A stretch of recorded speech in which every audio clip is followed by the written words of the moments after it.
Good evening, everyone. Thanks for tuning in to live severe weather coverage across Oklahoma and North Texas tonight. We do have an active tornado watch in place until about 10 o'clock this evening. So things are just kind of getting going right now into the Oklahoma area.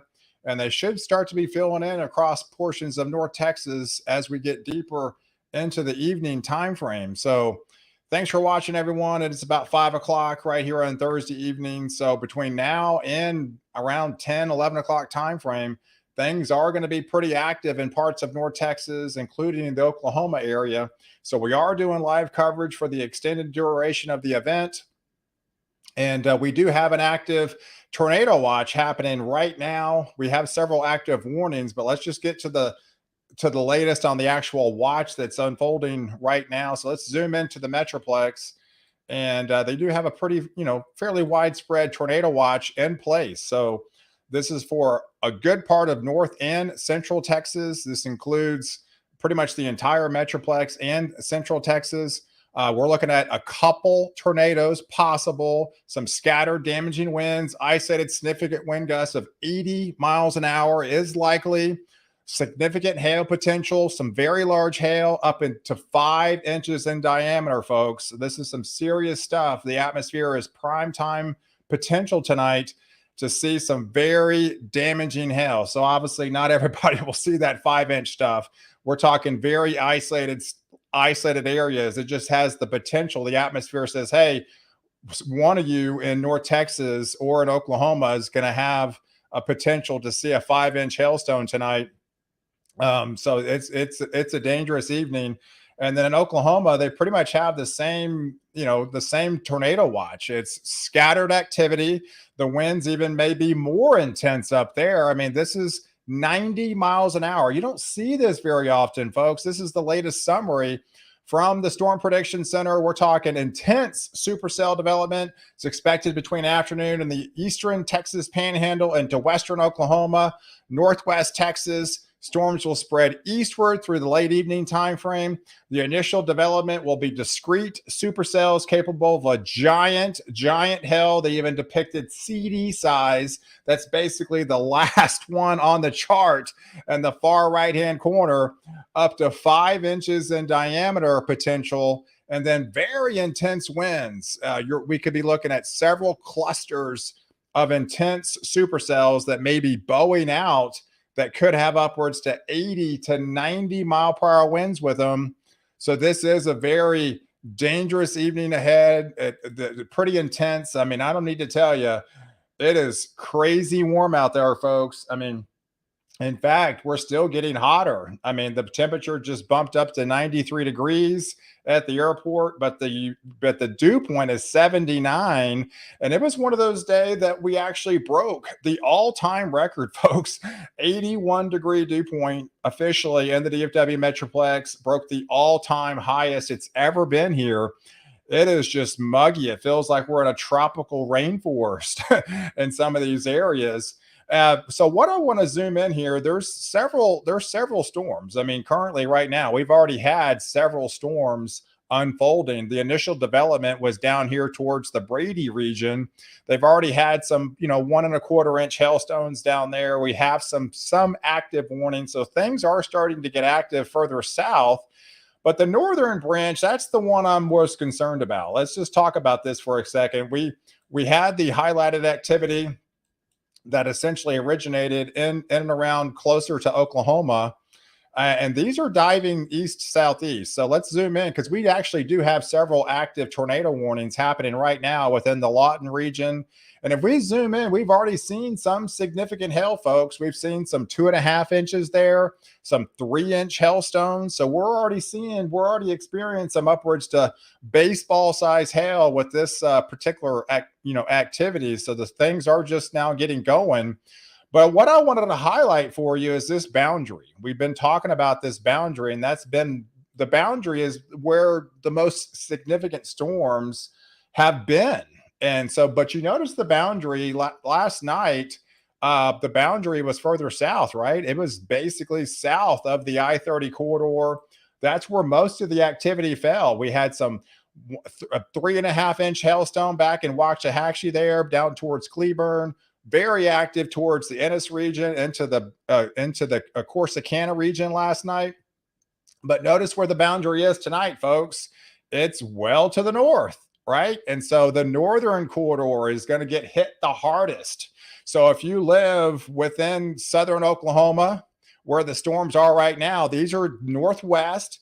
These are going to be diving east southeastward into the evening time frame, and then building a little bit southward and also diving east southeast. So if you live within the northern periphery of the metroplex, we're talking, Bowie area, Gainesville, Sherman, back in Decatur, Denton, McKinney, Bonham, towards Greenville potential region, those are your most favorite areas. And so if I had to pick an area tonight where that could get the most significant potential of large hail, some tornado threat, and some intense winds, I would pick that corridor of literally the kind of the DFW Metroplex is basically northeast of the DFW airport, north and northeast, and then into Oklahoma, kind of where they are now, right? So they're into the Lawton region, into the Duncan region. Those will be diving east southeastward, going into the Ardmore region, the Durant area, back into Denison,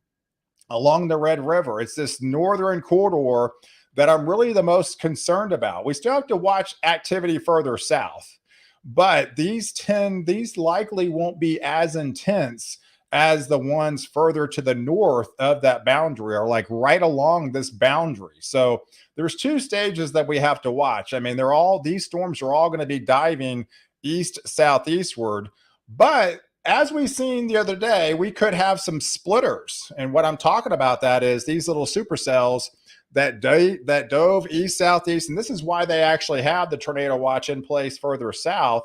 If we could get one of those supercells to kind of split, which they have shown really signs of it the last couple of days, then that's the activity that we're most concerned about further south. So this one's going to be likely lifting northeast and heading towards the southern corridor of the Metroplex, and eventually likely maybe make it into the Dallas region. So we've got two areas of interest to watch for the evening that are kind of the most favored areas to potentially watch. So that nothing's happening right now in the DFW Metroplex. I wanted to come on live in plenty of time and talk about these particular cells, but we do have active tornado warnings happening right now. So let's talk about this. We actually have an observed tornado that is on the ground right now into the Oklahoma area. We're talking southern Comanche County and northern Cotton County in southwestern Oklahoma. So it's very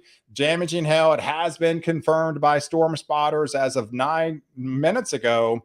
It was located about 5 miles east of the Faxton area. That is moving east at 45 miles an hour. So it's a very damaging tornado. This has been confirmed by storm spotters. It does have some golf ball size hail within this corridor. So if you live in the Walters region, the Temple region, Uland, those areas are going to be the favorite areas that you need to take shelter. If we zoom in here, again, you can actually see kind of the hook on the southern fringe of this. This is where you typically have the rotation happening right now, and you can actually see where that's taking place as it dives east southeast. So definitely Waters is in the crosshairs of this particular system that is racing across. So let me get all my software up and get all my radars up and get going here. It's definitely an active evening. I've got multiple screens that I'm looking at for the rest of the evening, but we're going to be toggling back and forth to Oklahoma, and as well as North Texas with this very active evening ahead. So we do have an active tornado that has been confirmed by the storm spotters there. It has been located about 5 miles east of the Faxton area. So if you actually see what we're talking about, it's this little notch right here. All right, so this is your tornado that's happening right now within the Faxton area. So if we kind of zoom in, this is the corridor We're looking at County Road 1750 with this dangerous, damaging tornado that's on the ground. So this is moving eastbound at 40 miles an hour. So Jeremino is in the crosshairs. Walters is in the crosshairs of this particular tornado. But nonetheless, it does, in fact, it looks like it's still on the ground there. So you definitely need to take shelter immediately if you live within this corridor into southern Oklahoma. And this is a dangerous storm. And like I mentioned, these things are just now kind of getting going within the Oklahoma region. And I do expect them to kind of expand and intensify in coverage as we get deeper into the afternoon. We're late in the year. So, I mean, official summer is next week. And so this is the latest, the daylight hours are the longest it's ever going to be. So we're approaching summer solstice. So it doesn't even get dark until 9 o'clock. So right now, the temperature could still actually go up because we've been seeing our highs of the day lately, literally between 5 and 6 o'clock in the evening, a little bit later than you typically would early on in the year. And so we're still kind of fueling the atmosphere. I mean, that's kind of the crazy part is we're still getting a little bit warmer. So and this is coming in at prime time heating, folks. I mean, so you can imagine if you walk outside, it's just kind of a wet blanket, right? I mean, I don't need to tell you, anybody that's going in Oklahoma, anybody that lives in North Texas today, it is just stifling hot. Anything in the over 70 range as a dew point is considered oppressive, right? It's considered oppressive. And when we hit 80 and actually 81, they don't even have a category for that. That tells you how rare, because we've never even been there. We've never even actually been in that type of category. So the actual temperature is 93 degrees right now, which is on a normal day, that would be just about normal for the Dallas-Fort Worth standards. But the dew point is 79, and that makes the heat index 110, 112 degrees. So that's what makes it just so stifling out there. And, typically for severe weather, you want to look for a dew point maybe around 55 or higher, a little bit more moisture in the atmosphere. Well, when you got 80 dew point, that's plenty warm, right? That's off the charts moisture associated to fuel these thunderstorms. And we're going to get towering supercells with these. I mean, these cloud tops are going to be soaring this evening. Let's check out some of these cloud tops, because I am expecting some of these cloud tops to approach the 60,000 foot range, and we've seen that lately. That's 59, folks. It's right on the cusp, and that's why we're producing some of that tornadic activity. So we're likely going to be expecting several tornadoes. We've already seen several tornadoes that's on the ground with this particular setup. So if you live in the Oklahoma area, you need to be on high alert this evening. So we actually have another tornado that's on the ground too, up here towards the Perryton area. So this is another active tornado that's on the ground. Notice where it's at. It's right along that zonal boundary, right? It's near the zonal boundary, as these are going to be forming from the northwest, diving down to the southeastward. And that cloud top's even higher, approaching the 60,000 foot range. So let's look at that, because we do have an active tornado that is on the ground right now. I might actually have to switch radar sites with this one. This is actually near the Panhandle. This is in the Panhandle, folks. I know I'm bouncing around, but yeah, there's nothing happening in North Texas right now, but all the activities in Oklahoma and into the Panhandle. But we do have an active tornado that is on the ground in the Panhandle right now. Confirmed tornado that was located over the Perryton area. You need to take shelter. It's moving east at 25 miles an hour and baseball size hail. Live storm chaser confirmed on video in the Perryton area and heading towards the Booker region of this very damaging tornado that is happening on the ground. So it's actually came out of the Perryton area, moving eastbound, and now it's diving east southeast. They've seen some significant storms within the Texas Panhandle. They've been in a prime time zone here of late. Let me take this tornado watch off. So Hey, how's it going, everyone? Hey, Patricia. Hey, what do you think of the Waco area this evening? You're still, you could get some severe storms, but I'm not like terribly too concerned about the Waco region. Um, I think the most favored area is going to be north into Oklahoma and into north and northeast Texas, into the Panhandle region.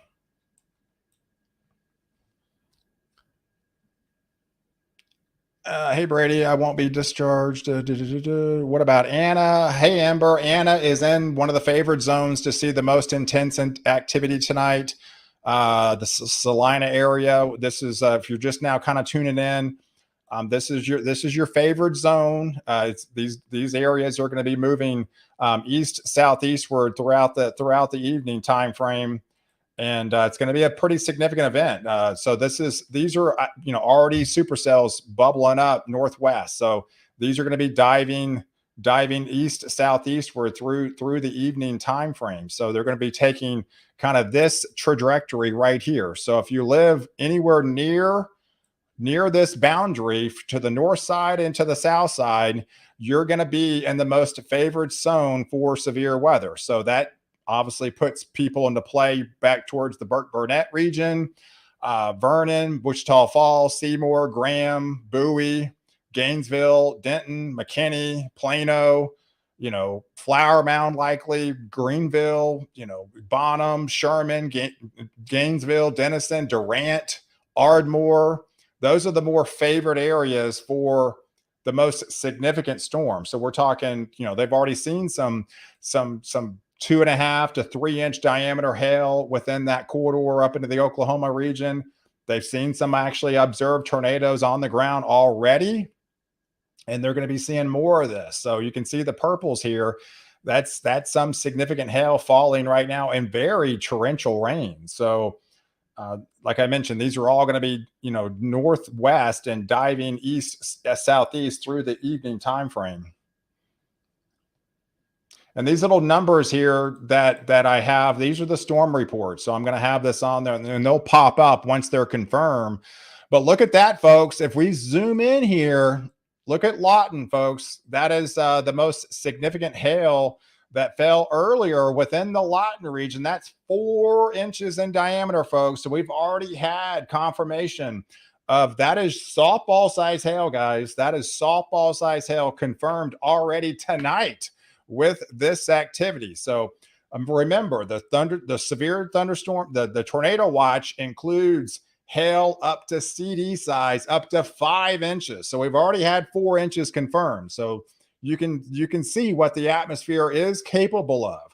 Now, obviously, not everybody's going to get that, but there's definitely going to be some isolated pockets of this very damaging hail. So, I mean, if you get anything tennis ball or greater, that's doing damage, significant damage to your car, to your house, to your windows. You get some 4-inch hail over your house, that is going to knock out wind chills. That's not going to knock out windows. That's dangerous stuff, folks. So, hey, I'm not even playing. I mean, I might actually get my helmet on if it gets closer to our area. But, if you have a helmet, I mean, I would recommend grabbing it tonight, folks. We're talking a bicycle helmet, right? Even if you're inside, I'm not even joking, right? And so if you have a tornado warning, obviously take shelter. But within that shelter place, you want to be able to grab your helmet as well. So this is some serious folk stuff. I mean, I'm not trying to scare anybody out there, but we have seen some of these hailstones actually fall through the roof. I mean, it's one of those evenings that it's not out of the question. It's definitely not out of the question, especially if you're in the car or go through those sunroofs and stuff. I mean, you got to remember when these things are 60,000 feet up in the atmosphere, that's a 10 or 11 miles, folks. That's a long way to travel. And if it's something that size, you're talking it's over 100 miles an hour. It's like a missile hitting your house, like a bomb hit the house, right? And so that's going to do some significant damage. And if there's some weakness within where it hits, it's not out of the question that it actually could come through the actual roof of your house. and land in your living room. It's definitely not out of the question. It is possible. So it's a significant night, folks. It's a very dangerous night. Obviously, I'm not trying to scare anybody or do a fear monger thing or anything like that. I mean, I'm just letting you know what the atmosphere is capable of tonight. Right? That's my job. That's my job to let you know, hey, these are the potentials of the atmosphere that could unfold tonight. And if it happens, you need to be prepared. This is why we plan early, and it's not everybody gets it. There's going to be about 45% of North Texas within the North Texas region that might see some rain tonight or hit with some type of rain or close enough to a supercell. So, but 45% of the Metroplex is likely not going to get anything. I mean, the reason why these are the most severe is because they're discrete, right? If it was widespread and 80% coverage, it would not be severe like this, right? So this is how they get severe because they're all alone. They're discrete supercells, and when they're discrete, they are the most intense. So you could easily have baseball size hail, then 5 miles down the street, nothing. Didn't even rain a drop. So that's what we're looking at tonight. And yes, if one of those supercells is going to go over your house, like it is right now in the Duncan region and the Lawton region, it's dropping some significant hail. So obviously these are pulses. I mean, it will pulse up and pulse down at times. Not everybody gets the most significant damaging stuff. So you can see Duncan right now, 1 inch hail, right? That's quarter size hail.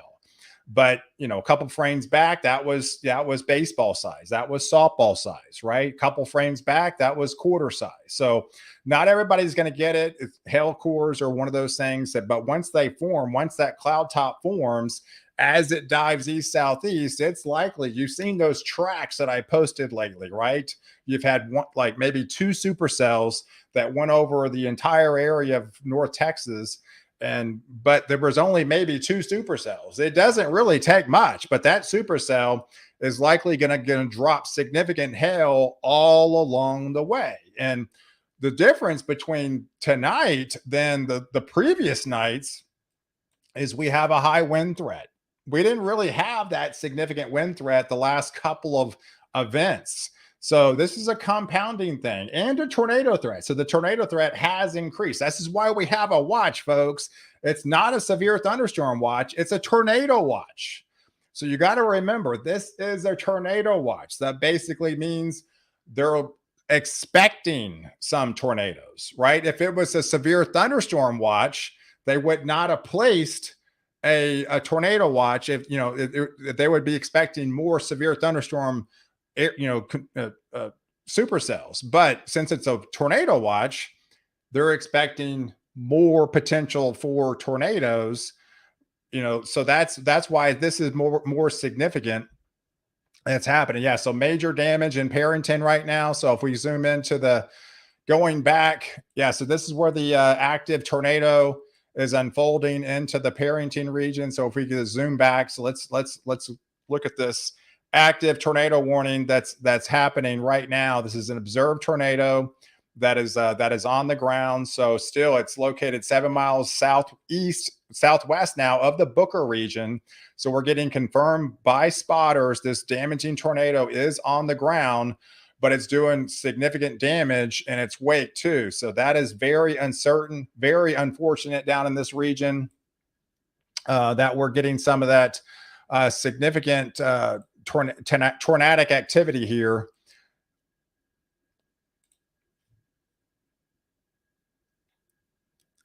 Yeah, you can see actually this thunderstorm, the tornado is coming out of the Parrington region and moving southwest here at about 25 miles an hour. So it's a very significant, damaging tornado that is on the ground, continuing to be on the ground. This is the Texas Panhandle, folks. This is up in the Texas Panhandle.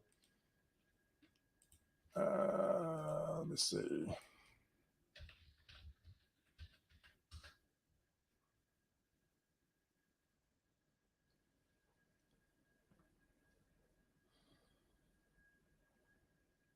Yeah, if anybody wants to follow me on Twitter, I'll retweet some of these pictures. that I'm getting kind of on Twitter right now. So I do have confirmation of this tornado that is on the ground, destructive tornado with baseball size hail within the Perryton region. So we are experiencing some confirmed damage within that region right now. So that's a significant tornado that's happening on the ground right now as we speak. Tornado warning confirmed the Booker, Texas region, the Houghton region until 6 o'clock this evening. So this is a very damaging tornado that continues to be on the ground within the Texas Panhandle tonight.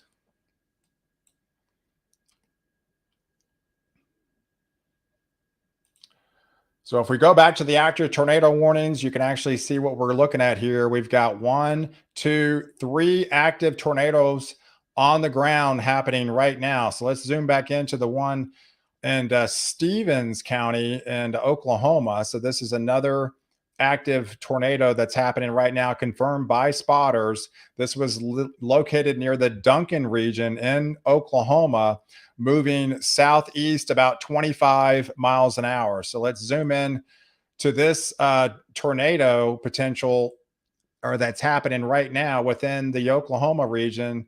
And this one's pretty evident. I mean, you can actually see this. This is near, it looks like near the airport. Let's see, Halberton Field there.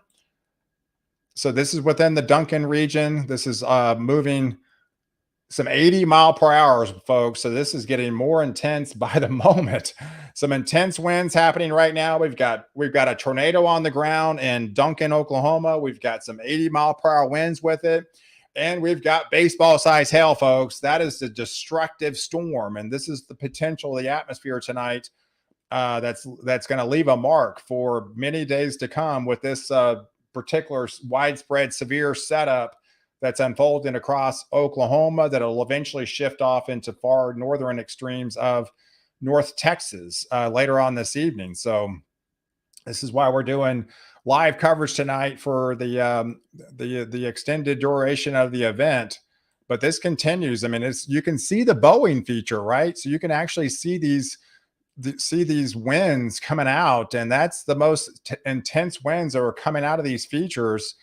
So this is what we're concerned about, folks, tonight, of just very damaging winds that are coming out of these systems, and then active spin-up tornadoes on the southern flank of these storms as these continue to dive. And this is an outflow boundary that's coming out of the first storm. So this could produce more activity along this outflow boundary. So this is an outflow boundary that is obviously diving southwest. So this could spark new activity, especially once it gets closer to this corridor within this boundary here. So we'll be watching for that develop and see if there's anything that could unfold. So obviously, if stuff forms within these regions near the Vernon region, then these would dive east southeastward. So this is what we're looking at. So we have storm activity to the north that will dive east southeastward, and then likely we get these little outflow boundaries out ahead of it that spark new activity further south that also dives east southeastward. And so, but it's mainly going to be favored around this boundary here that it's highlighted on the surface front. So, hey guys, how expensive is tornado insurance? Trying to determine a timeline for Fannin County. Well, right now we're watching live coverage. It's 5:30. We've got the tornado watch for till 10 o'clock. So I would imagine Fannin County, you're probably a couple hours away, probably closer to the 8 o'clock, 9 o'clock time frame, if I had to guess. It really all depends on what right now. Obviously, these are moving east southeastward. If you do the math, these are moving 30 miles an hour east southeast. And then obviously, if we have new activity coming off this outflow boundary, then that would spark new activity. So you're probably, from 5:30 right now, so you're 8, 9 o'clock would be a best guesstimate for your area. Hey, do you think the Sherman area will get hit? Yes, it's a favorite area. I can't guarantee your particular city is going to get hit or not. So you could easily have a supercell like I mentioned, hit Denison, but not hit Sherman, right? That's very possible. So about 45% of you are going to experience rain tonight and some form of severe weather in the form of higher wind gust, maybe some hail. That's the potential, folks. The other 55% of the metroplex won't see anything at all. So it's not going to be one of those, hey, it's going to hit my city and it's guaranteed going to happen. That's not what we're talking about. We're talking the most intense storms. If it happens to hit your area, then it's going to leave a mark. It's definitely going to leave a mark on your area.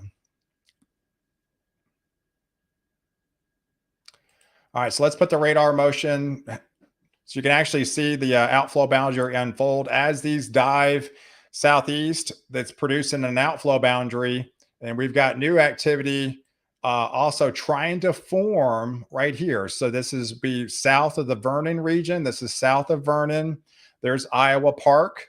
So, and that's actually turning some purple as well. So that's taking a more of a shape there. They just put a mesoscale discussion on this one. So we're seeing renewed growth down here. So this is some 55-mile-per-hour wind gusts, some nickel-sized hail out of this particular setup that's getting more intense by the radar frame. So we're seeing as the outflow boundary gets a little bit closer to tap into this frontal boundary, that's where we're starting to see the atmosphere starting to overturn. So, and this is where we're going to have another supercell. So we have the northern branch, and we're likely going to have another supercell forming somewhere around the Electra area, and then that will dive east southeast towards the Wichita Falls region, likely in the next 45 minutes or so, as this kind of comes to fruition here. So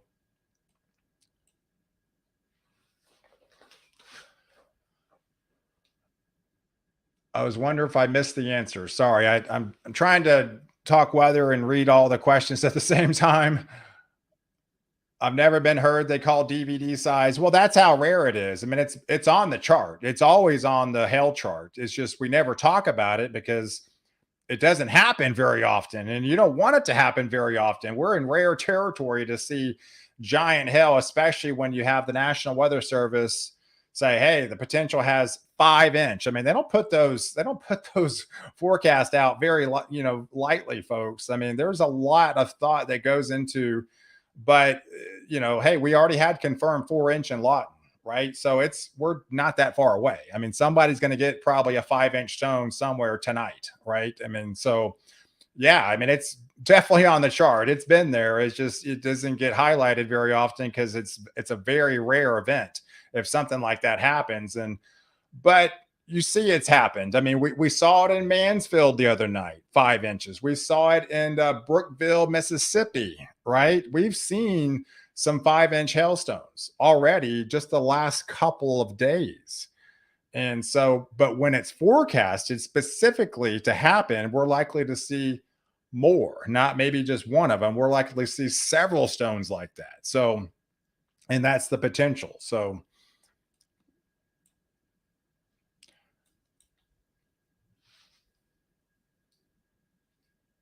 all right, so we still have the activity further south, but that's it's not as strong, and I'm not expecting the activity to be as strong down here further south. But nonetheless, we do have an active tornado watch that's unfolding down further south into central Texas towards the Waco region. Right now, we've got activity down there and towards Marble Falls. It does have hail for any normal event. I mean, this would be some severe weather. I mean, it's still doing some damage right now, and you still need to, use precaution down there. I'm just talking, it's not going to be likely as significant of what we're seeing further in the northern periphery of the boundary here. Hey, timeline in McKinney, I would say, yeah, roughly, 7. I mean, maybe it's 8, like maybe 8 o'clock, 8, 9 o'clock is maybe a good time frame that it could be near the McKinney region. The storm in Duncan right now is heading southeast, right? It's heading southeast and it's moving about 30 miles an hour. So that right now it's in the Duncan region and it's going to be diving towards that boundary. So and it's 5:30 right now. So I would say, 8 o'clock that we're going to have to be, if you live in the McKinney area, probably going to be getting really dark outside. And you definitely need to take heed and take shelter.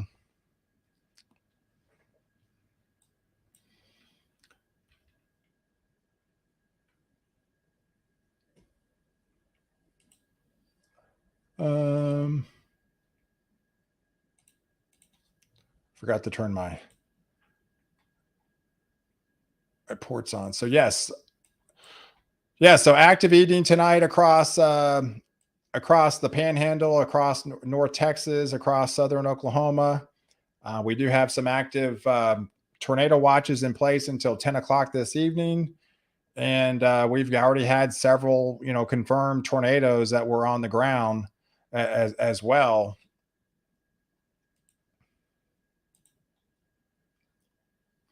And it looks like those two tornadoes are actually still on the ground. So let's go back to these active tornado watches that are experiencing a confirmed tornado that is on the ground. So the one that's coming out of Perryton area that did a lot of damage in the Perryton area. Now it's about 14 miles southeast of that region. So now that's the same storm that's continued to be on the ground. That's moving about 40 miles an hour. So the next in line is going to be your Wolf Creek Park region and into the Lipscomb area. So those are your next major cities. That's favorable to see this tornado that is on the ground right now within this region.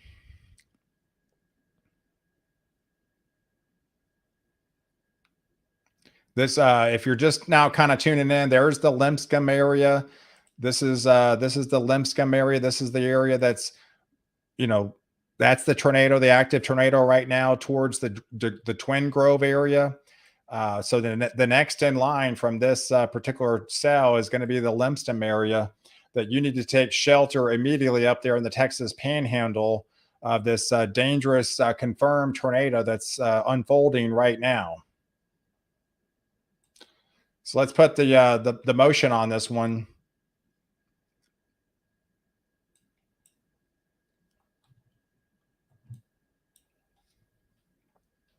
Yeah, this is the same storm that literally came out of the Perryton region, and now it's heading towards the Twin Grove region. So this is the storm track of that tornado that is still on the ground as it's diving southeast bound.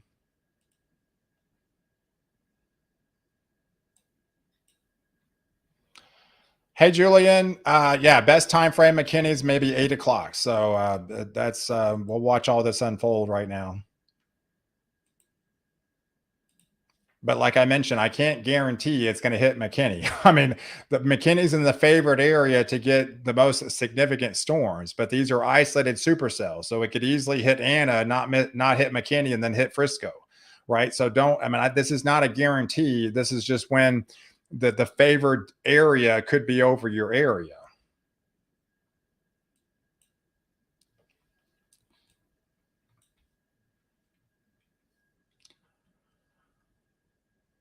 So I'm on my Twitter feed. So if you got any pictures of large hail tonight, please message me any pictures of hail potential, that if it's as long as it's safe to get. I mean, as long as it's safe to and the hail has actually stopped.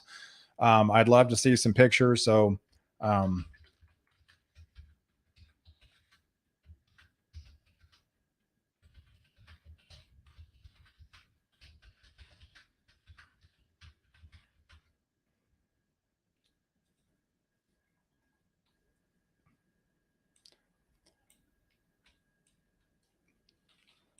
hey, I appreciate the donation there. Oh, you're a truck driver. I appreciate your service out there. I know you got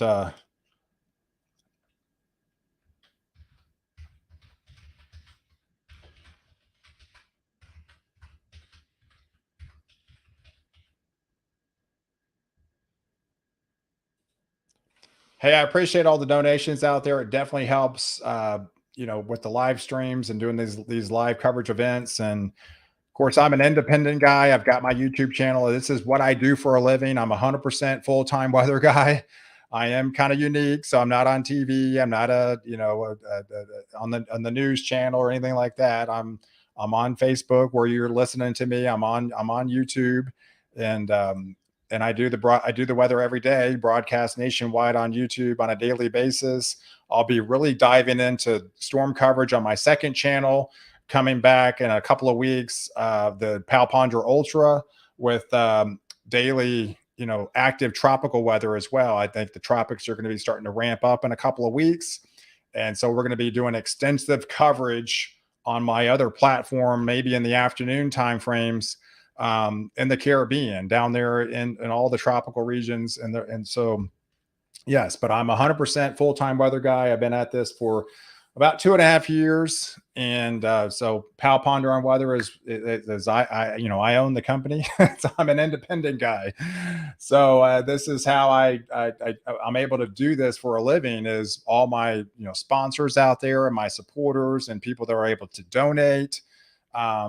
But obviously no one pays me a salary to do the weather, right? So it's something I've been passionate about for many, many, many years, and I've done this really. Have had a passion for this since I was 8 years old. So sometimes I kind of get burnt out because it is a 7 day a week job. I mean, it's a 7 days a week, folks. There's no stopping to the weather. It's not like I have off days. I have off days because I own the company, but if you worked at a news station, it's, hey, I work Monday through Friday, I'm off on Saturday. Well, the weekends don't really mean anything to me because it's the same. The weather is 24/7. So, so, so yes, I greatly appreciate all the support out there, all the donations, all the sponsors, the PAL partners. I mean, it's the lifeblood of the business, right? I mean, you kind of need that to survive, to keep doing what I do, So I greatly appreciate um, all the support out there. I mean, all the likes and all the people that watch my videos on a daily basis. That keeps me coming back for more and keeps me doing what I love to do. I mean, if it wasn't for all of that, I would not be able to do what I do on a daily basis. So, yeah, so you can actually see this storm, right? We had the mesoscale discussion down here towards, uh, yeah, towards sorry, I was getting off track here. So, yes, we saw this storm blow up, right? So now it's actually has turned severe. So we're definitely seeing the benefits of that outflow boundary forming into that warm sector, tapping into some of that juice in this region, and boom, we've got a severe thunderstorm. So this is the beginning stages of what could be a developing supercell across the northwestern periphery of North Texas. And this is near the Wichita Falls region. This is a developing storm right now with minimal 60-mile-per-hour winds and some half-dollar size hail. So it's just now kind of getting going about 7 miles southwest of the Grayback region. And this is also moving east. So we're starting to see new activity form on the south side of the boundary line. And so we're going to starting to see separation of those supercells, right? So we're going to start to see that. And this is just the beginning stages, and likely this one will be moving east southeastward. So, and these are likely going to be picking up in intensity as we continue. Hey, Susan, I appreciate you. Definitely appreciate you. You're the best weatherman ever. I greatly appreciate your support. So awesome. Thank you for the donation. That's very kind to you.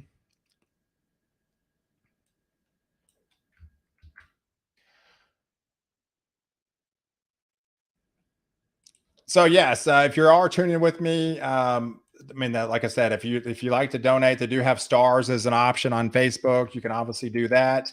That's an option. If you're on YouTube, they give you an option. I guess they're calling super chat or super thanks or, but yes, they have supers, for the YouTube option. But let's get back to live storm coverage.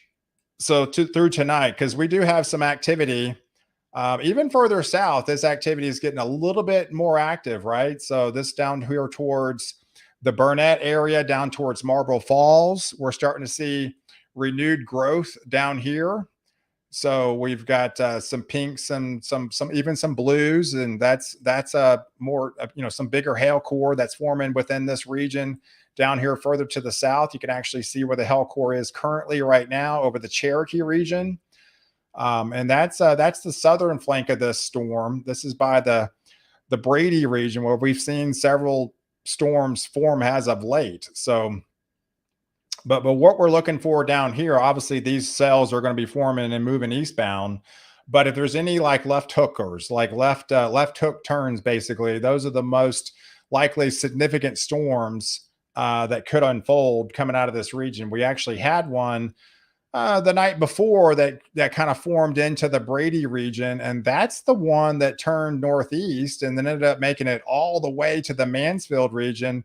And believe it or not, that was the one that dumped that 5-inch hailstone down into the Mansfield region. And it was like one of those spiked hails, right? I mean, it was one of those wet spiked hails, and it gets like that because of the dew point. And you're probably going to be seeing a lot of that tonight with the dew point is so high, seeing some of those just spiked.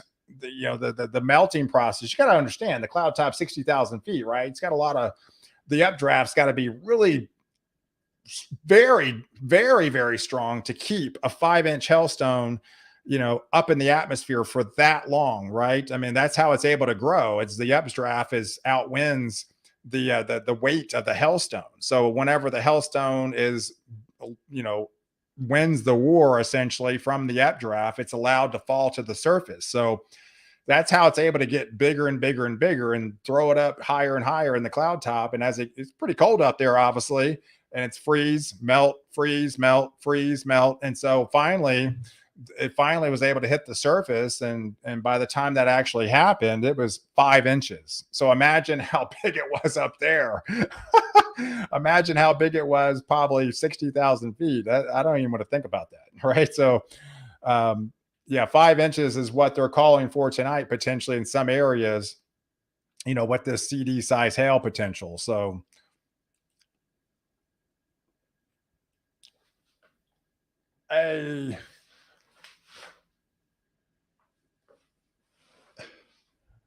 can McKinney get hail or tornado? Well, both. I mean, it has the potential. I mean, the reason why the Storm Prediction Center has issued a tornado watch is they're looking for some active tornadoes, right? We've already seen a couple, so it's already been warranted. If they weren't favoring tornadoes tonight, they would have issued a severe thunderstorm watch. So that tells you they're favoring. I mean, the atmosphere is favoring some tornadoes, right? So somebody's going to get some possible tornadoes within possibly the metroplex. It's definitely it's a higher probability because it's a tornado watch. It doesn't guarantee it. I mean, a watch doesn't guarantee activity. It just means that you have the dynamics in place to potentially get a tornado, right? It doesn't guarantee. Whenever you're in a warning, that means, hey, the radar is indicative of rotation, or obviously if you got a confirmed tornado, and that depicts a warning. So if you're just under a watch, you just have to watch because you have all the ingredients in place. It doesn't guarantee you're actually going to get a tornado. So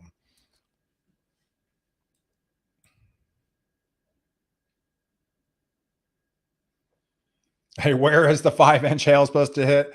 Hey, that's the $1 million question, Valerie. If forecasting was that certain, that would be great, right? And so, but it doesn't work like that. It's the entire area within the tornado watch that possibly has the possibility. The most favored area is right along this boundary. It's right along this boundary, and we've already had 4-inch confirmed in Lawton. So that's near the boundary. So if you live near this boundary that I'm highlighting right here to the north side or just to the south of it, this is going to be your most favorite area. See the most tornadic activity and the most tornado activity. So this is the north and south of the boundary is your most favorite area to see a possible tornado or some of those bigger hailstones tonight.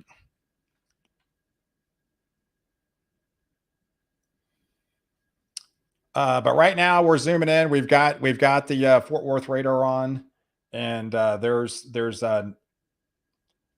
yeah. So I'm looking at some. Oh wow, that's pretty significant damage, folks, in the city of Perryton. Yeah, if you want to follow me on Twitter, I am retweeting some of these some of the storm activity that I'm looking at from confirmation of some of these storms that are happening across Texas and Oklahoma tonight.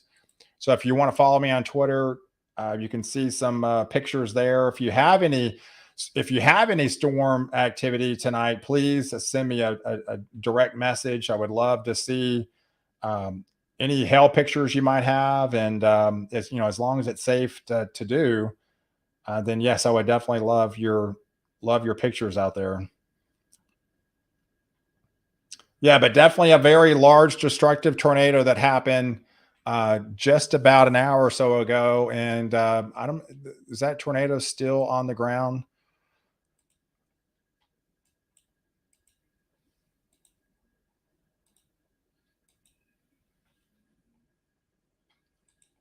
Yeah, it looks like the latest, from the one at least from Parrington up in the Panhandle, has subsided. It's no longer on the ground, but that was on the ground fairly long, guys. It was probably 30 or 40 minutes. That was a significant storm because it was still on the ground 14 miles outside of the Parrington region. So you got to figure it was probably 20 miles of length that tornado was potentially on the ground there in the Texas Panhandle. So obviously that did some significant damage along its wake.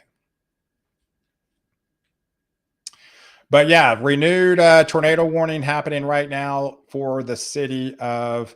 This is in southern Stevens County and northwestern Jefferson County in the state of Oklahoma. Active tornado warning, not confirmed, but active tornado warning up in that region that was located about 7 miles east of the Comanche region, moving eastbound at 20 miles an hour. Another potential tornado was located near the Warkia area, moving southeast at 20 miles an hour as well, has some 2-inch hailstones with it. So this was also diving. So, okay, so this is a continuation. So this is the rotation on the southern flank of this coming out of Warkia, and this is also diving southeast. And this is the Texas Panhandle, folks. I mean, this is right along the Texas border. So these are continuing to strengthen, and they're continuing to dive east southeastward, and shortly they will be crossing over the border and into the far northern extremes of North Texas here. Yeah, we can put the motion on these particular storms. And like I mentioned, most of the high resolution guidance, it hasn't been that great lately. I mean, the model data has not been that great, but the main favorite area right now, especially since we do have active storms that are going to be traveling east southeastward. So we'll have to watch this little guy from into the electoral region and see if this is able to get any stronger, right? Let's just look at some of these cloud tops onto this particular supercell. All right, so we're getting up towards the 50,000 feet. So that's definitely growing in intensity. There's 52,000, there's 53,000 feet. So that's a significant storm in itself. So there's got a lot of room there. And so, yes, this one's going to be diving east to southeastward as well. So this would be more likely to impact areas further north, maybe the Bowie area, maybe the Jacksboro area, Decatur, maybe likely Denton, later on down the line as we get, closer to the 7 o'clock time frame. Snowies, how you doing? Thanks for tuning in to the live tonight. Appreciate all your help out there. How's it looking for Sherman, Jacob? Yeah, Sherman is again in one of those favorite areas right now. You're not seeing much, but you are basically in the bullseye of what's to come just to your northwest there. Those are very 2 or 3 active tornado warnings happening right now. And yes, you can actually see Sherman is right in the crosshairs of this particular cell. So I would expect Sherman to go downhill within the next hour or so as those supercells get close.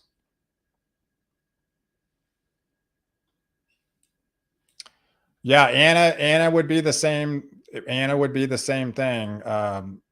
Collin County again. This is we're doing extended coverage for the entire duration of the event. Most of these systems form west and they head east, right? So they form west and head east. So obviously if you live right now, they're in the Wichita Falls region, where they're in the Texas Panhandle. So that's where they're at in the lot in Oklahoma. So you just got to do the math. I mean, they're still a couple hours away if you live in these zones. The tornado watch happens until 10 o'clock this evening. So 10 o'clock this evening. So obviously, if you're on the eastern periphery of that tornado watch, it's going to be later on in the evening from that particular watch and where it started. The watch started around 4:30 in the afternoon. It goes until 10. So, but it started because of the origination of supercells that formed near like the Childress region and near Lawton, where they drop 4-inch hailstones, right? And those are moving out of Lawton now, and then now towards the Duncan region. So now they're in the Duncan region now.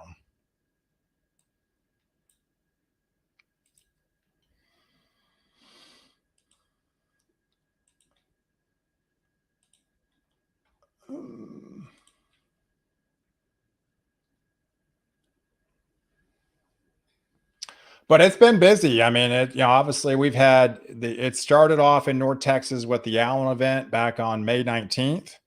So it's been actually almost a month now since that night unfolded. But ever since then, we have seen a ramp up in intensity of these storms, and it has a lot to do with the coming El Nino, which is now a confirmed El Nino that is now considered a weak El Nino.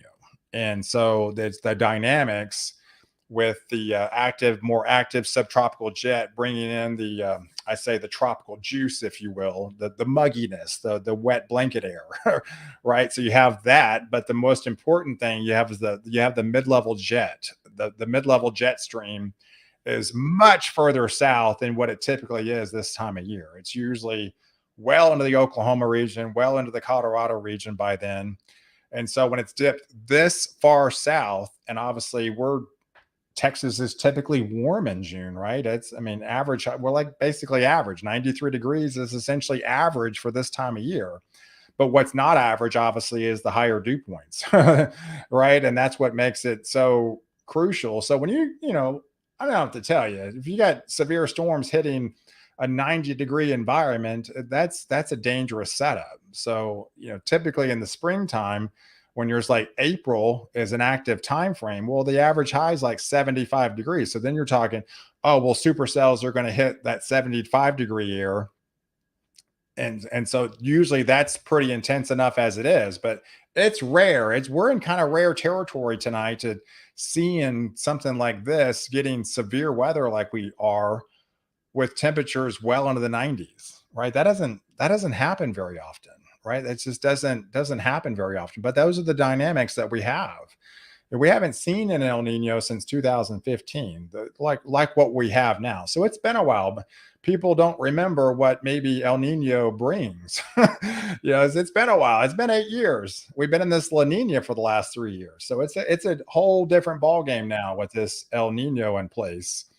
Um, so we still have active times. I mean, it's going to be active for the next couple of nights. I mean, actually, we might be doing this all over again on Saturday. Saturday looks like to be potential another significant event across Oklahoma, across North Texas. So this is likely not the end of it of what we're experiencing as this boundary just continues to kind of waver to the north and to the south at times. And it's the wavering of this is where the most active setup is going to be. Um, so we're going to take this day by day, and that's all we can do at the moment. So right now we're focused on what's happening at the moment is the severe threat across southern Oklahoma into the North Texas region. All right, so let's go back to these confirmed tornadoes that are. Oh, that was I thought that was. Oh, that's Ohio. Okay, yes, obviously we've got activity happening elsewhere, but I want to really concentrate on, the activity across Oklahoma and North Texas here. But yeah, notice where the outflow boundary is. The outflow boundary has actually made it to the Burke Burnett area. And we're starting to get them to see this clash. And probably what's going to happen. I mean, we actually have another one forming here. So we've got a lot of dynamics happening in the atmosphere now. So we've got several boundaries, and likely what's going to happen, and these are going to collide. And when they collide, boom, we could have an explosion of thunderstorms. That's probably the most likely scenario. So these outflow boundaries might actually collide here, which is let me put this in motion here.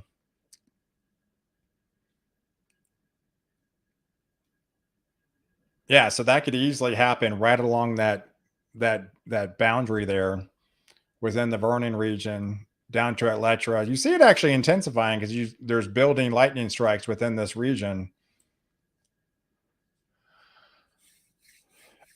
Hey James, what direction is the storm headed? Yeah, these are all going to be moving east or east southeast, east or east southeast. So they're going to be forming to the northwest. Anything that you see to the northwest of you, if you live in the southeast corridor of those storms, you're likely going to be hit from those storms. So you just have to watch for the skies to your northwest, and that activity is likely going to be heading your way.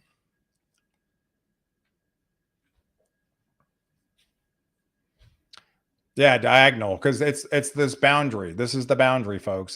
These storms are going to likely gravitate towards this boundary.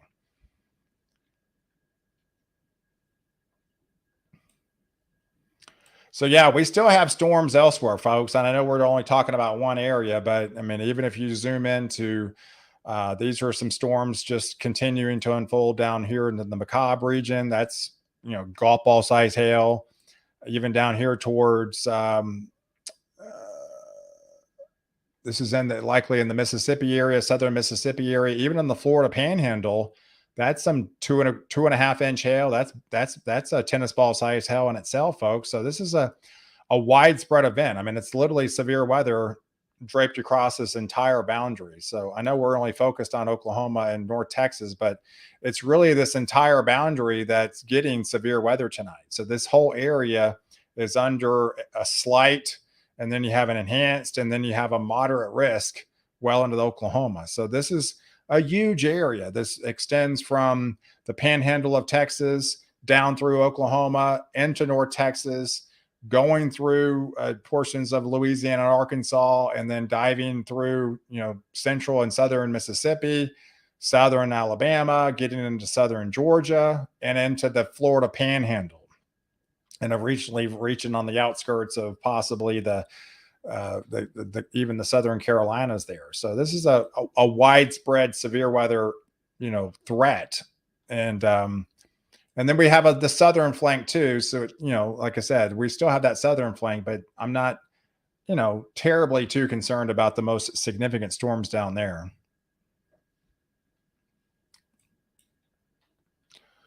All right, so let's tune in to that tornado warning that's happening near the Ardmore region. So this is an active tornado warning happening near the city of Loco. This is an active tornado, not confirmed, active tornado diving east to southeast for Jefferson County, Stevens County, and Carter County within southern Oklahoma.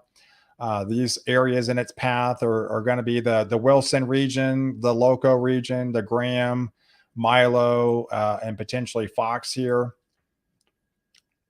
And this will likely get extended towards the Ardmore region. This would likely get extended because obviously it's moving southeast.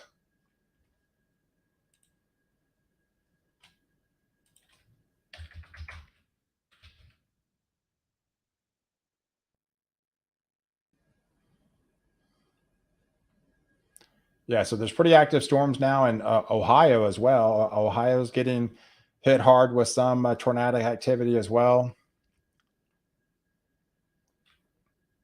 Hey, weather on the go. Hey, thanks for tuning in live coverage, buddy. Thanks for all support out there. Love your channel. Yeah, Weather on the Go is a lot like me. He does daily broadcasts on a daily basis. He also has a fabulous channel. I mean, he knows what he's talking about when it comes to weather. So if you want to follow another weather source as well, I recommend to follow Weather on the Go. All right, look at that. We got the southern flank of this storm. You kind of see that V shape down here towards the Ryan region. That's going to be concerning, folks. That's a potential notch that could produce a tornado coming out of Jefferson County. So right now we have the warning. This is why it's warned. But this is definitely a favorite area that's located near the Warkia area, moving southeast about 40 miles an hour, near the borderline of the Texas-Oklahoma border.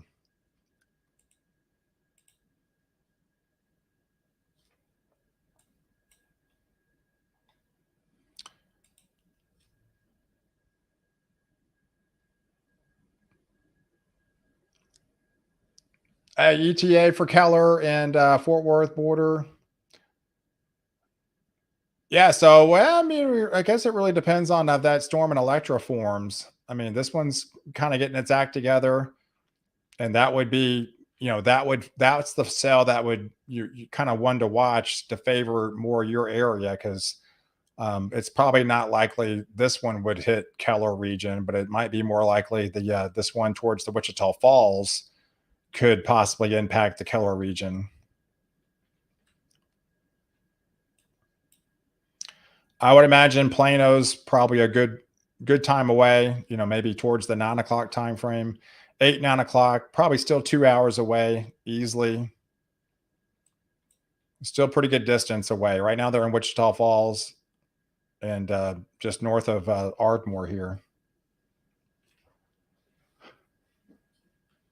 Hey Austin, thanks for tuning into live coverage, buddy.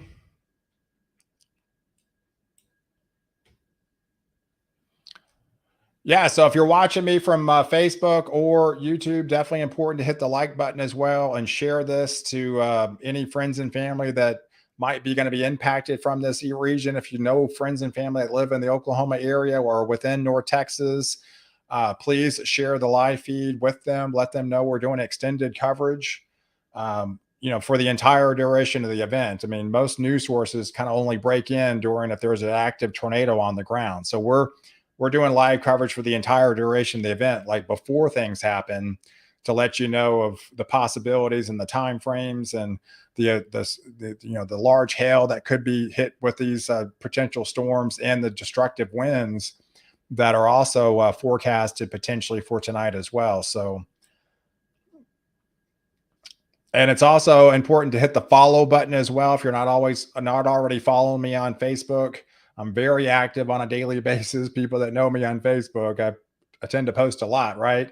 And then on YouTube as well. So if you're not subscribed to me already, hit the subscribe button. I do daily broadcast on that platform as well, and plus do some live coverage when it's warranted for these kind of high impact events like what we're seeing right now tonight across Oklahoma and North Texas.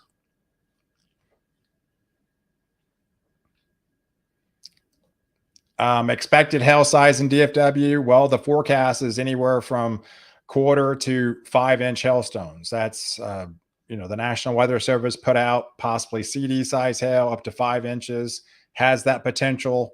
So it doesn't mean everybody gets that. Doesn't mean everybody even gets hail, right? Obviously, you don't want these storms tonight. I mean, I know people need rain. Some areas need rain, but these are going to be forming coming in from nasty supercells. These aren't going to be playing nice. You're either going to get the significant winds, or you're going to get the large hail with these, or you could get a tornado. So it's probably one of those things you wait for another setup with if you want just a soaking rain, because if you get rain tonight, it's probably going to be some form of severe weather associated with it.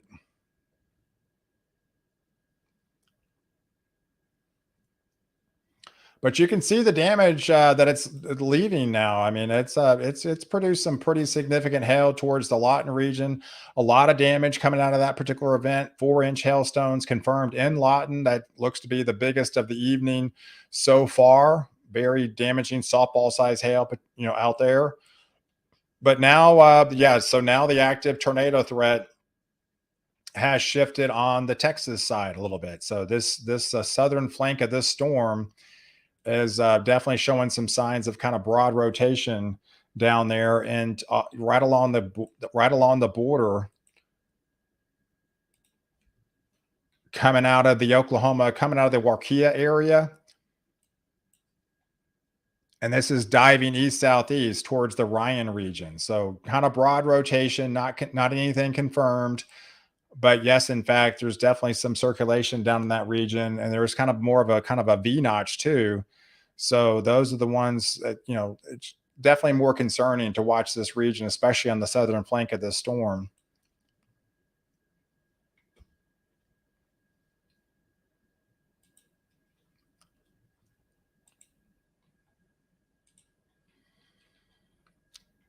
But yeah, it's definitely one of those evenings. If you are home, if you are watching me, it's one of those things is, hey, so if you don't need to go out, if you don't need to, go to the store, or if it's not a necessity, I would just advise you to possibly stay home if you can.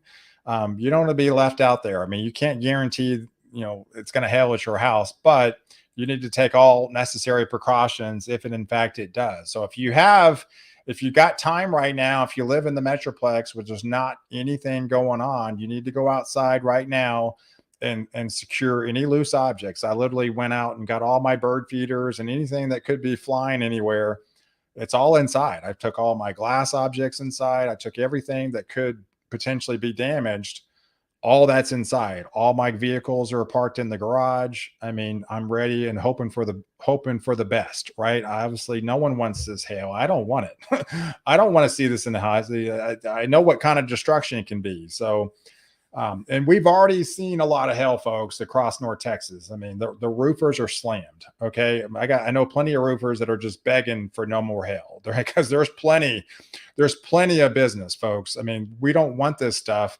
The cars out there, that it's going to be difficult to find a car. I mean, it's getting one of those situations where if we have a significant hailstorm tonight, it could be a while.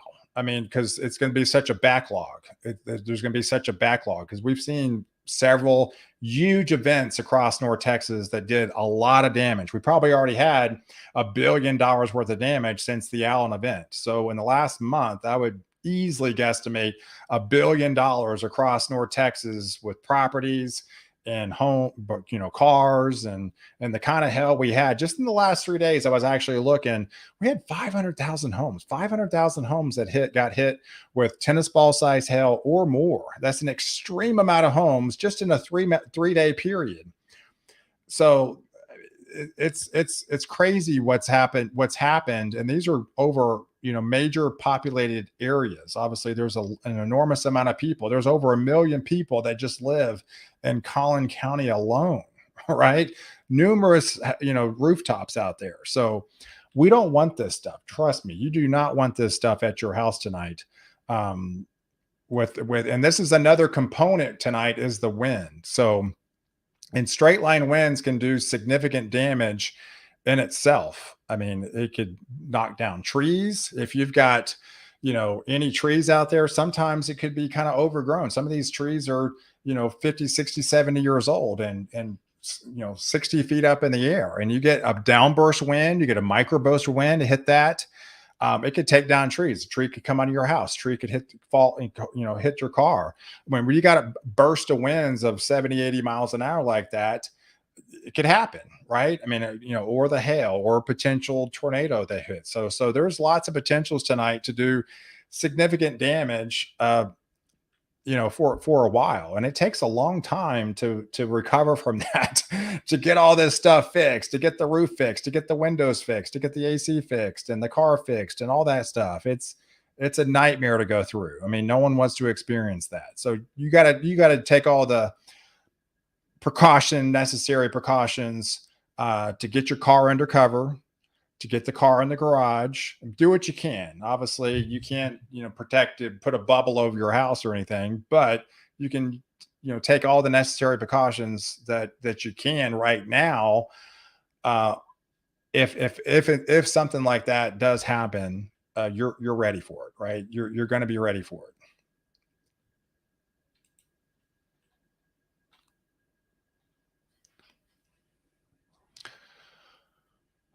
All right, so let's continue this. We're still having these two active tornado warnings. It still seems to be, just kind of showing broad rotation right now. Nothing confirmed to be on the ground, but still, uh, tornadic supercells that are continuing to dive and kind of, favoring that boundary. Right. These are all, notice where the storms are. Right. This is why I keep bringing up this boundary, because this is where the favored storms are going to be. It's the boundary where the storm activity kind of gravitates towards. And as these are going to be moving, east southeastward. Yeah, Idabel had a tornado in November. I don't want to go through that again. I do remember that storm. Uh, I do remember that storm. That was the one that was moving to, kind of northeast at the time, and crossing over the Oklahoma border and hitting the Idabel region. It took out a church, because I went to Broken Bow for many years. Took out a church there right in Idabel. So that's yeah, definitely some significant damage.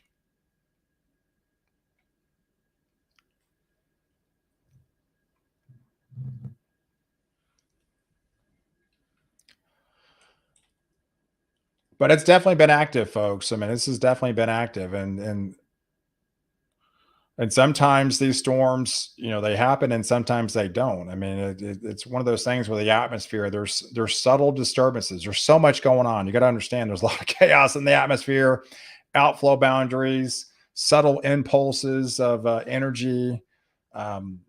Sometimes, like the other morning, we had a disturbance like right over us. I mean, like literally right over us, and nothing happened. The watch was in place, nothing happened. And that's the nature of the beast sometimes. I mean, the weather can be very, very frustrating sometimes.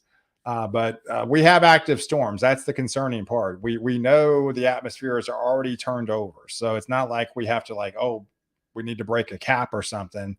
It's done, right? I mean, we're already seeing activity. So this supercell has already formed. So these are going to continue to hold together and diving, east southeastward through the evening time frame.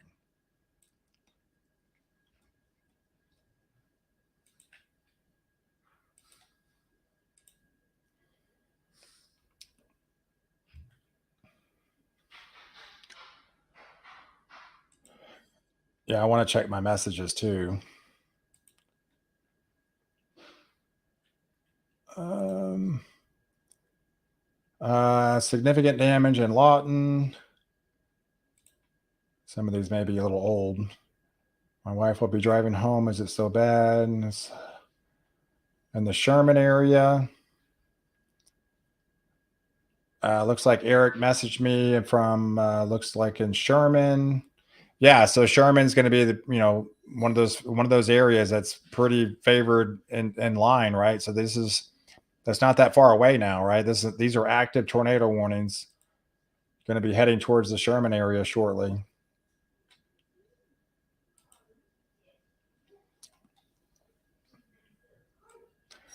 Hey, Tune Guy. Yeah, Sherman is next in line, folks. I mean, this is Sherman. All right, this is Sherman, where I got circled, and there's the boundary. You're like right on that boundary, and so you're likely going to be getting this activity. So these are active tornado warnings just to your northwest, and that's likely going to be over your area within the hour or so.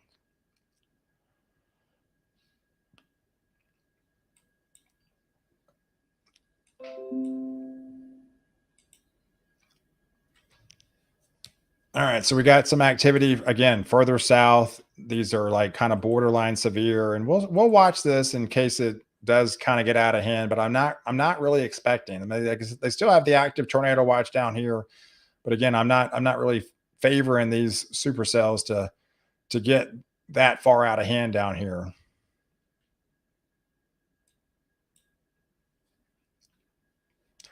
Hey, and that outflow boundary hits the Wichita Falls storm, and it will explode. Yes, that's what we were looking at. Is those kind of, colliding there, up in that region. So we're not that far away, right? Like zoomed in here, we're actually not that far away to seeing these these boundaries kind of collide with each other with each other, and that's going to blow up in itself, and that's going to be diving east southeast. So that's definitely something to watch, and obviously that would put more of the metroplex into play. So it's a crucial event if that does come to fruition and explode into these supercells, and those are all going to be diving east southeast and put more of the metroplex into play as it gets deeper into the evening time frame. Yeah, that would be bad for Wichita Falls if that does in fact happen. So, and I don't see why it wouldn't. It's definitely getting closer. They're going to merge and they're going to meet and collide. So, we should see an explosion here near the Vernon area shortly. And that will dive east southeastward towards Holiday, Iowa Park, Wichita Falls, those regions down there.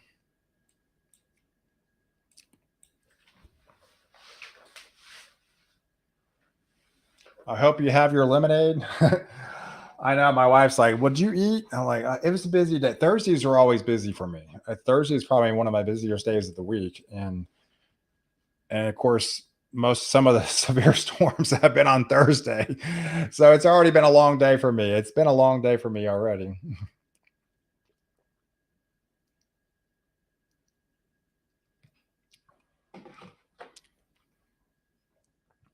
But I didn't really eat as much as I would like and get prepared. I kind of was running out of time before I was said I was going to go live towards 5 o'clock. So, but I'm going to try to stay hydrated as much as possible.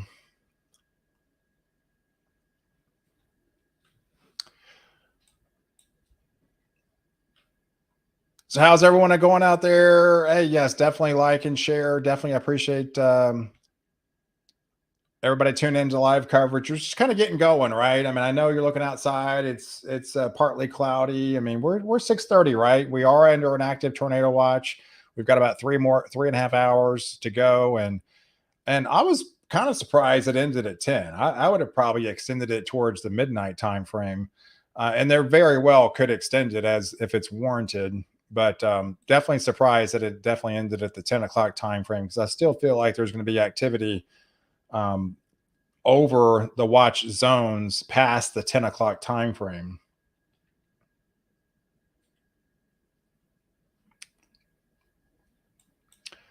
All right, so we're watching this supercell by Wichita Falls because it's getting a little act together now. So you can actually see the purples trying to form. Right, I mean these are definitely getting more intense down towards the Wichita Falls region.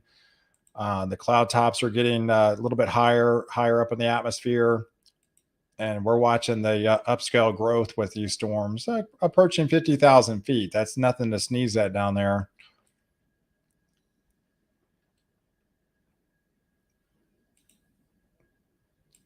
So that is a renewed storm that we've got to be concerned about on top of the Vernon stuff. So these could be training clusters, which they often refer to as clusters. So we have multiple clusters of storms. So,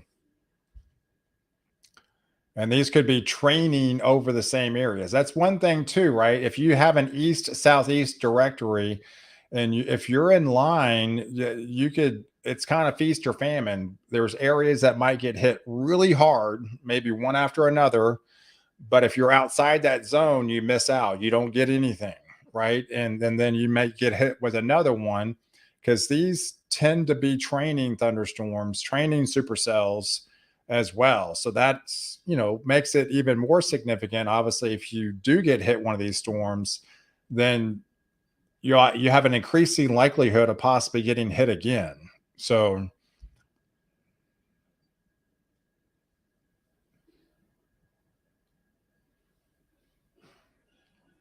how many bedrooms does my house have? I have three. I have three bedrooms. And this is the office. It's not counted as one.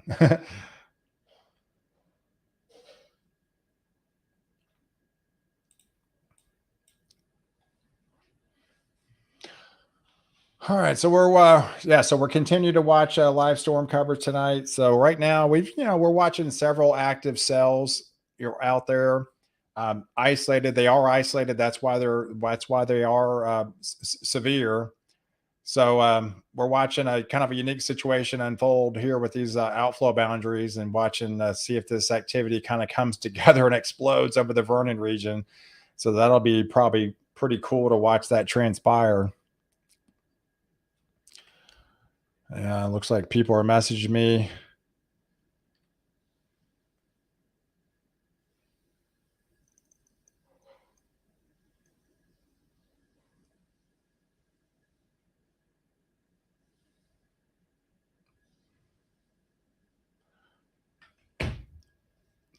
Hey, can you talk about what that line means? It's just the favorite area of unsettled weather. So you basically got the kind of the, this is the same boundary area that's been favored for an extended period of time. This is more of a what is often referred to as an outflow boundary, or a separation from warm and a little bit cooler air. It's just where the atmosphere is more favorable for it to turn over. Meaning, turning over is producing severe storms, or producing thunderstorms. So it's just a favorite area where it's gravitating towards that boundary. And these are outflow boundaries that came off of the supercell from Lawton, that pushed off to the southwest. And then typically when these collide, like Ian mentioned, it's these are going to be probably erupting in thunderstorms. I mean, I would imagine this Vernon area is probably going to be blowing up here shortly.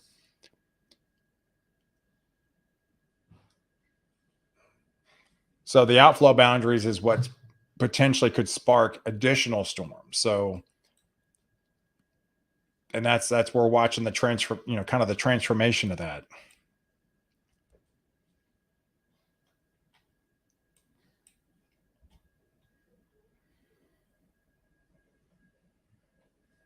Yeah. So like one thing has to happen, then another thing can happen.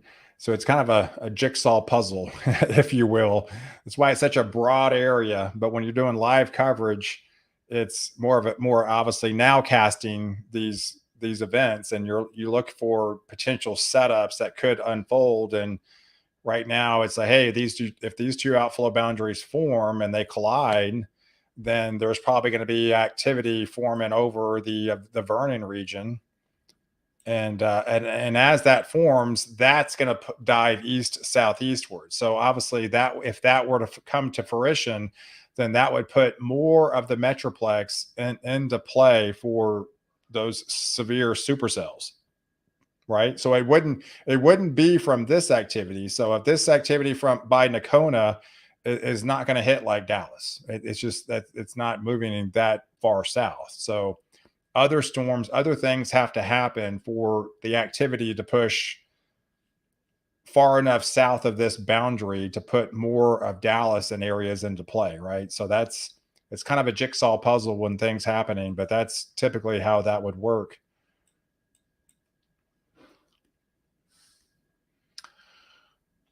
Hey, how's Alan looking for tonight? Well, Alan, you're in the northern periphery. You're definitely near the boundary, right? So if you're watching me, you're closer. You're close enough to the boundary that you're a little bit more favorable. But again, you kind of have to have several things to happen to produce the cells, and you're still pretty good far away. I mean, there's nothing happening in the metroplex. I mean, this is pretty clear across a good part of the and really the most of the metroplex right now. So the storms are to the north into southern Oklahoma, and they're about to cross over into the Red River.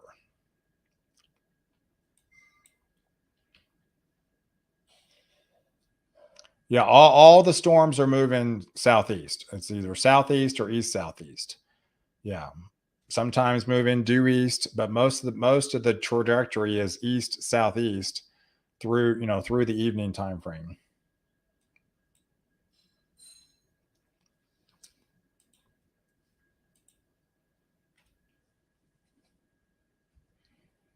All right, so we had some active tornadoes earlier. Things have calmed down a little bit. We still have active tornado warnings, but no confirmed tornadoes currently on the ground, as we speak right now. Yeah, we're approaching. We're in the 6:30 time frame now.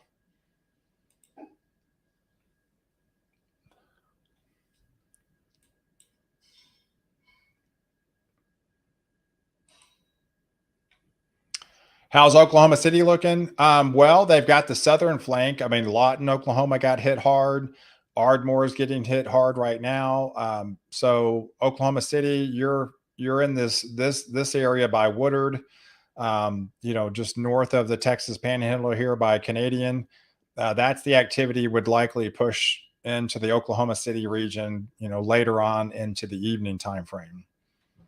So I think it's still going to happen for you up there. It's just not in the next hour, an hour and a half. It's probably closer to the 2 hour beyond time frame.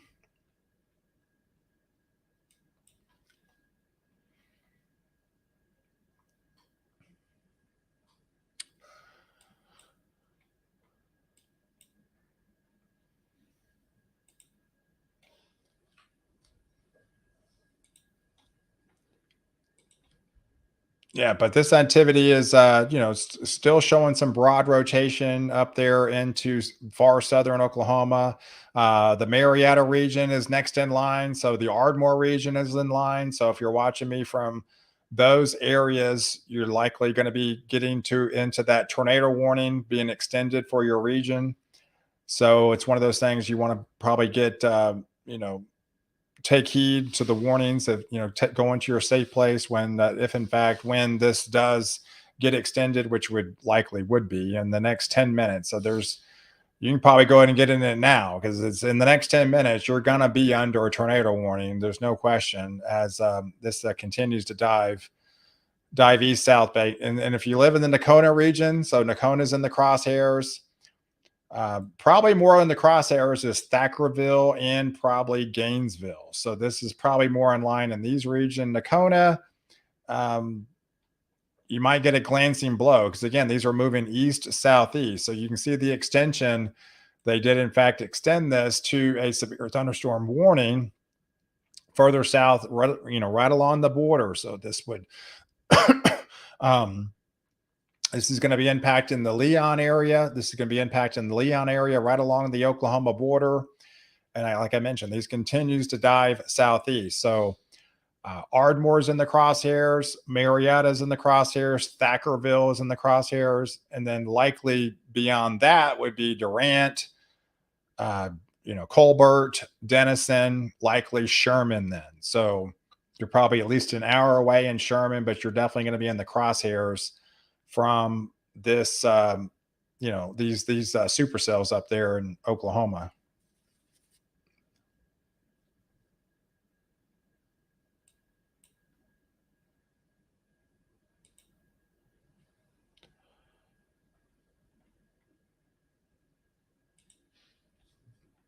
I'm just bouncing around to other radars if I'm missing anything here.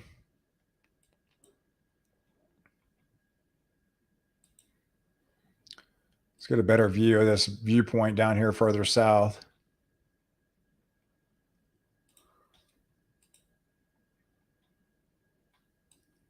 Yeah, so this activity down here towards Land Passes is still on a little bit on the calmer side. So we'll continue to bounce around and look down there every once in a while, see if that's getting more active.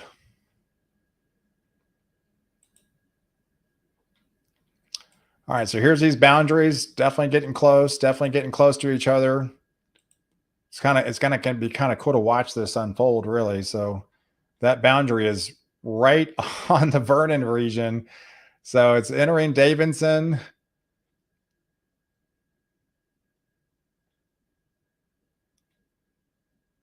Yeah, so you're probably maybe 15 minutes away to watch something like this kind of explode.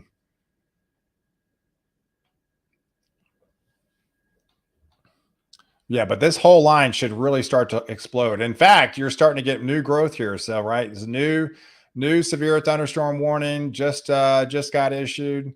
So this is up there towards the Jackson County. This is in southwestern Oklahoma, Harmon County, as well as Greer County in southwestern Oklahoma. beginning supercell, borderline severe, but it definitely has the potential with that collision of the outflow boundary to be fairly significant as it's growing in intensity. So, but we're watching.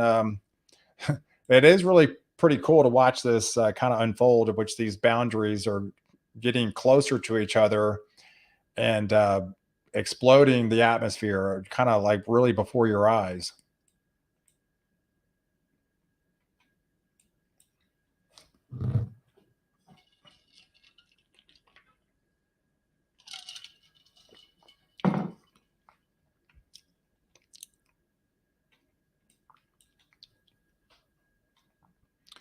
Yeah, that's another thing is we do have a fairly it's a weak cap, but there is a weak cap over parts of North Texas where there's less of a cap is closer to the boundary.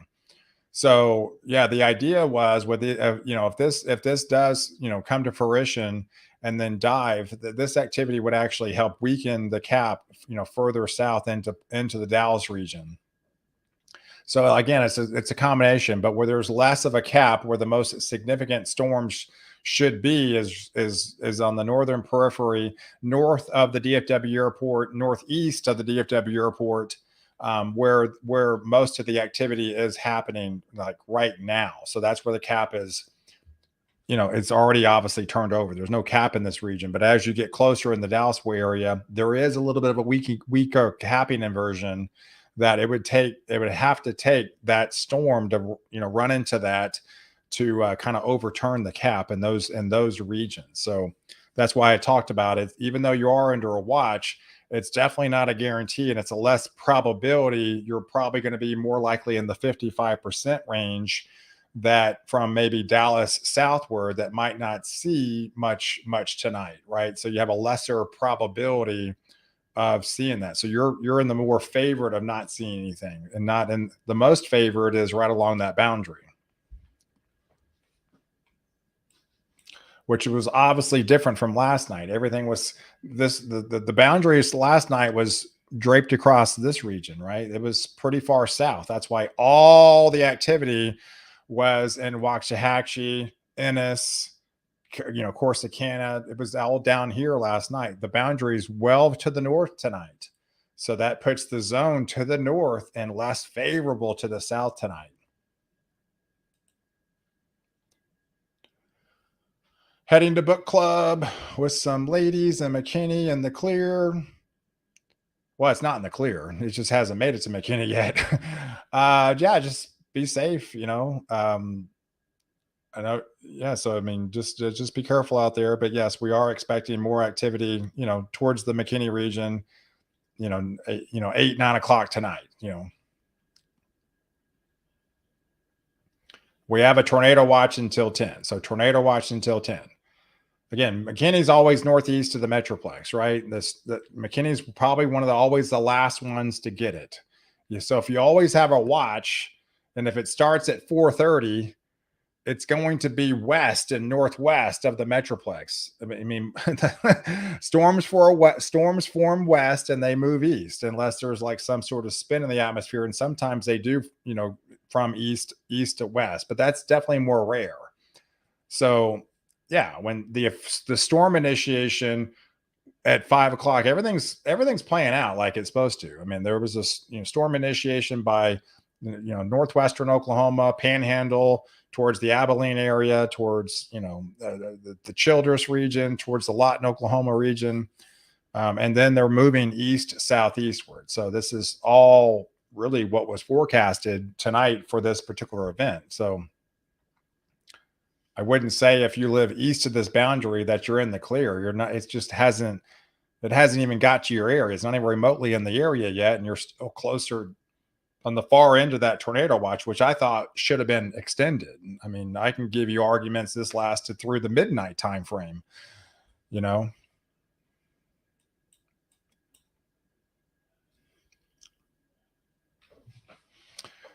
Hey, watching and drinking wine. I love the weather. You're doing an amazing job. Thank you. Hey, thanks for watching, Jenna. Enjoy your wine. Definitely enjoy the coverage. Hope it didn't get too bad in your area.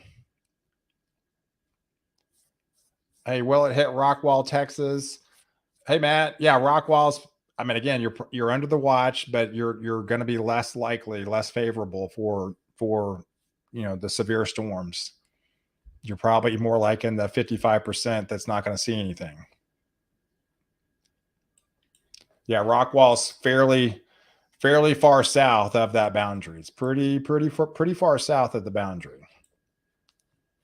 But we'll just have to watch this all play out. But there's nothing even close to you right now.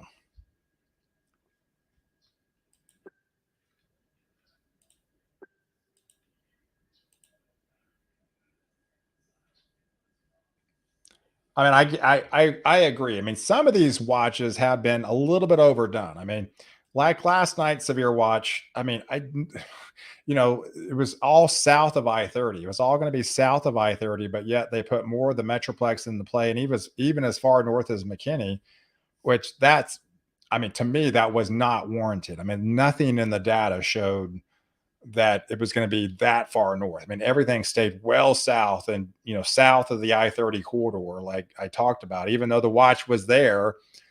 Um, for whatever reason, they issued it and extended it north. So, but yes, there's definitely going to be favorite areas. Again, the watch is for most of the Dallas area and even into central Texas. But yes, you still have the watch, but you're going to be less likely to get the most higher impact event from this setup.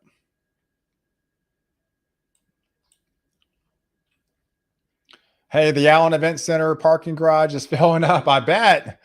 I bet. Hey, they don't want, I mean, because they know in Allen, I mean, they're slammed. I mean, you can't have anybody to fix your car because they're just backlog galore. They know if something happens, it's going to be months before they can get that thing fixed.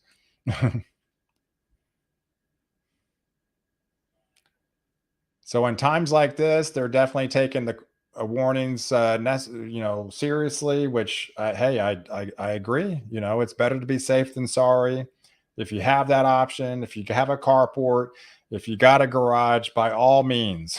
If you got one of those little hail protector things, little bubble thing that you can put over your car, I mean, take 5 minutes. Take 5 minutes out of your day and then do it. It's worth it. It is worth it. I mean, we have increasing odds for that to happen tonight.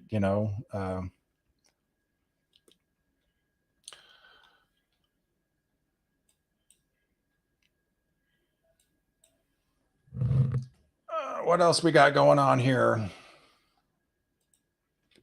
Yeah, as soon as we have one more supercell, we'll have a lot more activity. So we do have an active tornado. Let's get back to this because we do have an active tornado that is actually on the ground right now. So this is in Oklahoma. This is coming out of the Ardmore region. Confirmed tornado on the ground in southern Oklahoma, near the Helton region, moving eastbound at 30 miles an hour. This is northeastern Love County and southern Carter County. So northeastern Love County and Carter County in southern Oklahoma under that confirmed tornado. We have a confirmed tornado by spotters that is on the ground, going to be impacting the Ardmore region, the Lone Grove region, the Helton region, Wilson, Dixon, Overbrook, and the Lake Murray region. So eastbound at 30 miles an hour near the Helton region. So let's kind of take a look at this setup. I mean, you get your parameters here. This is the border of Oklahoma and Texas here. This is just on the other side. So there's Marietta, and this is Ardmore. So this is where we have the active tornado that is on the ground, and you can definitely see it right here. So let's zoom into this. This is near Helden. So we have the active tornado happening right now as this continues to move eastbound.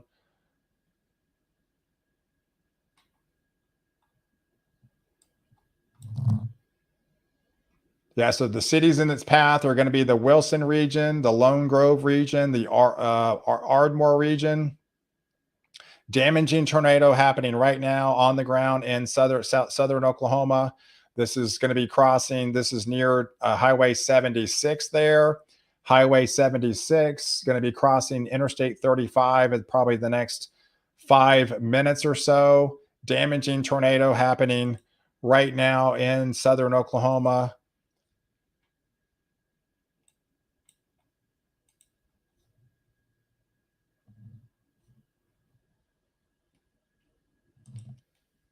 I don't really see a debris ball with that particular cell.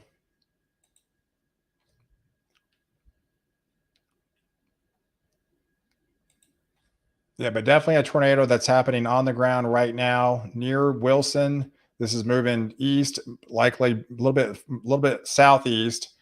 Wilson, Lone Grove, Cheek, Brock, some smaller cities. Post Oak is in the crosshairs from this tornado.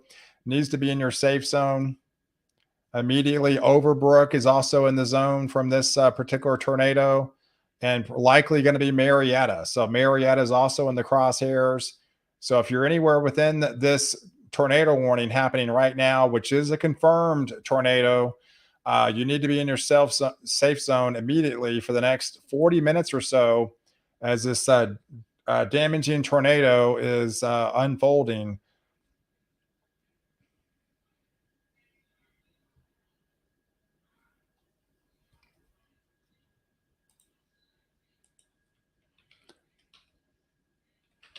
If you got any pictures of storm coverage tonight, please send me a message.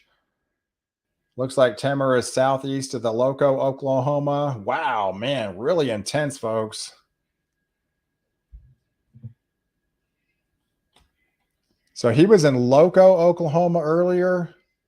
That was 9 minutes ago. Powerful tornado that came through Loco. Very intense winds. He's in the Dominator 3. He was able to get both of those up and running.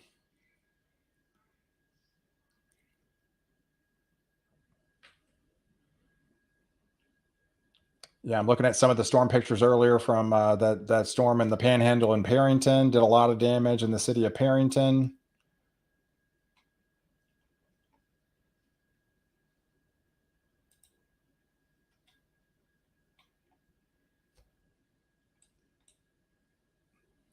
Thackerville in line. Thackerville would be. Yeah, I would say, yeah, Thackerville is going to be in line. You're on the outskirts of that tornado warning happening. You're on the southern flank here. Thackerville is in line from this cell. You can see it's gravitating more of an east southeast directory now.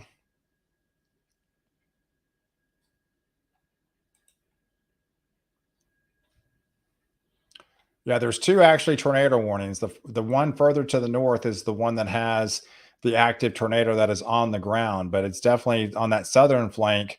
Yeah, definitely showing signs of that inflow notch right here within this zone by Illinois Bend. That could produce a tornado as this is moving across the border here.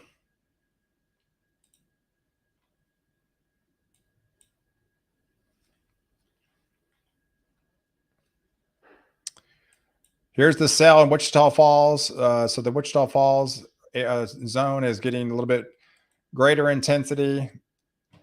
That's getting some darker purples to it by the city of Holiday.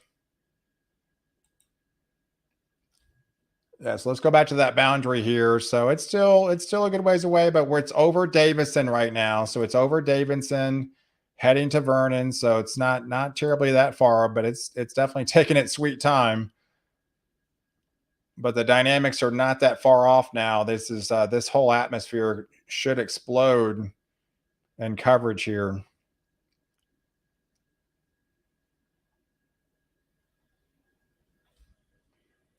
And if we go further north, this was the activity earlier that was hit hard in the city of Perrington, and now that continues to dive east southeast, south of the Woodward area. That's by the Cheyenne region. That's also heading towards Clinton, Weatherford, Oklahoma. Weatherford, Oklahoma is in the crosshairs. And that would be the main activity is likely going to be impacting the Oklahoma City region in the next probably an hour and a half to 2 hours or so.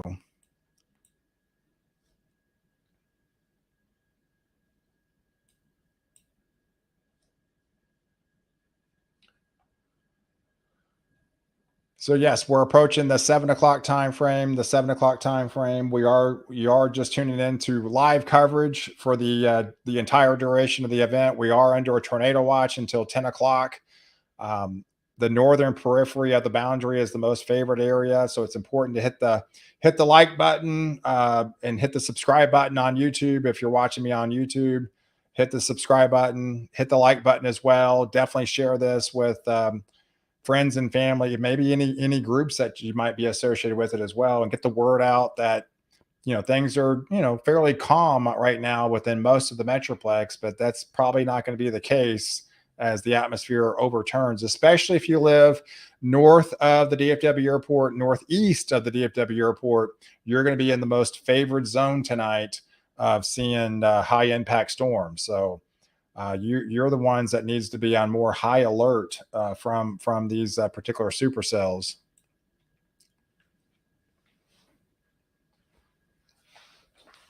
Hey Vicky, yes, watching from Hal, uh, near the Sherman region. So that would be again, you're likely in the favorite area. You're basically right on that boundary. So unfortunately, you're in a prime time zone where you're going to get likely some pretty significant weather from from this setup here.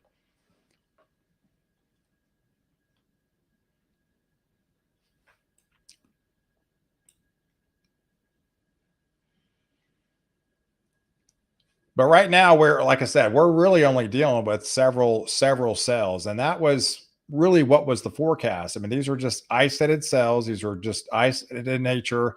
But again, that's what makes them so severe. You got to have the separation to have the severe intensity that they're expected to get tonight. And it's not a widespread event. It's not a solid squall line where you see sometimes where we just see a wall of water. That's typically a less favorable for hail. It's more of a wind threat. Where that's not the setup tonight. These are isolated supercells that have that is capable of really some intense hail and some tornadic activity and those intense winds as well that could come out of these storms.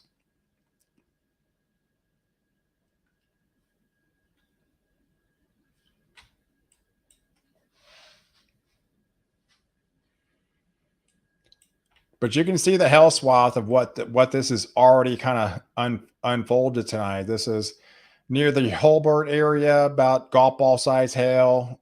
There's Roosevelt. There's 2.75. That's tennis ball size hail up there. There's some more golf ball size hail near close to Lawton. But the most significant hail right now that fell earlier was within Coral Crossing, 3 inches, by a White Wolf Bridge up there in Oklahoma. That was tennis ball, baseball size hail.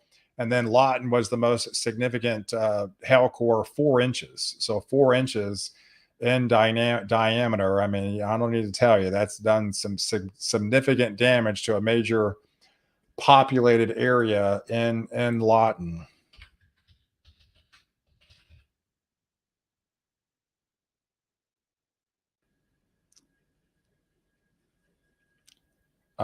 2023 Lawton population, 92,000 people, folks. So that's some pretty significant hail impact in a fairly major populated city.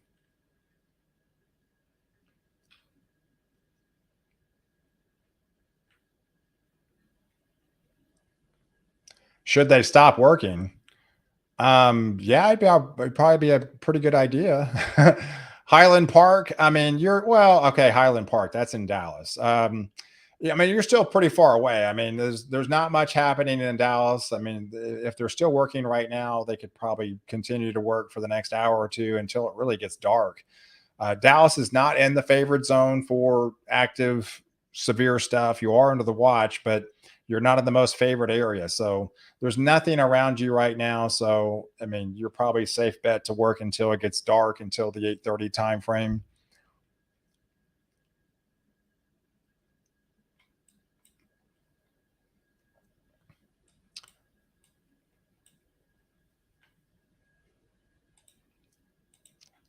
All right, so there's the Wichita Falls storm,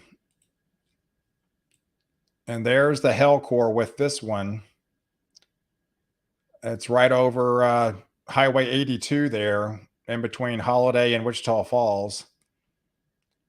So that hell core is gaining. That's gaining in intensity with that particular storm. And the one further north that activated on this boundary is getting a little bit larger, 1.25 inch hail. No tornado threat with that one.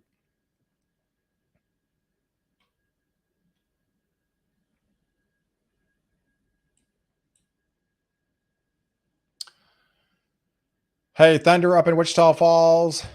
It's rumbling big time. Yeah, that severe threat is right to the south of you. So if we zoom into the Wichita Falls region, yeah, there's downtown Wichita Falls, and just to your southwest, that's where the most active weather is right now.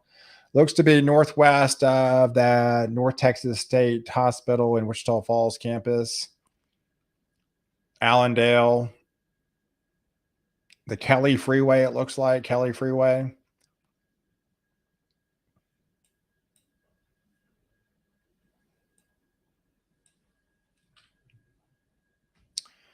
Yeah, but it's 7 o'clock. It's 7 o'clock right now, so we're watching live storm coverage tonight. Active storms in Oklahoma, has dropped several tornadoes.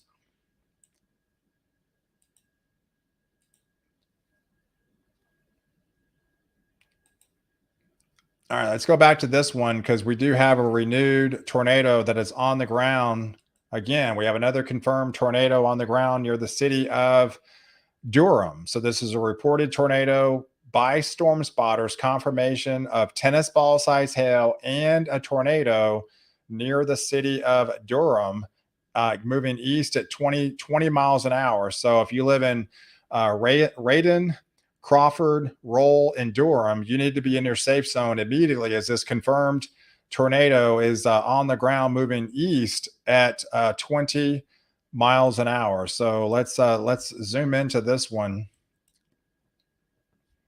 and look at the city of Durham here. So this is the city of Durham, confirmed tornado that is on the ground right now. With this, I need to probably switch radar sites.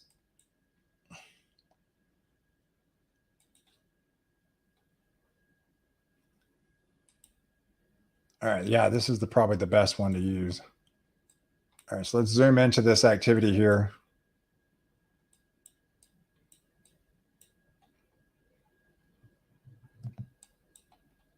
All right, looks like yes. So I got the velocity scans. Let's see what I'm looking at here. Okay, so there's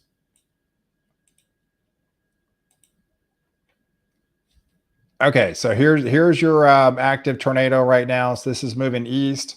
Confirmed tornado on the ground. It was coming out of Durham here.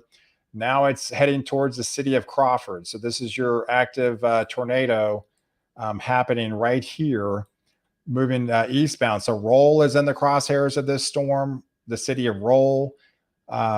Confirmed tornado is on the ground, tracking along Highway 33. So this is tracking along Highway 33 here, and heading towards, not as pronounced as it was, right? So that's definitely was a little bit bigger tornado in Durham, but it's definitely pulsed down a little bit.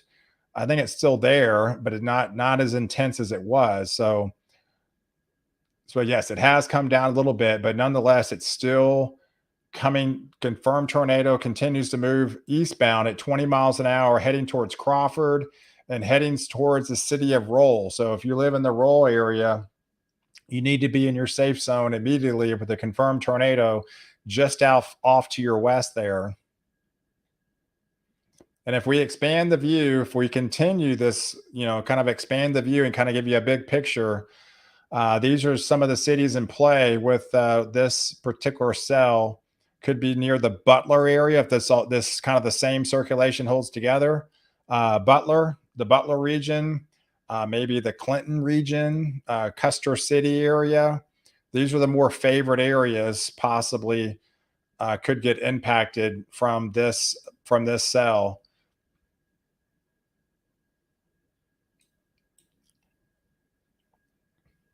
It actually appears the circulation has gained in intensity with that last frame there. So we could have like another an intensifying tornado coming together over the city of Crawford right now. Over the city of Crawford, uh, confirmed tornado continues to move eastbound at 40 miles an hour. If you live in those areas, you need to be in your safe zone immediately. This is just south of the wildlife center there, the Pack Saddle State Wildlife Center.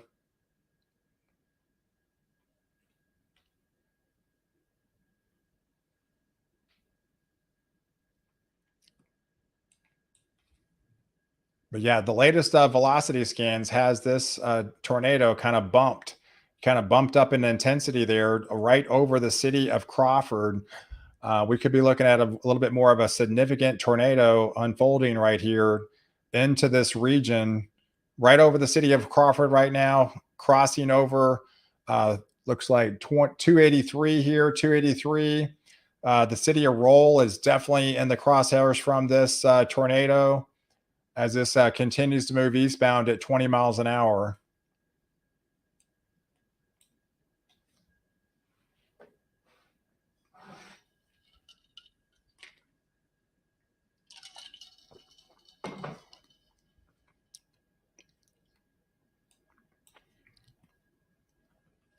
All right, so definitely on high alert up there near into the Texas, I mean into the Oklahoma region.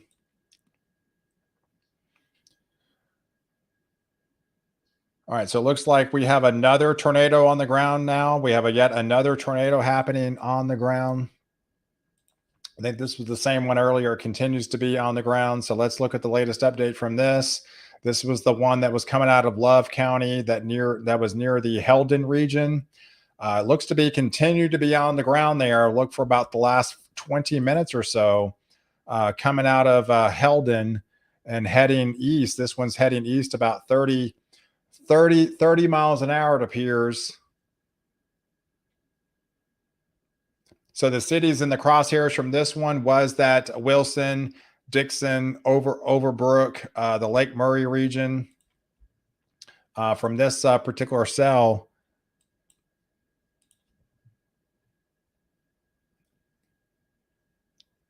it appears to be on the southern flank of this tornado warning as these continue to move eastbound.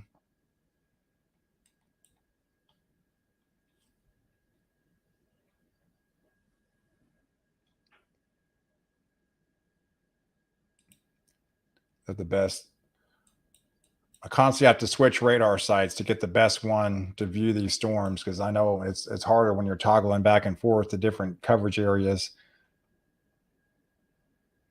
Sometimes it's outside of the radar site and you can't get a better grasp on it. You have to find the one that's closest to it.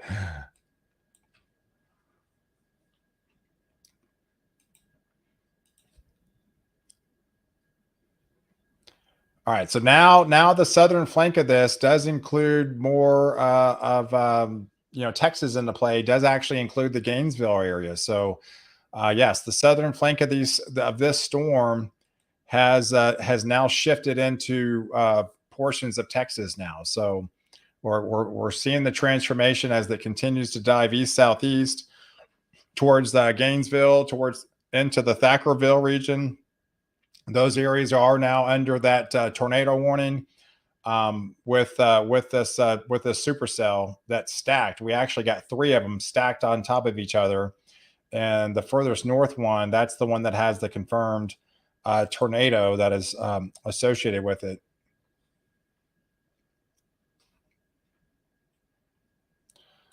But yes, you can see where we're going from, right? So you can see where we're heading. We're going to Collinsville, we're going to Whitesboro, we're going to South Mod, we're probably going to Tioga, we're likely going to Gunner, you know, east southeast. We're likely going to Weston, Anna, Howell, Tom Bean, Sherman, Bells, all those areas, Denison, Colbert, Pottsboro, those areas are likely going to be likely under tornado warning in the next 45 minutes or so.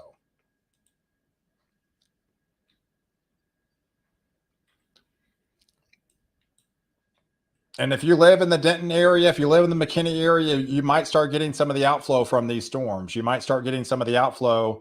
I'm looking outside my window now. It's still daylight here. It's 7 o'clock, and I can see the flag flying pretty abruptly. So the winds looks to appear they're picking up a little bit. I mean, they're probably close enough to these storms. They're getting some of the outflow from these systems.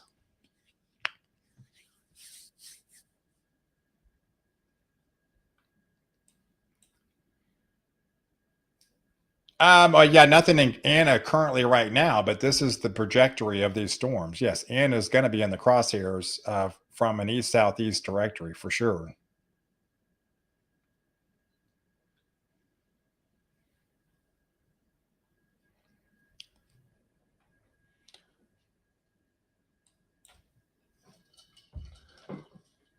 Hey, I'll be back in 1 second.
All right, I'm back.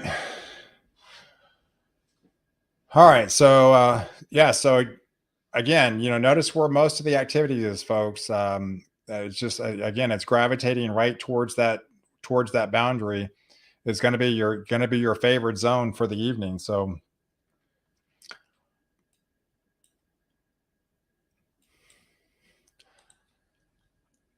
all right, so we still got that active tornado that up there near the Thackerville area.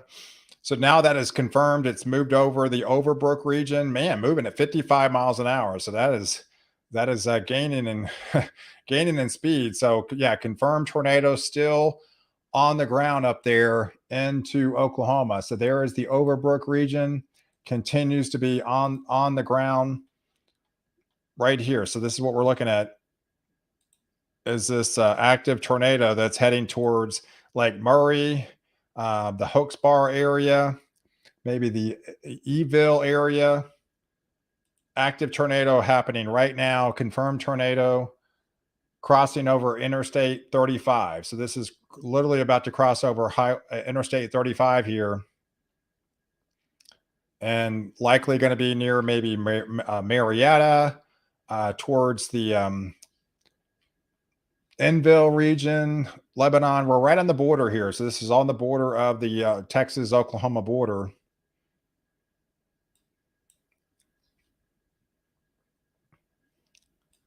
But it's likely right over Interstate 35 as we speak. So this is likely over Interstate 35 as we speak with this confirmed tornado that is on the ground right now.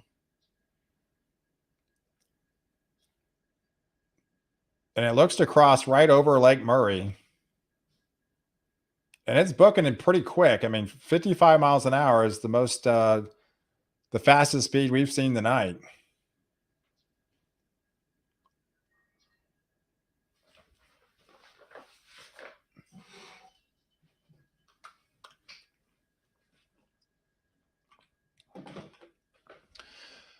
Hey, thanks guys for tuning into live coverage. We're starting to get into deeper into this event here. We've had several tornadoes on the ground happening right now in Oklahoma. We've had tornadoes with extensive damage into the Texas Panhandle, the city of Perrington, the city of Lawton had 4-inch hailstones earlier, and now we're watching active tornadoes. Confirmed tornado near the Overbrook region, and then we have two tornado warnings just in the south of there that's also showing kind of more of a broad rotation getting closer to Thackerville, and that's the one that's going to be moving towards like say Gainesville, the Whitesboro region, possibly the Collinsville region.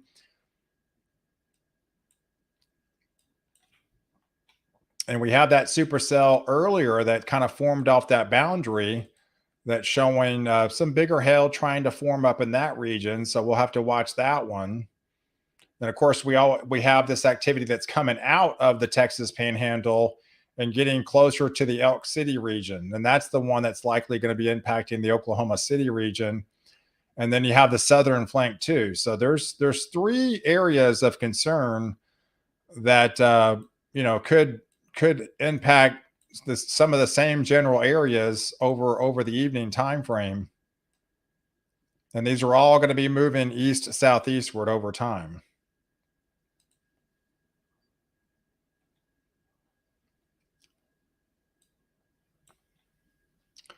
So we'll put the motion on here again and see the storm motion on these storms.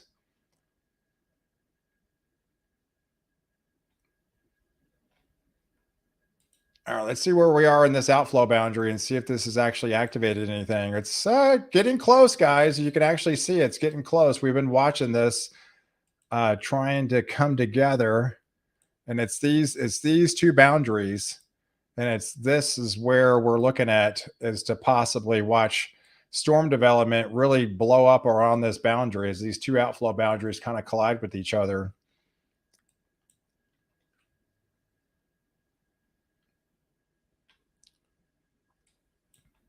But nonetheless, we did see this one form earlier when the tail of that was closer together. So we already saw this, and this is what activated the severe thunderstorm warning here. And then more than likely, this will be colliding, and we'll probably have supercell over the city of Vernon. So this is a likely scenario. What will likely unfold, and then those will be diving east southeast, and that will be the beginning stages of a further southern trajectory. And if that supercell will hold together, that would take it over. That would obviously build it much further south than what these storms are going into. So we'll have to wait and see if that happens first before we can get too far ahead of ourselves. So one thing has to happen first to allow something else to happen. So we'll watch. Those are just things we're kind of watching unfold here.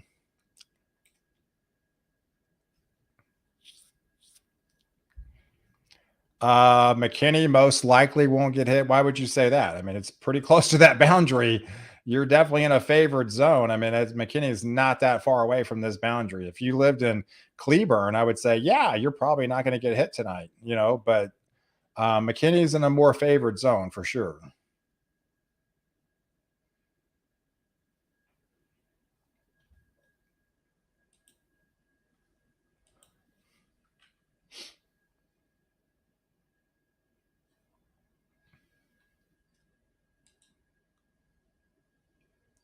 Mm-hmm.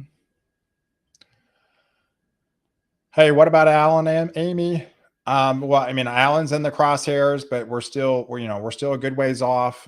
There's not much happening currently right now in those regions, but again, we're just watching this activity to your northwest as it dives east southeastward.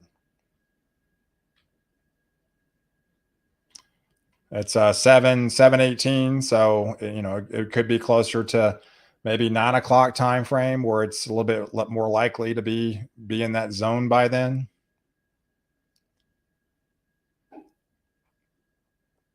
Yeah, how about Anna, Melissa Van Alstine? Yeah, kind of the same deal, folks. Yeah, the further north, Van Alstine's definitely more into play. I mean, you're probably not that far off now from in, of course, into the Van Alstine area because of these storms off to your east. I mean, off to your west here.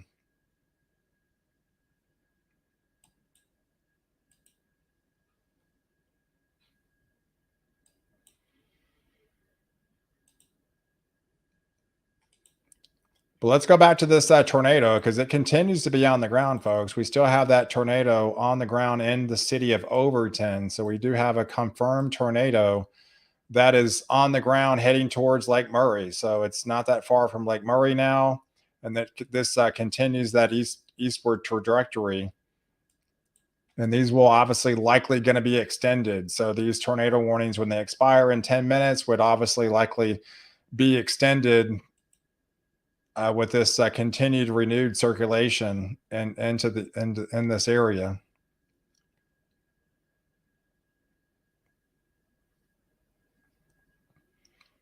Leonard, well, Leonard's pretty far east, so I would imagine it's going to be in Leonard tonight, but it's still probably a good ways off and into Leonard.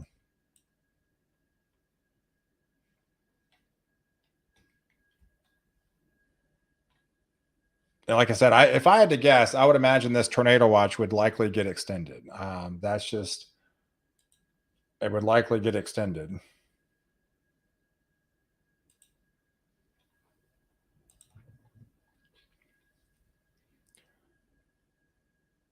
Wow. So the city of Parrington, folks, this is I need massive mutual aid, 12 ambulances to respond to Parrington. We have massive damage to over 50 homes are completely destroyed and heavy damage in downtown Parrington.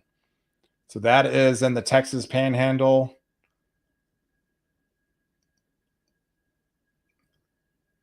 I don't know if that's confirmed. I'm just reading this on Twitter, so don't take this verbatim, but they're talking about mass casualties in the city of Perrington up in the Texas Panhandle. Like I said, I don't have confirmation of that. I'm just reading the headlines on Twitter. I hope that is not the case, but I'm looking at destructive damage in the city of Perrington. What we're talking about is this tornado, this very damaging tornado earlier that happened. Perrington, that's in Oklahoma. I'm sorry.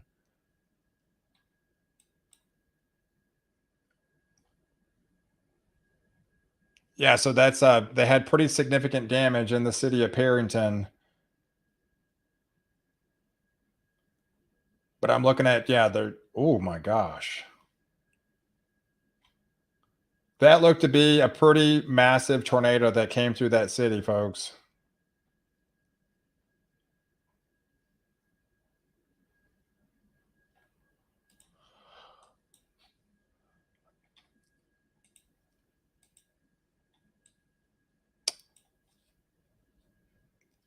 Hey Betty, so you're hearing your first thunder in Denison, so still in gray outside. So yes, there is the city of Denison. You're on the outskirts of that tornado warning. So notice the extension here. It does include Kingston now. So this does include the city of Kingston. These have shown us, numerous signs of tornadic activity within the same general area and some, 2-inch hailstones at times as well. So this is an active tornado warning that continues to unfold. We still have that's what they've already put the extension on the one that was over Overbrook that is now over Lake Murray that continues to be on the ground in the city of and near the Lake Murray region.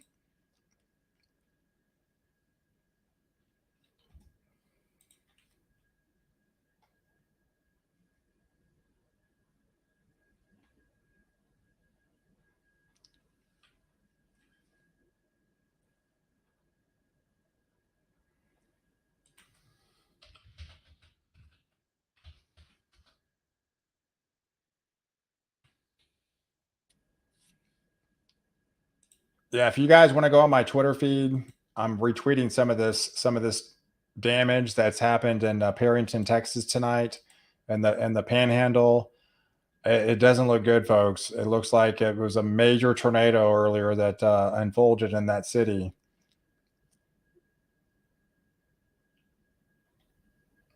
I'm seeing a lot of destruction. That was probably easily an EF3, maybe an EF4 that came through there.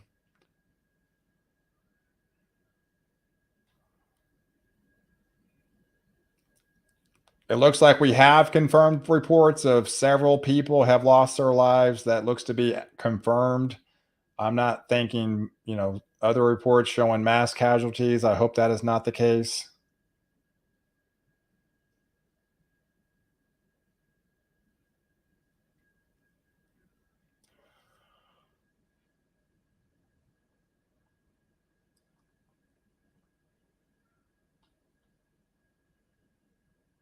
Oof.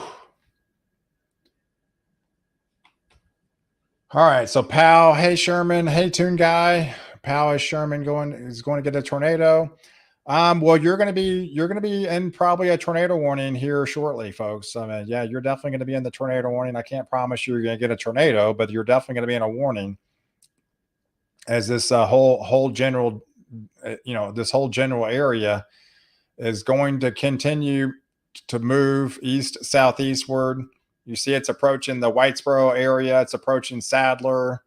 It's approaching the Pottsboro region. They have extended Kingston in the warning now. So Kingston is definitely in the warning now. We just had some golf ball size hail outside of Thackerville.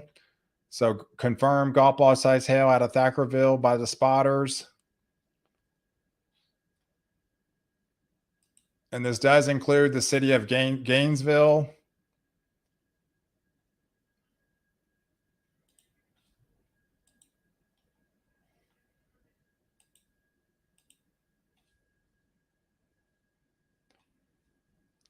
I mean, that tornado still appears to be on the ground, folks. That's been on the ground since 6:44, to my knowledge. That's could be a more of a long track tornado here happening in Oklahoma. It seems to be on the ground for the good 30 minutes or so. We'll see if this gets extended, but it looks to be every bit it will.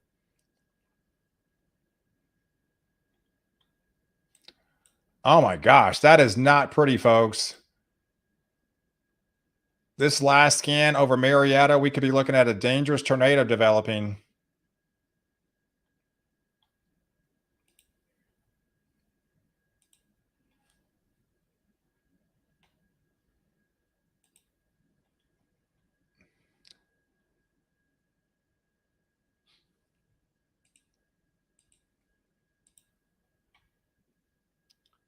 Yeah, things are starting to get pretty active across southern Oklahoma as these continues to move. These storms continue to dive east to southeastward here.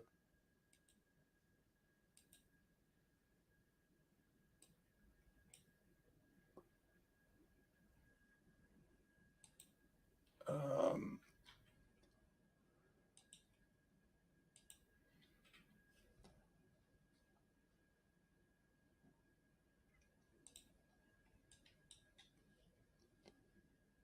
so is this heading to Wolf City? Wolf City's in eastern Texas. Yeah, I mean, eventually it will be. It's still a ways off. It's still a ways off for.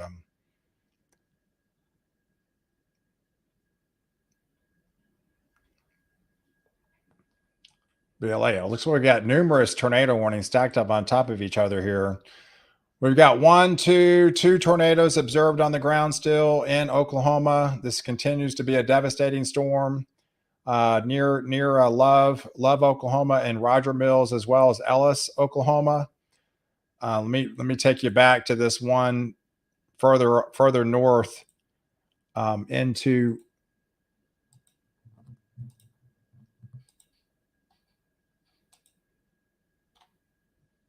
All right, so this one's coming out of this one. This was already extended, but yeah, this was the one earlier than the city of Durham. This was that confirmed tornado that came out of Durham that went through Roll and Durham. So we've already seen 7 or 8 tornadoes in Oklahoma, folks. I mean, we've seen numerous tornadoes tonight within the Oklahoma City area, and there's look at the warnings, folks. I mean, there's kind of stacking up. We have 9 tornado warnings happening right now, and there's only one in Ohio. So 8 of them. There's 8 warnings right now in the state of Oklahoma, and there's 2 confirmed tornadoes in Oklahoma. So it's definitely an active evening. This one further off into Lake Murray continues to be on the ground.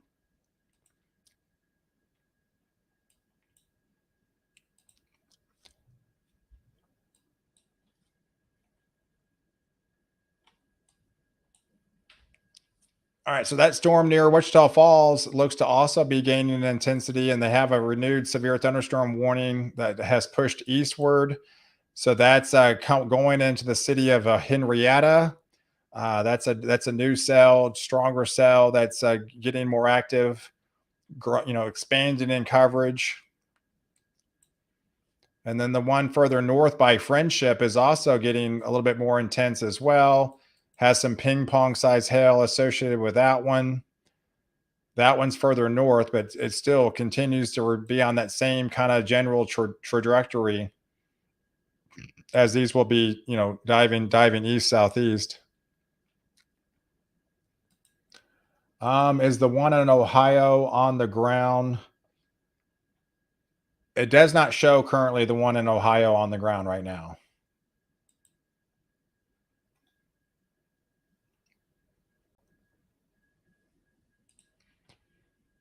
All right. The good thing is the one in Overbrook has subsided.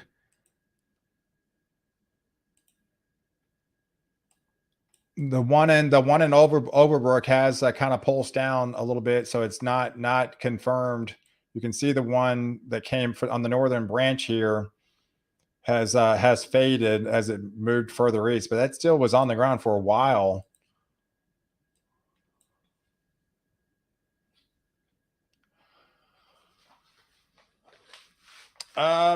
Gainesville, yeah, you're kind of like right on the outskirts of this. You are under that tornado warning happening right now. Yeah, if we zoom into this region, most of the circulations just in the north of you, but um, you are in a little bit more favored area here. So just definitely you should be in your safe zone right now if you live in Gainesville.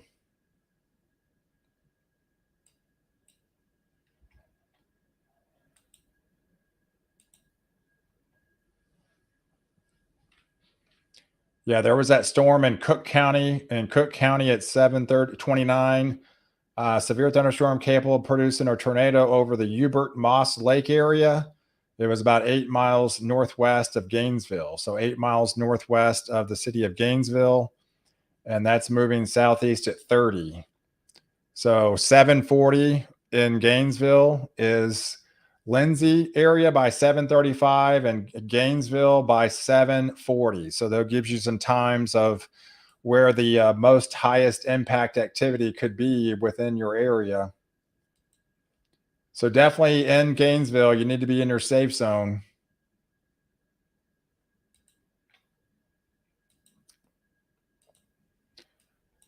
All right. So then further north of that, we have yet another warning that got extended from that one that was confirmed for a while. So now it's just showing signs of rotation over the Marietta area. So the active circulation over coming out of the Marietta area, right in this zone. That's going to continue moving east to southeast bound.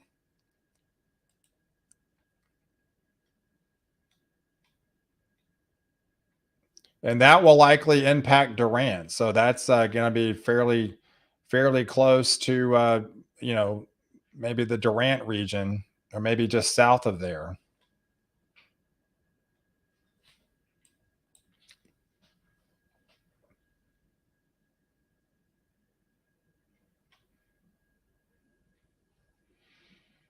But I would fair to say this tornado warning is going to be extended to include you know, Collinsville, Whitesboro, South Mod, possibly the Sherman region here shortly.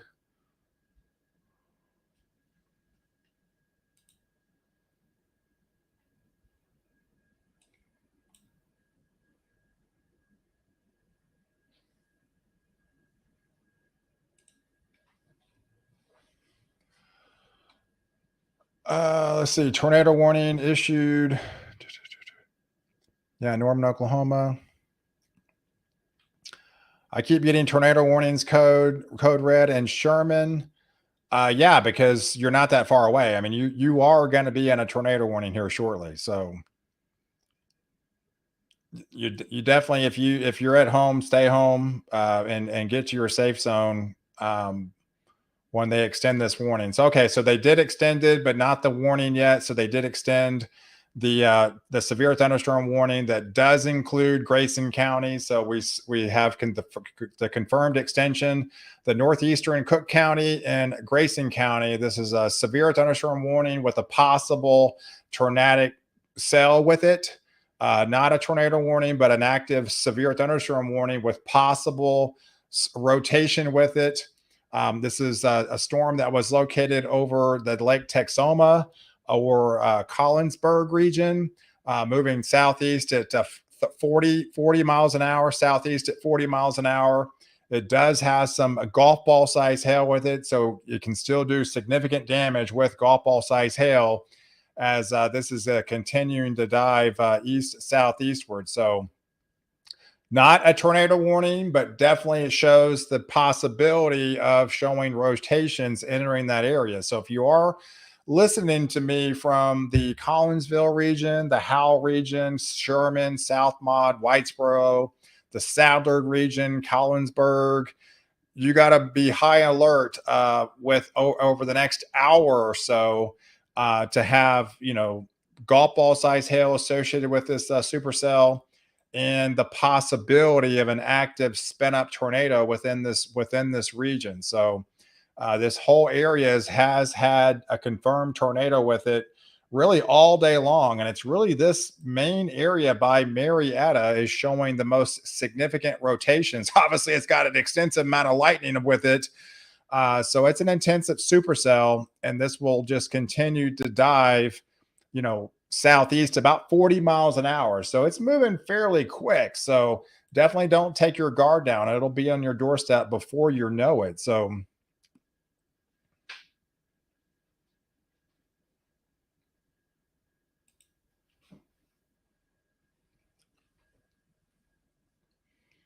yeah, so Tom Beans in the crosshairs, Denison, Pottsboro, the Knollwood area, South Mod, Collinsville, the city of Gunner. The city of Gunner is in the path. Gainesville, Collinsburg, Whitesboro, all those areas are in the path. Hey, Brooke. Yeah, Gunner is in the crosshairs of this zone. So yes, Brooke. I mean, yeah, Gunner is in the severe thunderstorm warning and possible pending tornado warning.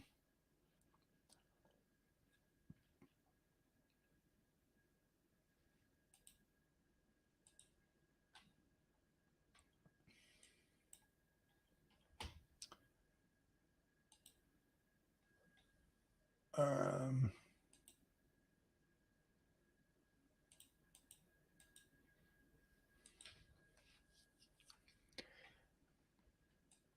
yeah, so even then, I would imagine the southern flank of this, you know, as it comes out of Gainesville, this tornado warning it is going to expire the next 7 minutes or so. This alone will put more circulation within the Grayson County region. So this alone will likely be extended. This tornado warning would likely be extended within that region. Hey, Rob, appreciate the donation.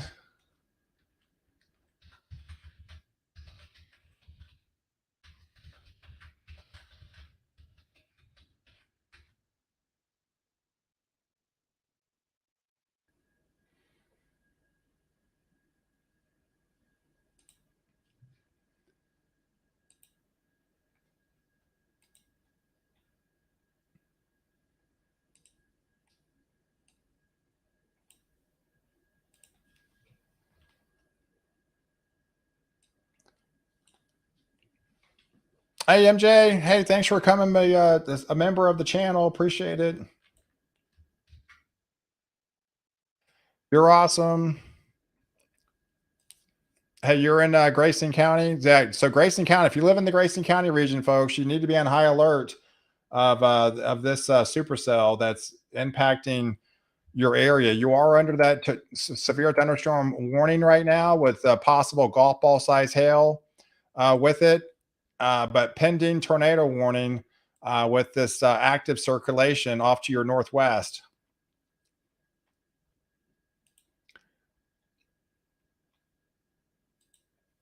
Yeah, let's look at where the most significant hail is with this particular setup. So it appears to be it's coming out of the Marietta area, heading towards the Dexter region, about to cross over into the Texas, the Texas region. We're right on the borderline here, folks. Um, there is the confirmed golf ball size hail just southwest of Thackerville.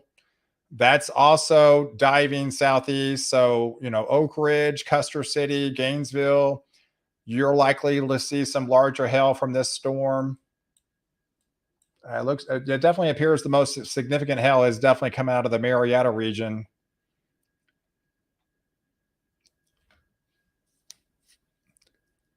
But yes, the warning does include hail up to golf ball size hail within the you know Grayson County region.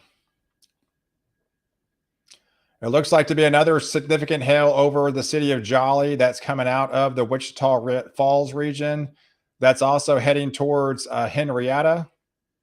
And if you look at the last frame, this one has picked up intensity. So this hail core has picked up intensity over the last couple of frames. And then, of course, this hail core up here towards Friendship is also kind of holding its own too.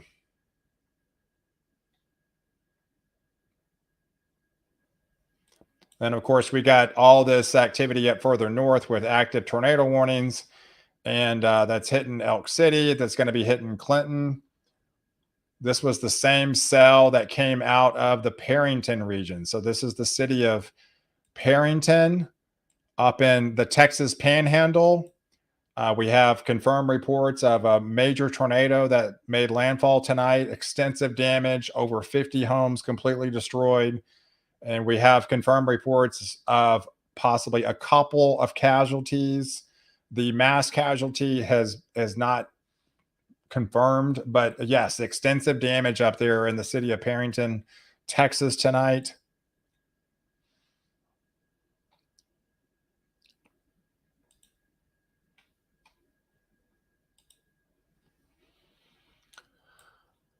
All right, so we continue to stay focused on this boundary. This we've been talking about this kind of really all night long. Is this whole boundary? It was going to be the favorite area tonight on the northern branch of these of the metroplex of North Texas, and then also obviously Oklahoma. So,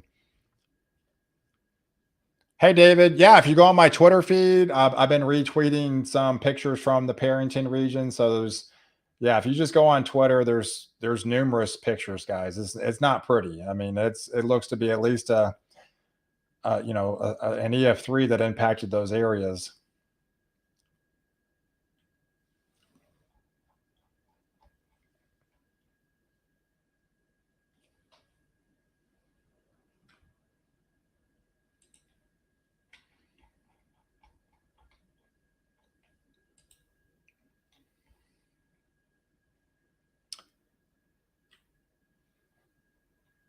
All right, so yes, here's from the National Weather Service. This was just 10 minutes ago, folks. Yeah, they're talking about that storm up in Sherman. Yeah, going to be impacting. Yeah, same deal. East southeast, guys. So yeah, this is straight from the storm prediction from the National Weather Service. Hey, Russ, thanks so much. Appreciate it. You're in Gunner. Be safe.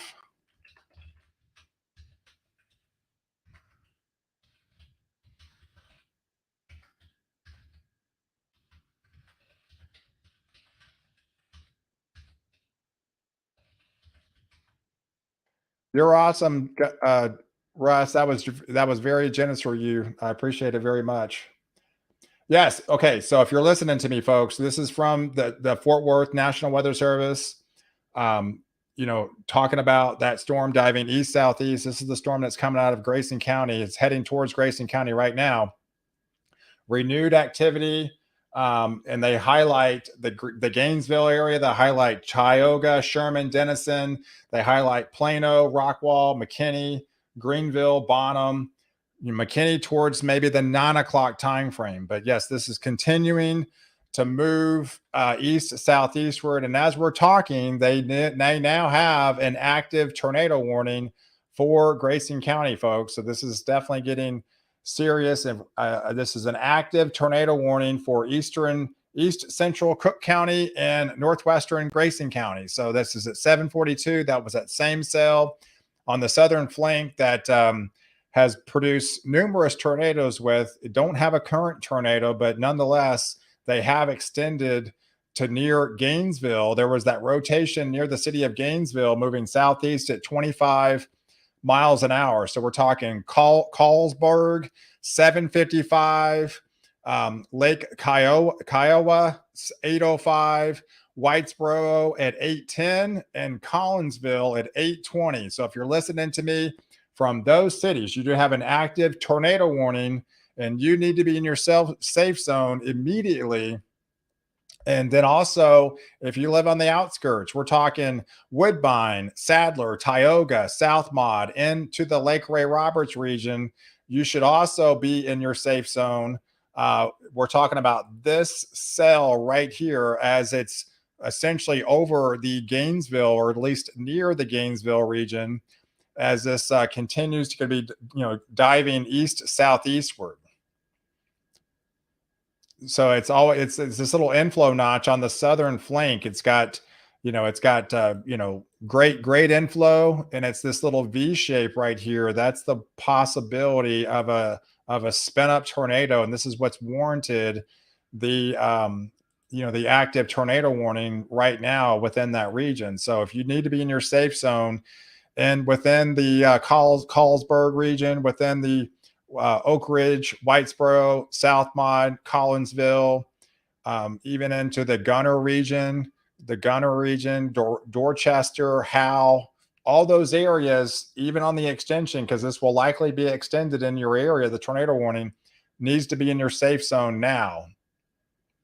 And I talked about the training aspect of these storms. There's more storms that form into your northwest. So and then there's obviously more storms up into the Texas Panhandle, and there's more storms out towards Elk City. And that's the one that impacted Perryton. So you can see the trajectory, folks. This is all moving east, southeast. So if you live anywhere near this line that I kept up all evening, on the south of there or just to the north of there, this is the area that needs to be on high alert tonight for the most significant weather for your region.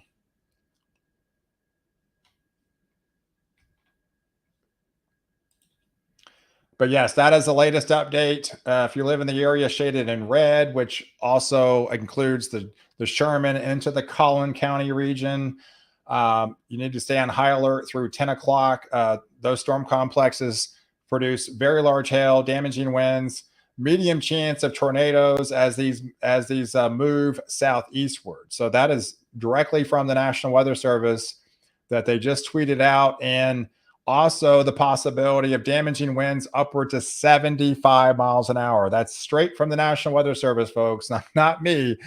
So that's straight from the National Weather Service, talking about potential 75-mile-per-hour winds with these storms that are coming out of the Sherman region, coming out of Grayson County, that will be going into Collin County afterwards. That'll be going into Collin County between the 8 and the 9 o'clock time frame. So these are just going to be extended further east southeastward as we get deeper in the next hour or so.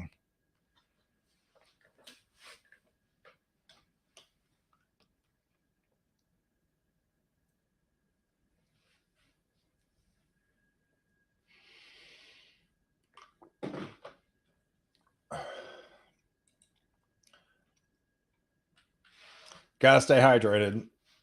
Oh, and another thing, because of the heat. I mean, obviously it was hot tonight, but now more of Texas is going to be under heat advisories and everything. ERCOT has put a warning out that's actually started today that goes on for the middle of next week. There's going to be more and more areas that are going to be impacted from the heat, right? I mean, there's 30 million people that live in Texas now, so I'm just letting you know. They have put out a little watch showing they're looking at peak demand. I mean, peak demand on power. With the combination of these storms, it's a 1-2 punch, guys. It's heat and storm. So there's probably going to be people losing power tonight, and then there's the heat too. So this is kind of a nasty combination that they're running into.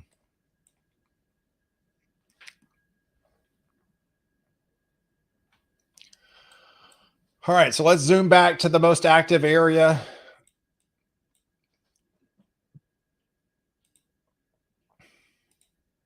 All right. The good thing is the northern periphery has settled down a little bit. So it doesn't look as intense into southern Oklahoma. Now the intensity has shifted further south into Texas. So there's no warnings right now on the other side of the Oklahoma border, but the warning right now is within Grayson County for this little inflow notch from this rotating supercell that's coming out of the city of Gainesville here. That will continue to dive east to southeastward. I'm looking out my window. It's looking pretty dark out there, folks. I'm getting I live in McKinney myself, so I'm seeing the darkening skies for sure. But this little cell in Gainesville is definitely showing rotation here, folks. So there's definitely rotation. Not a lot, but definitely broad rotation coming out of the city of Gainesville. And look at that little scan. That's a new scan. That looks to be intensifying just a little bit. So that is over the North Texas Medical Center. So North Texas Medical Center, we're seeing renewed velocities trying to pick up in intensity.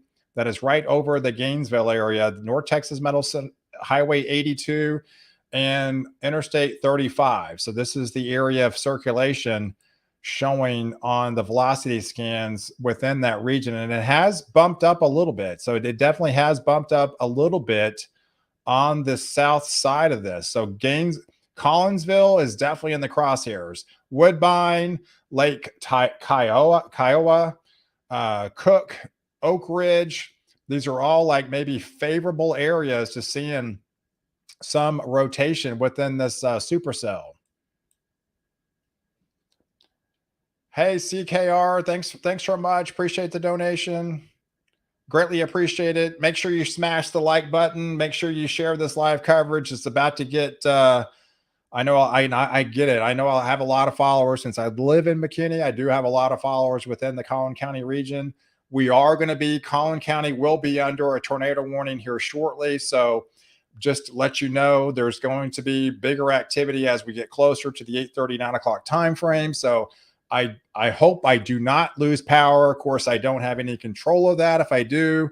So we'll be doing live coverage as long as we can, folks. So just to let you know, I am going into an area. This activity is going into an area that it's going to be close to my house, and I am expecting a tornado warning over Collin County in the next 30 or 45 minutes or so. So if I do happen to lose power, I'm sorry, but I don't have any control of that. But we are expecting some pretty intense winds, some larger hail associated with it, and possibly a tornadic spin up. So, but what is the most area of concern right now is this southern flank of this storm. And the last velocity scan definitely showed a little bit, more broader circulation that's right over the city of Gainesville, folks. So this is the area of concern. This is the area that has warranted the tornado warning from this supercell as it continues to dive east southeastward, going to be impacting the Lake Kiowa area, the Shadow Grove area, the Collinsville area, and eventually Tioga. So Tioga is going to be in the crosshairs of this storm here shortly.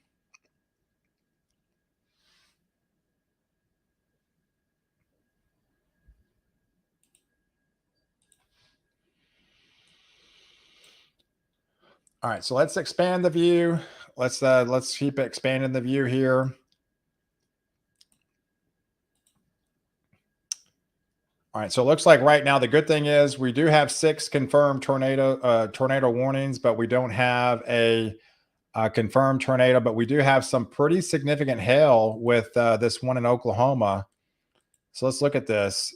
This is a hail core that's producing some tennis ball size hail, folks. That is some dangerous stuff over the Hammond Junction area. Looks like the Hammond area. This cell is going to be diving with 70-mile-per-hour winds associated with it, diving towards Arapahoe. This will be impacting the Clinton, Oklahoma here shortly. Clinton, Oklahoma. So these supercells up in Oklahoma still mean a lot of business. These have dropped 2.25, 2-inch hail. Now we're talking tennis ball size hail over this region. So very damaging storm, along with 70-mile-per-hour winds, and at times spinning up an isolated tornado. So very damaging cells that are eventually going to be heading near, at least maybe on the southern flank of the Oklahoma City region. Hey, Roy, longtime fan. Thank you to do what you do full time. Thank you for keeping us informed from Jacksonville, Texas. Hey, appreciate it. Oh, Matt. Yes, I do remember you, Matt. Thanks for the donation. Yes, you have been following me for a long time. Greatly appreciate it. I enjoy these live streams, but obviously I don't enjoy the severe stuff that comes with it.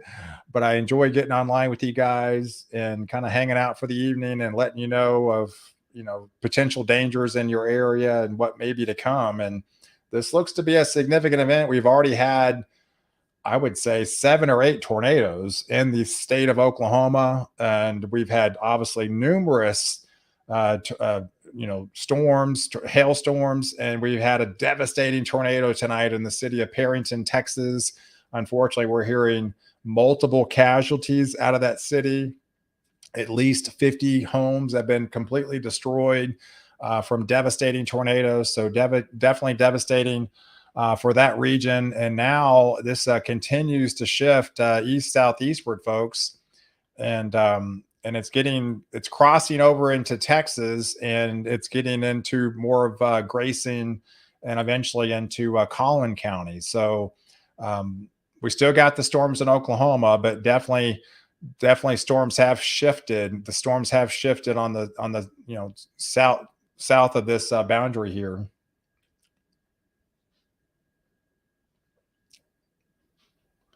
Hey, you're in a city of Electra, so yeah, you're pretty close to that storm by Henrietta. Yeah, so you're in the city of Electra.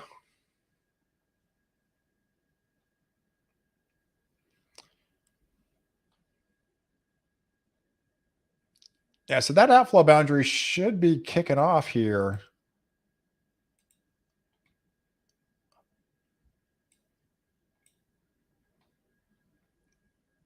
They should be colliding. They're right on top of each other now. So we'll just watch this area by Vernon and see if it kind of explodes there.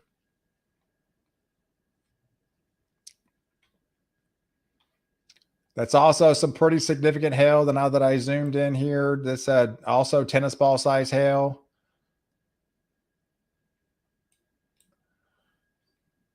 But let's go over back to the active warning. All right, so it looks like they have extended the severe thunderstorm warning, continued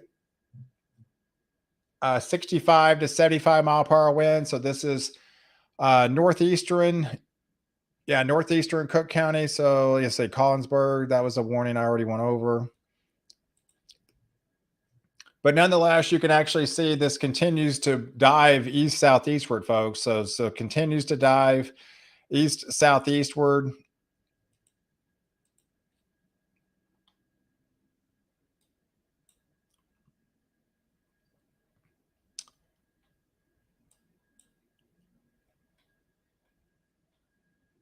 All right, so we just have broad rotation over the city of into into Grayson County, folks, into Grayson County. We do have an active tornado warning for the next 30 minutes within Grayson County for this just isolated, rotation within this area. Pretty broad rotation, but it does definitely have some rotation with it, and it looks like it might have picked up intensity here. That last frame right here, coming out of Gainesville near Oak Ridge.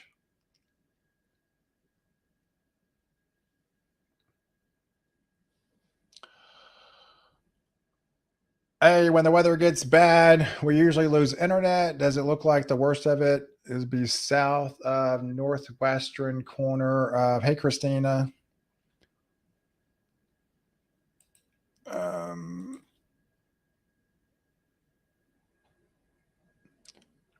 yeah, there's just a lot more activity to come through still. Hey, Cody. Hey, you're watching from Bailey. So Bailey's definitely in the crosshairs from these systems.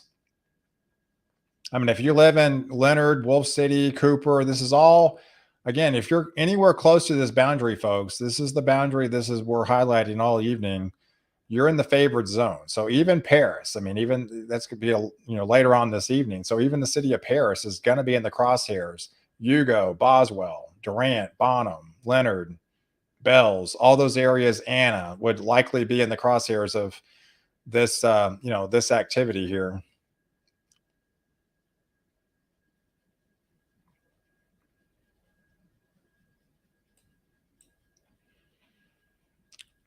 And we still got this cell by Henrietta and by Nakona. So these are also going to be diving east southeast as well. So that's we have the leading leg of this, but then we have still cells forming, off to your northwest. So these are all going to continue.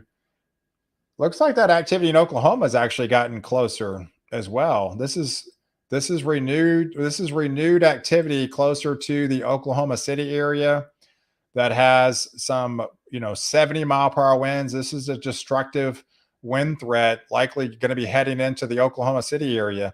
Remember earlier, the watch includes up here for some 90-mile-per-hour winds, and it could come in the form of this line right here. These are all kind of congealing together. This is almost forming a long straight line wind threat. This is a different threat up there in Oklahoma. Isolated spin up tornadoes, large hail, but it looks like the beginning stages of the formation of maybe some destructive winds that are going to be starting to unfold in that region there.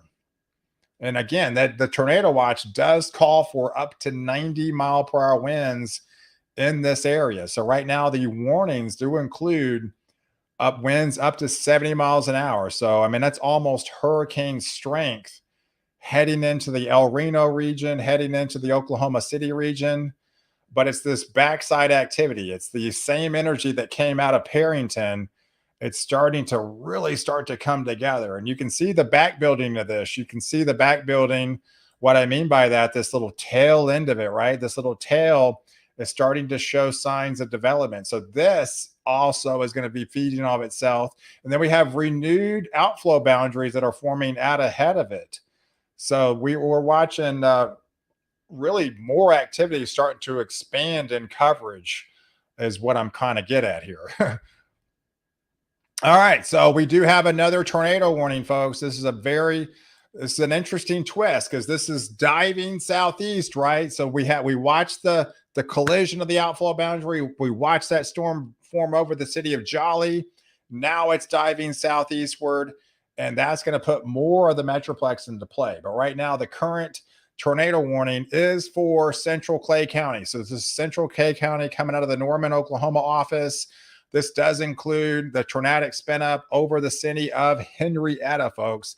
Has some golf ball size hail moving eastbound at 35 miles an hour. Henrietta and Bellevue needs to be in your safe zone immediately of this developing cell that's really blown up in the last frame or two. This southern flank. Oh wow, that's pretty nasty, guys. This is really developed in the last frame or two. This significant cell right here could be a developing tornado happening at any moment, coming out of Henrietta into the Dick's look like Dick Worsham area. And that will be diving southeast in the target of Bellevue. So if you're listening to me from towards the Wichita Fall region, diving southeast in the city of Bellevue. You need to be taking shelter immediately as this dangerous cell. Look at those colors.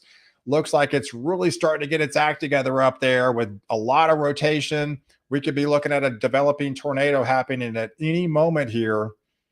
So this is a dangerous cell that is starting to really kind of take shape in that region. But notice where it's at. We talked about this, right? We talked about this. Look where it's at. I mean, this is going to be diving east southeastward. So this is the cell that's going to put more of the metroplex into play. This will be diving east southeastward, directly impacting the Bowie region, possibly the Decatur region, Denton, Sanger, Pilot Point, Valley View, possibly Flower Mound. So this is a renewed cell that just dropped further south. That's also moving east southeast. So this is going to the beginning stages of new development on the southern fringe of this. So this could be its own supercell as well that will be diving east southeastward. But right now we have a developing, even I would say a potential tornado coming out of this region, as we're seeing some pretty broad circulation over the Dick Worsham area. If you live in that area, you need to be in your safe zone immediately, as this developing, rotating supercell continues to look a little bit more favorable for dropping a tornado out of that region. So you can see these little blues and these kind of, they're just kind of mixing colors where the atmosphere goes to and from away from the radar here. That's the circulation that we have to be concerned about. You see it pulsed up there right over Dick Worsham, then it's kind of pulsed back down. So this is definitely one of those storms that could be dropping a tornado. It actually maybe even could have dropped a tornado for a minute or two and then lifted back up in the atmosphere. But definitely, this is why they have the tornado warning in effect right now for this region, as this developing supercell is definitely showing good signs of rotation within that region, that you need to be in your safe zone. If you're listening to me from the city of Bowie, so the city of Bowie, this is going to be knocking on your doorstep shortly. So in the next 30 minutes, I would expect another tornado warning in the city of Bowie and eventually going over to the city of Sunset. So Sunset would be in the crosshairs from this supercell that is continuing to showing more signs of rotation with every frame here.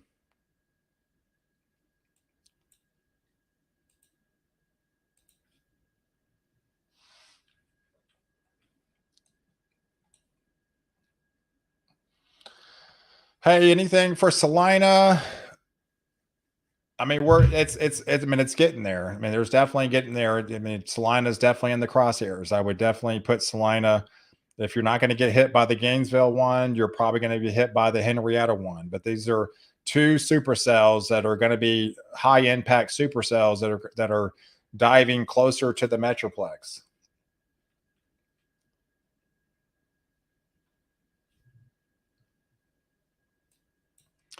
And again, there's more activity down towards Lawton again. Lawton got hit hard earlier. They had significant damage in the city of Lawton. And yes, we have renewed cell heading that way. So this is another, cell that has some golf ball size hail with it. So this in itself could do more damage within these same areas. We talked about training cells hit, same areas getting hit multiple times tonight. And that's exactly what's happening here. So if you live in the city of Lawton, unfortunately, I know you probably have a lot of damage there. It definitely appears we have another pretty significant supercell unfolding. And then we have an outflow boundary on the southern flank of that. And that's also going to be probably the driving force is going to be impact, with new development on the south side of there. So we're definitely seeing signs. And then just this northern branch could develop in a nasty squall line for really significant winds up in the Oklahoma region. And this is where the winds could approach the 80 to 90 miles per hour if this thing really starts to get going. So I think we're at the beginning stages of it. But if these things start to align and they start to bow out, that's going to be your sign where we might have a destructive, severe thunderstorm. It would be labeled as a severe thunderstorm with destructive, damage to it. And then that's when you would see some of those 80 and possibly 90 mile per hour winds within that supercell.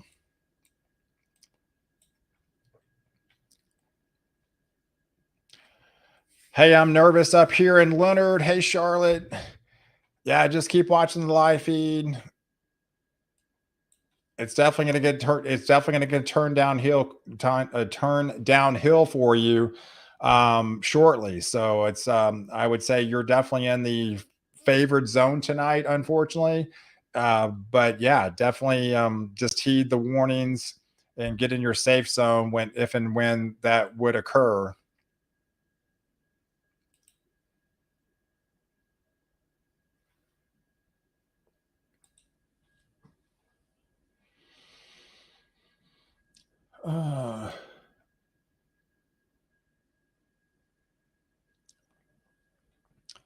Yeah, that circulation over Gainesville is just almost like it's kind of pulsing up and pulsing down. There's nothing like significant, but it definitely it's the severe the tornado warning is definitely warranted. There's no question. It's definitely warranted up in the Grayson County region.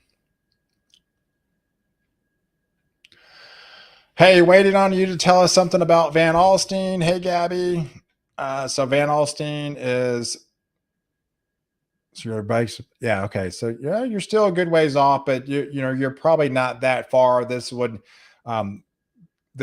severe thunderstorm would expire in 20 minutes. So there's a good bet in 20 minutes you will be extended and you will be under that severe thunderstorm warning, and then eventually you would likely be under that tornado warning as this activity gets a little bit closer. So things are going to be going downhill for your area, but it's still going to be probably 30 to 45 minutes or so. First the warning, and then likely the tornado warning is going to follow.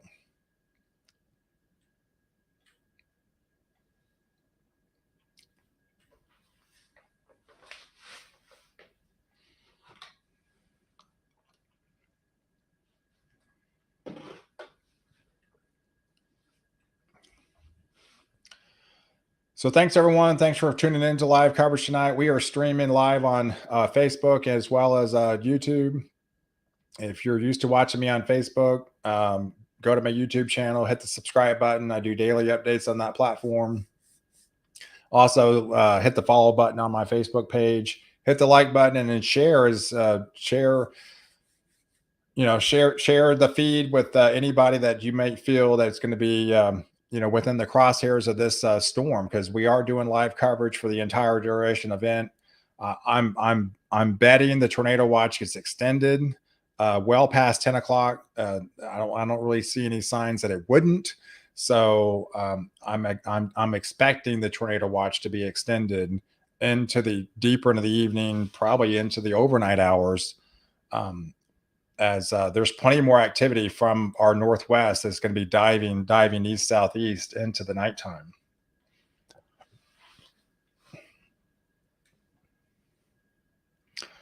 Let's go back to this storm right here, because this is definitely showing, again, pretty significant rotation on the southern flank of this. This continues to show coming out of Henrietta.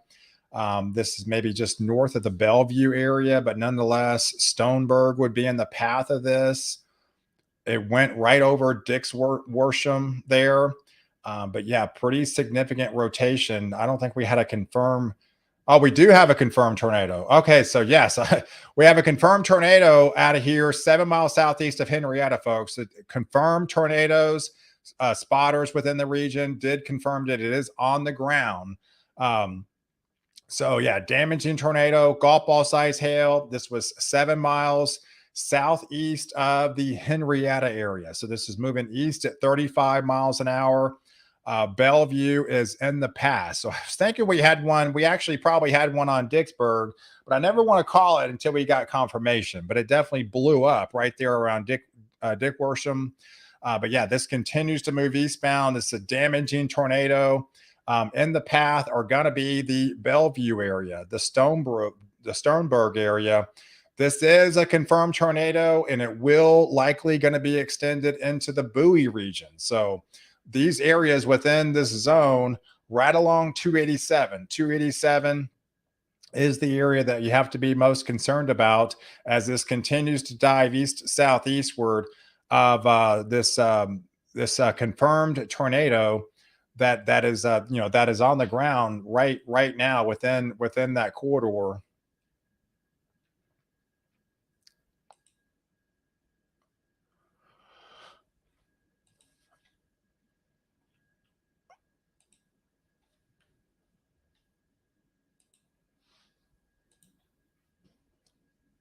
All right, so this is where we're talking about, folks. This is the tornado on the south flank of that. That is your tornado, folks. As is wow, look at that. It's actually even bowing out now. I mean, you can see the inflow notch. That is a fairly decent, significant tornado heading right over the Bellevue, and that will be going into Bowie, folks. So if you're listening to me from Bowie, you got friends, you got family, if anybody that lives in the Bowie area, you need to text them, you need to call them, you need to let them know you have a developing tornado just off to your northwest. You are not in a warning right now, but you will be. This is a dangerous tornado that is on the ground, diving into your direction. So do whatever you need to do to get a hold of friends and family in the Bowie region and let them know we have a developing, potentially dangerous tornado that is on the trajectory of heading their way.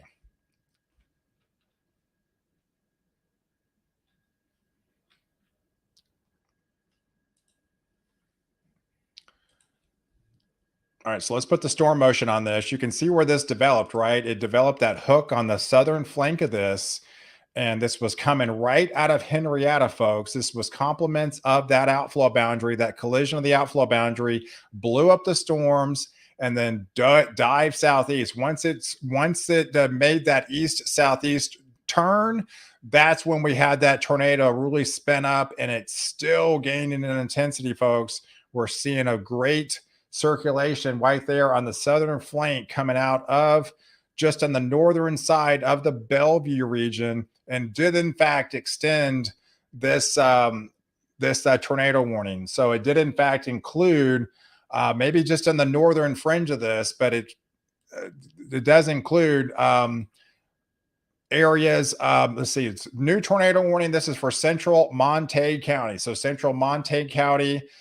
This was that developing tornado. That was the confirmed tornado that was this is just the extension of it, folks. So developing producing tornado 7 miles north of the Bellevue region that was moving eastbound at 35 miles an hour. So Ringgold, Montague, Bonita, and the Mallard area and the Stoneburg area, all those areas are in the favorite area of it being impacted from this confirmed tornado that is on the ground. So they went ahead and extended this tornado warning from this tornado that is on the ground right now. So Bowie is just on the outskirts of this, but I'm surprised they didn't shift it more east southeastward. Even though you're not in the warning, I would definitely heed warning from this particular cell. It's just way too close. So they expect it to move further east. I think it would likely move further east southeast. So, but right now we do have that confirmed tornado that is on the ground by storm spotters as of 8:08. So it's been on the ground for 10 minutes now, likely doing significant damage in that area, and it is moving east about 35 miles an hour.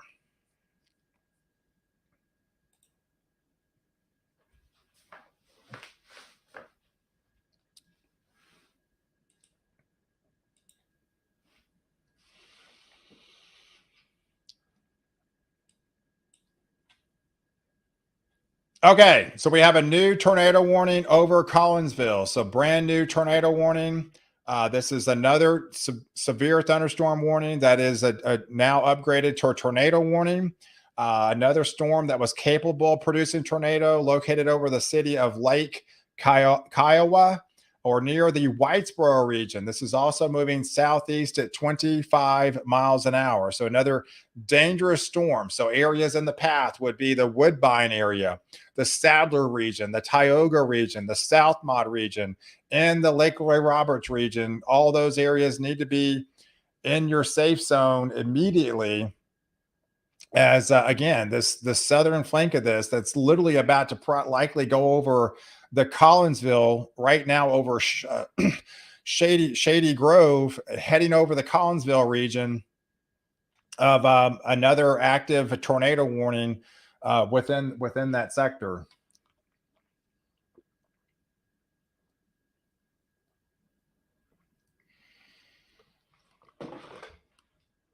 All right, so you stay hydrated. These lives are all right. I don't want to lose my voice. But yes, very concerning about this little inflow notch right here. I mean, this is a significant little notch here. It's always concerning to see something like that with this almost a hook trying to form on the south flank of this. This is where the confirmed tornado is currently right now. That is going to be diving, going to be crossing over County Road 81 here shortly, as this is continued to dive east southeastward. So Mollard's in the crosshairs, Stoneburg is in the crosshairs, the Montague area is also in the path of this storm. So all those areas need to be in your safe zone immediately. Let's zoom closer and outside of there in the city of Pottsboro. There's some significant winds heading your way, very torrential rains, a ton of lightning. It's going downhill quickly just on the northern fringe of Sherman, Knollwood, Denison, into the Pottsboro area. On the south side of there, that's where you do have the active tornado warning. But the northern flank of there, you're getting some significant winds out of that system. And this is right traversing on the border. So Thackerville, it's going to be moving right over the city of Pottsboro. The intense winds and the very torrential rains is right over the Hagerman National Wildlife Refuge. I've actually been there many times. That is a very cool place. That is right over that area region right now. And these storms are going to continue moving eastbound. So you can actually see the purples actually intensifying, folks. That's kind of showing you, hey, so the winds are definitely increasing within this area here. Definitely some more intense winds that are coming out of that region, 65 plus, and this will probably gain in intensity.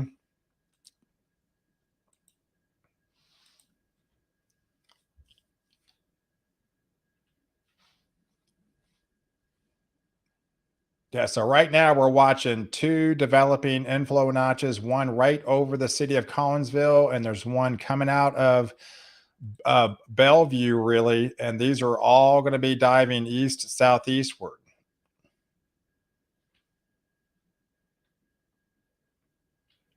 So what we talked about earlier, this storm will likely be impacting the city of Howell. So the northern branch, okay, so the northern branch of this storm is likely going to be impacting the Dorchester area, the Howell region. This tornado warning will likely be extended, right?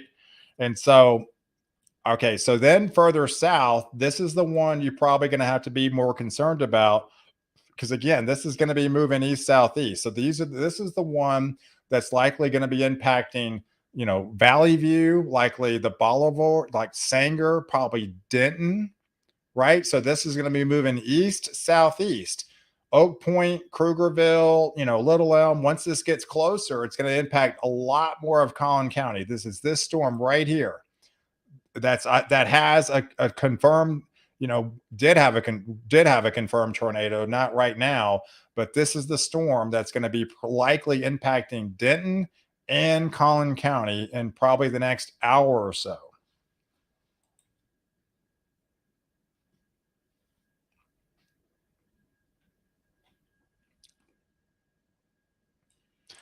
Yeah, again, Bowie is right on the outskirts of this. You're too close to call, so you definitely probably need to be in your safe zone. But this is the storm that's, this is the city of Bowie. You can see the little inflow notch just on the northern periphery. It may skirt just to you, just on the northern side of you, but nonetheless, the most intense activity is right now is within, within this zone right here that's coming out of Bellevue, and within that notch right here, this is the activity that's diving that's diving east southeast here.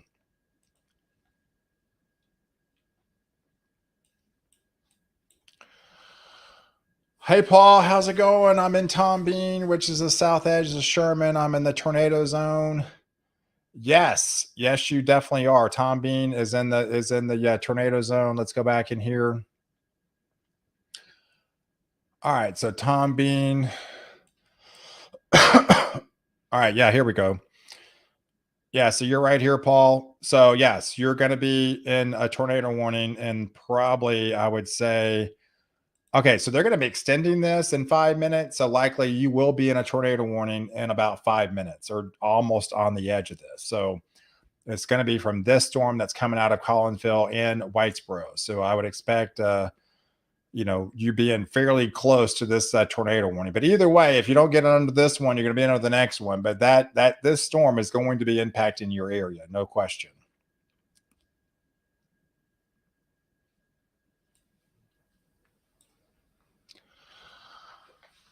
Oh, it's getting dark out there.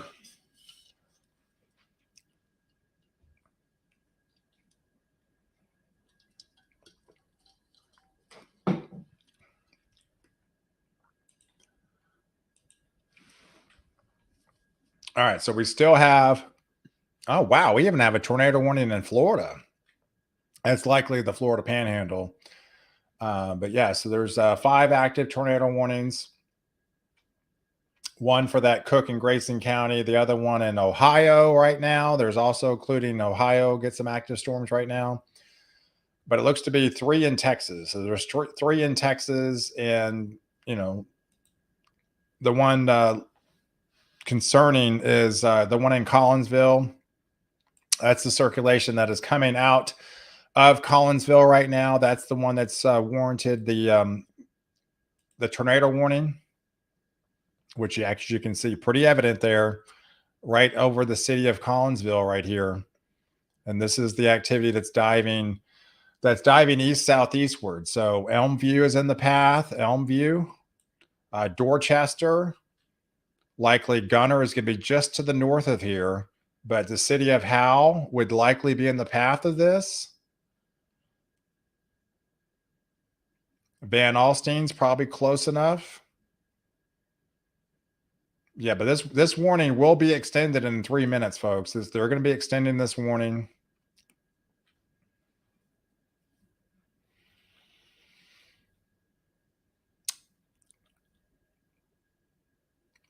Yeah, definitely starting to get more active. Definitely starting to get more active for sure.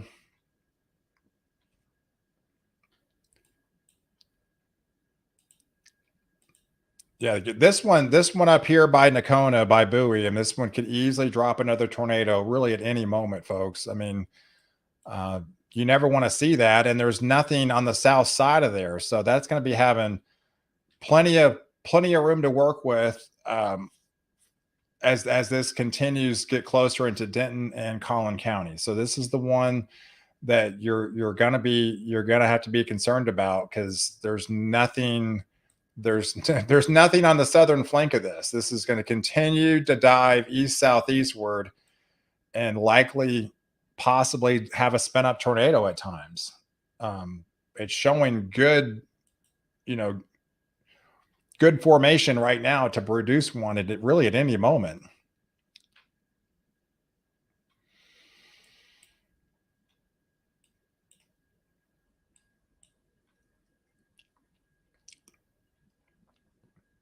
All right, so it looks like we did get that extension. Yeah, so the first was the severe thunderstorm warning. So this does include northeastern Cook County. So northeastern Cook County and Grayson County are now being extended in that severe thunderstorm warning. That does include a possible tornado associated with it.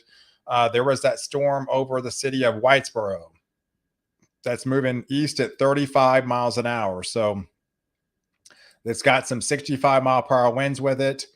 So that's the beginning stages is that severe thunderstorm warning, that initial leading edge, but the main circulation is on the backside coming out of Collinsville, going into Ethel. And this is the circulation that's going to be extended into Dorchester and eventually heading towards Howe and Gunner. So this is a tornado warning that's about to expire. So this will be expired, which it did expire, that did expire.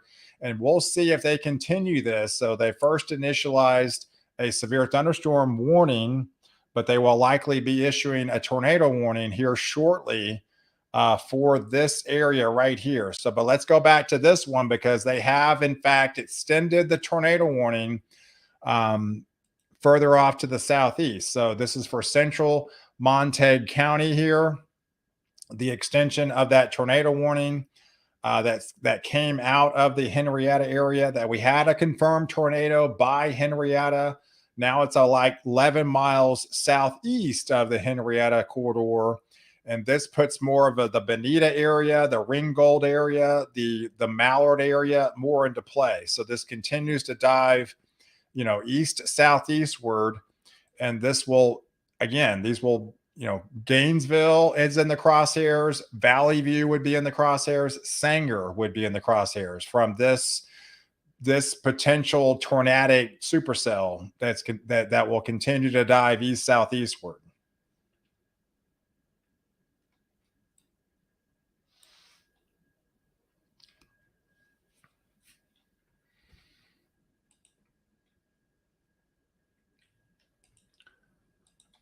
Yeah, I mean, let me look at the storm reports. I mean, this is way early, but they usually put them on there as they come in.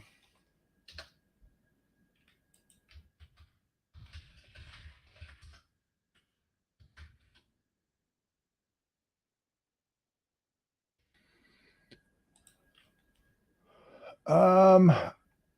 Oh wow. Okay, so these are very, very, very preliminary reports. It looks like we've had 7 tornadoes tonight. These are very, very preliminary reports. But yeah, 7 tornadoes. That one by Parrington that had multiple reports of damage, including possibly some casualties out of that area. It looks like we had. I'm just going on some storm reports here while I have a moment. Gosh, the hail list is extensive. I mean, it just goes on and on forever. Baseball size hail in Kiowa. Looks like Comanche, Oklahoma, tennis ball size hail, 3-inch hail in Forestill, Comanche, 4-inch hail report in Lawton. Limscomb earlier, we had that tornado. Hempfield, 2.5-inch hail.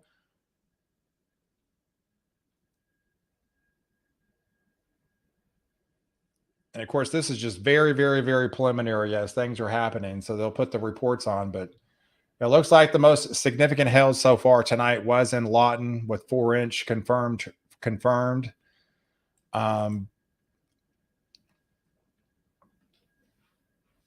All right, Melissa is north of McKinney. Yes. Yeah, so you're getting all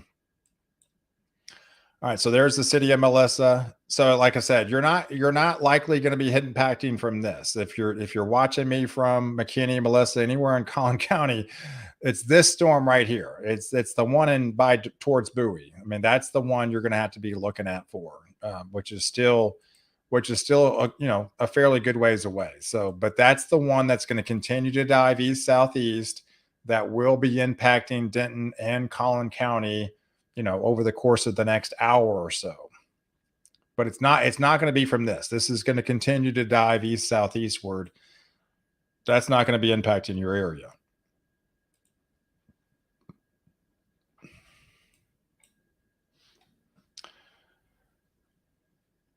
Hey, do you think we will get a break before Kaufman County? My daughter lives in Terrell.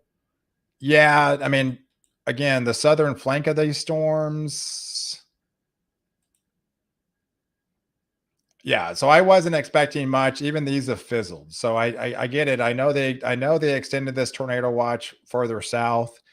Um, but we've been talking about it all evening. We did have some activity, but again, the main activity was going to be on the northern periphery of this tornado watch. So yes, you're probably in the clear tonight down towards Kaufman and Terrell. Yours was last night with that activity when the boundary was well south. Now the boundary is further north. So this is why we're focused on the northern branch, because this is where all the expected activity was supposed to be, and this is playing out exactly what was forecasted. And so we're just continue to do live coverage here.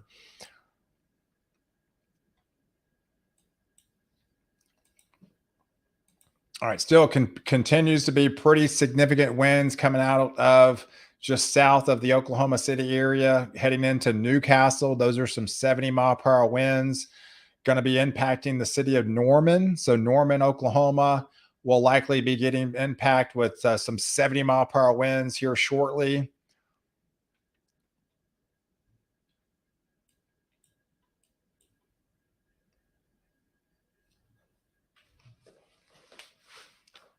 Why is the Weather Channel not showing the storm will hit us? I'm in Aubrey. Well, it would be the Nakona one. So I don't know. I don't know about the Weather Channel. I'm not watching the Weather Channel. But yeah, it's this it's this storm right here coming out of the Nakona region that will be diving east southeast.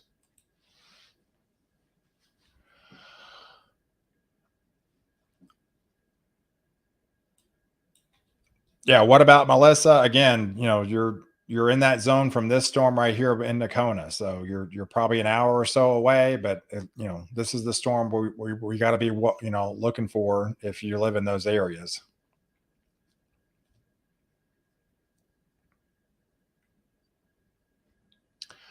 Carrollton, that would be less likely. Carrollton's pretty far south unless we get some sort of outflow boundary to form. But right now, it doesn't look likely in Carrollton, at least for me.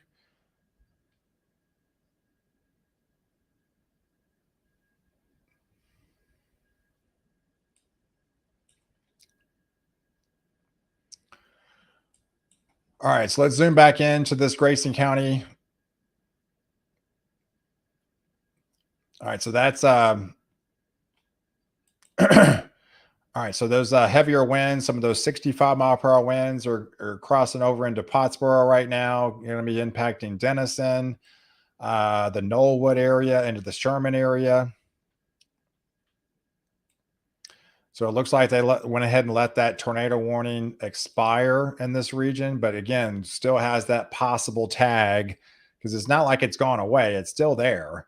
It's just it's not warranted for a tornado warning right now. But this is definitely the spot that why the warning was issued earlier.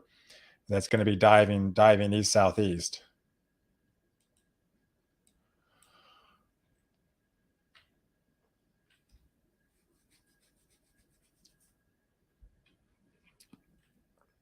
Please dip south into Argyle. We're bored over here. Well, it's the one in Bowie you got to be worried about, and so that's and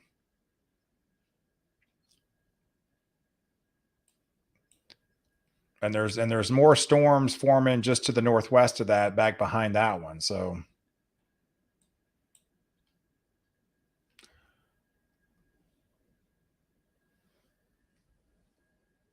yeah, let's look at the update. Let's go back. Let me look at the update from the Storm Prediction Center at 8 o'clock. Oh, where are we at? Where are we at?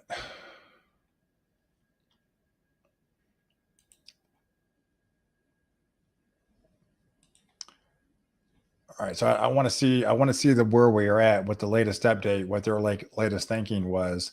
It looks like they didn't change it. It looks like they're under the moderate risk still. It looked like it didn't change from earlier. Again, this is where they have the moderate risk. This is where they are expecting the most significant storms. Exactly where the along that edge of that boundary, and then on the further south of there, that's why they extended the enhanced risk. Further south in the Denton into McKinney and to Greenville, and of course, even well further south of that, it's even less likely. So possibly they might have included this activity if we had some sort of northeastern cell that might have shifted northeast. But obviously, that looked like that did not come to fruition tonight. All this is really kind of subsided. So the southern flank of this is probably out of the woods at this point. I mean, they weren't really that favorable. It's just the northern fringes of this. I mean, especially again, we're the most favored areas within this red shaded area, but then the outside of the southern flank would be in the Denton into McKinney into Greenville, those areas, and then probably less likely into Carrollton and especially Dallas, right? So the further south you live and within this you know within this enhanced risk zone, the less probability you'll likely see something tonight. But it's one of those times where if you get hit, you're probably going to get hit again. So it could be a situation where if you are in that zone, you're going to be more favorable to hit again because the boundary is not going anywhere. So it's going to favor where that boundary lies.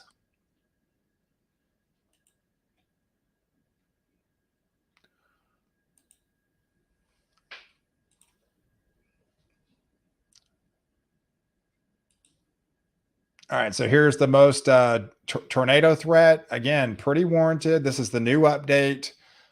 This is where they have the 10% risk outside. This is the coming out of the Parrington region, a greater probability of seeing a tornado. The brown shaded area has a 5% probability. And of course, the green even has a lesser probability. But yeah, again, right along that zone, exactly where we're seeing the most, higher impact areas.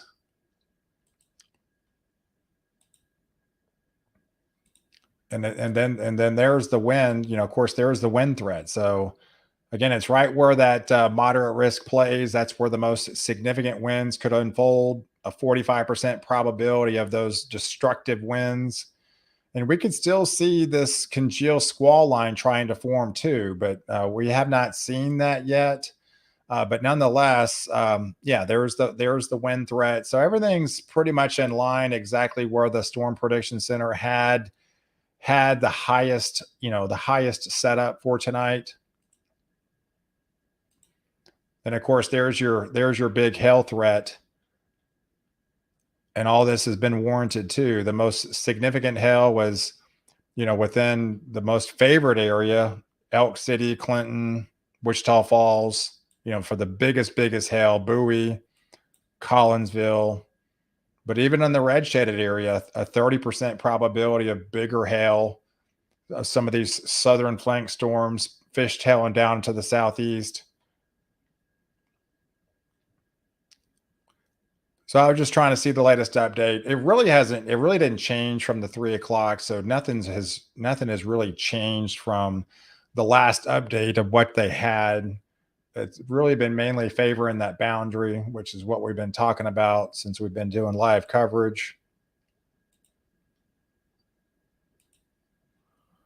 All right, so let's go back and zoom back into live coverage because things really haven't changed for this little inflow notch. We're still seeing an active tornado warning unfold within this region. Continued circulation still looks prevalent. This is the newest update. It was 7 miles north of the Bowie area, moving eastbound at 35 miles an hour. So, again, if you live in the Bonita area, the Nocana Hills area, Montague, Stoneburg, those areas are the most favorable areas of seeing a little spin up, from this activity. And it looks to expire in about 16 minutes. And, if this continues to show that little notch, then they're going to be extending this, this tornado warning into Munster, likely be in the Gainesville area. It would likely include the Valley View region, and it may include the Sanger region. And then out ahead of it, heavy rain came out of Pottsboro, shifting into the Knollwood area, shifting into the more of a, Sherman County area.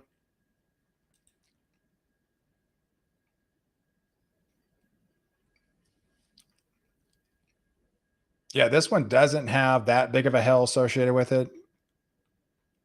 It's just really the ones that get out in the open. Is that 80-mile-per-hour winds? Okay, so there you go. So that's confirmation 80-mile-per-hour winds there.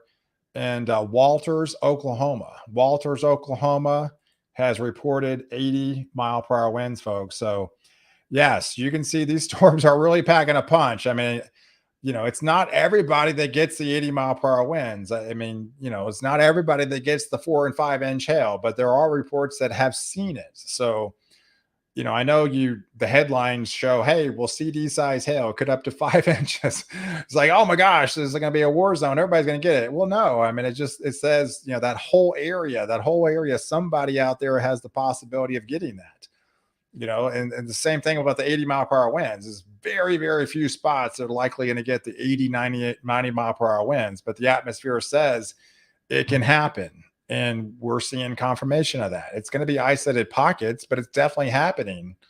So the forecast is definitely coming to fruition. And we've already had about 7 confirmed tornadoes, and that is very, very preliminary reports. I mean, if you got 10, that is an outbreak. So it's probably likely this is going to go down as a tornado outbreak tonight across Oklahoma and parts of Texas.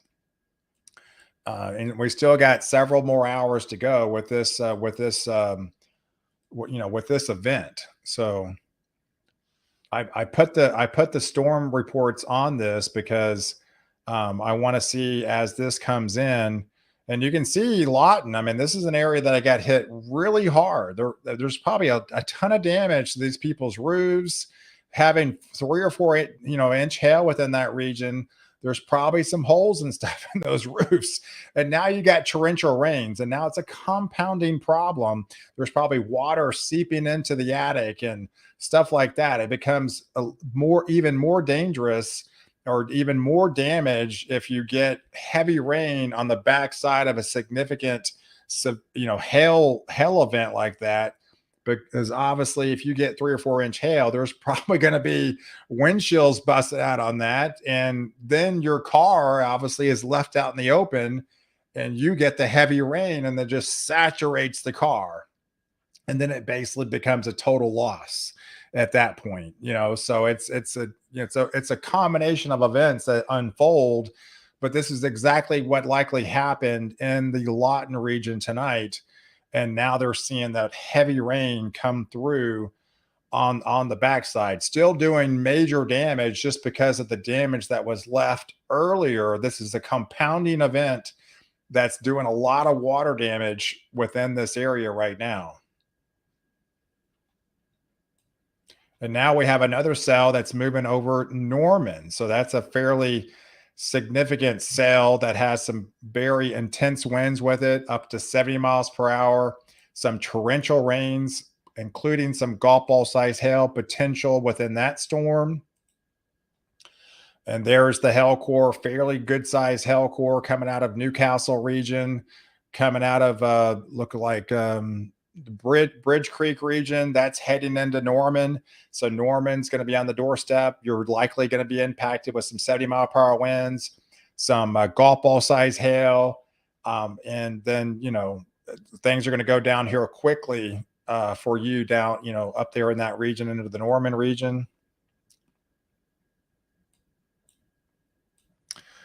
All right, so further to the south. Okay, so we do have a renewed tornado warning. So the notch has not gone anywhere, but we have yet a new tornado warning. So this is a brand new tornado warning, folks. This is for East Central Cook County and Grayson County, southern Grayson County. A minute ago, there was a developing potential tornado developing near the city of Whitesboro or near the Dorchester area. That is moving southeast at 35 miles an hour. So, yes, locations in its path. Dorchester. You need guys, everybody needs from your safe zone. Dorchester at 8:55, going to be over your area in the next 6 minutes. If you live in the city of Howell, 9 o'clock. Again, tornado warning for Grayson County, Dorchester, 8:55, Howell, 9 o'clock. The city of Gunter at 9:15, and Van Alstyne at 9:30. Also on the outskirts would be Dixie, Ethel, Canyon, Luella, South Mod, the White Mound area, the Woodbine area, the Sadler area, and Elmont is all in the crosshairs of this developing potential tornado. It still has the notch. It's still evident. This is obviously going to pulse up and pulse down, but it looks like to be really torrential rains right over the city of Sherman, guys. That's a pretty nasty cell over the city of Sherman right now. Likely getting some pretty large hail associated with this one. It looks like some ping pong size hail developing out of that region. Yeah, but nonetheless, it does have that active tornado warning on the southern flank of this storm, and you can see it pretty evident right now, heading towards the Dorchester area. So this is where the active rotation in the atmosphere is currently right now. That has warranted that tornado warning.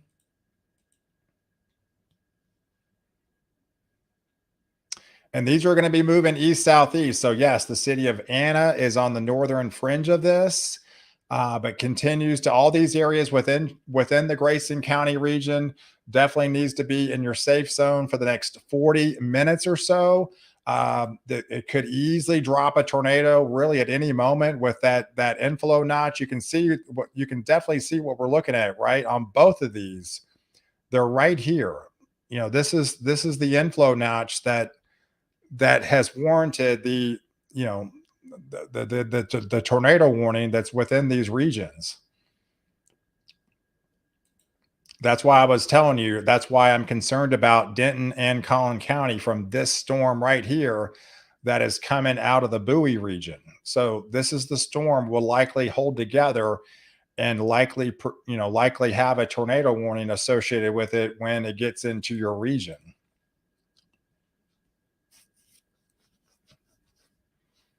But you can see the trajectory of the storms, folks. I mean, with the east-southeast directory, when we came on live, these storms were well north of this boundary. They were well north. And now you can see most of them that crossed over into Texas are on the southern fringes of this boundary. So you can see the trajectory all night long has been shifting from the northwest to the east southeast. This is exactly how the forecast is playing out. This is exactly coming into fruition.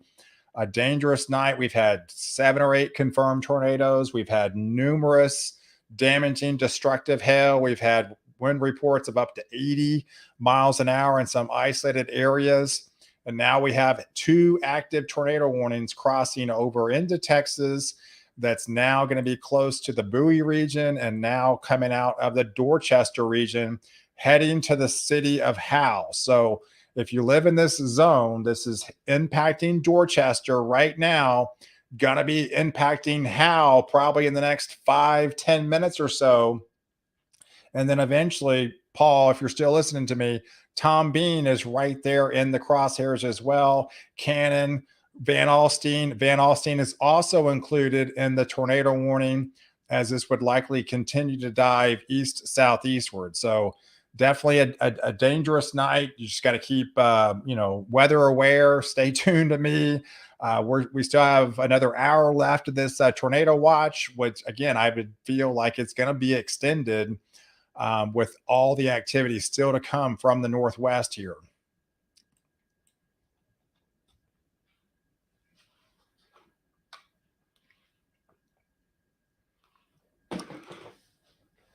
Let me shut my blinds. It looks like it's dark outside.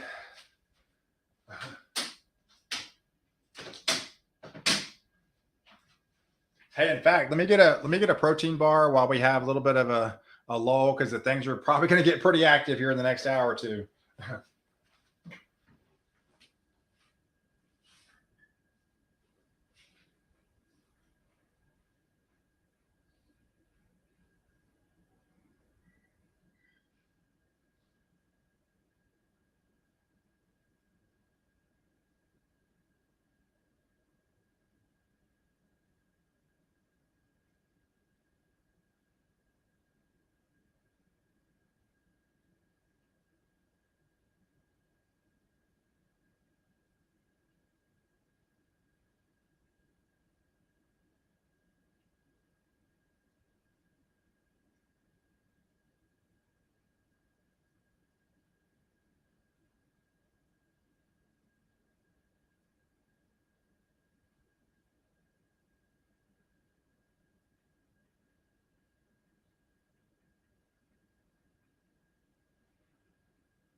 Okay, I'm back. I got a couple protein bars.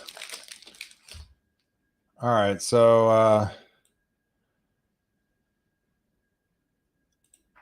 right, so we're continuing to watch these cells into Grayson County here. Continue to tornado warnings. Oh wow, that's a flood warning. So that's the training cells for you guys. I mean, that's an active flood warning. So yeah, so at 8:36, there was ongoing producing storms that continue to train over the same area.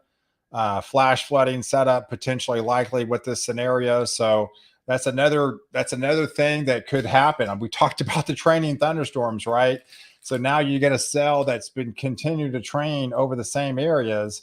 You're gonna obviously get flooding. This is some torrential rains. I mean, all that deep purple there. That is some very intense rains. You know it has high water content to it because the humidity, the dew point was just so high today. So they were likely getting some very intense rainfall over Sherman. If you live in Sherman, if you can confirm that, I know it's pouring in your region.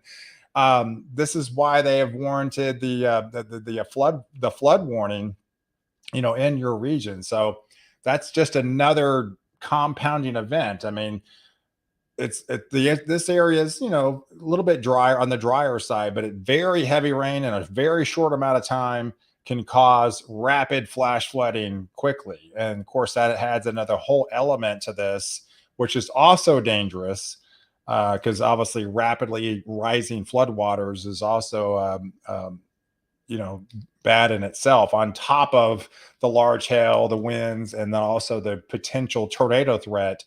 So this is a whole nother element that is now coming into the mix as you can see what I talked about areas getting hit again. This is the area that will likely get hit again. This is why they've warranted the flash flood warning, because they've got activity that's happening now, but now on the backside you got renewed activity that could come through. So we'll watch this push tailing further south. So the outskirts of this has pushed into the Valley View region.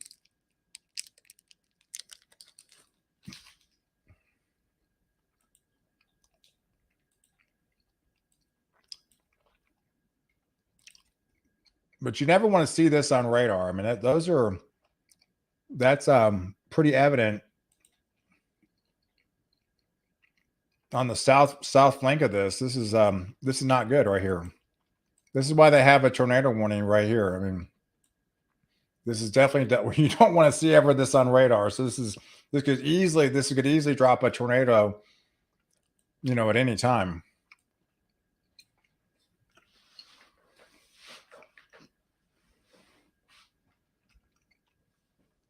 Yeah, sirens going off in Van Alstyne. Sorry, I'm gonna eat. I gotta eat a little bit. I don't want to fade on you guys.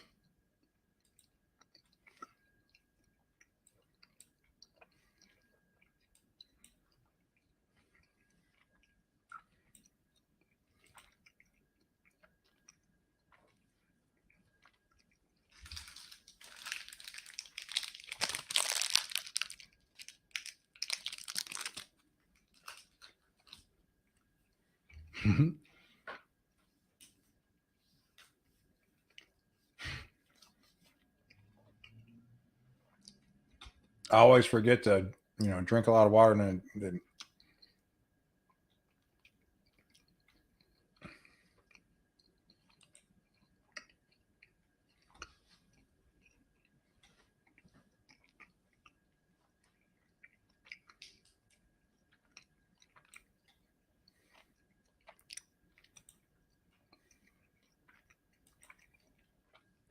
okay, so we did see that extend. So they have extended the severe thunderstorm warning. That does include the St. Joe region.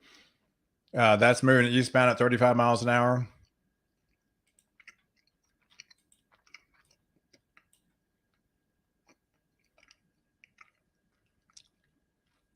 So you can see this continues to move it just a little bit further south, right?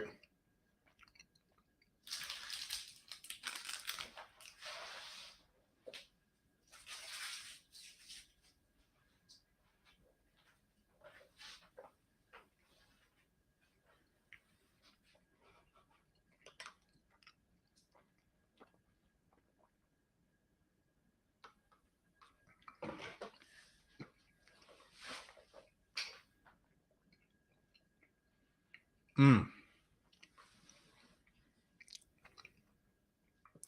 Yeah, one confirmed dead in Perrington.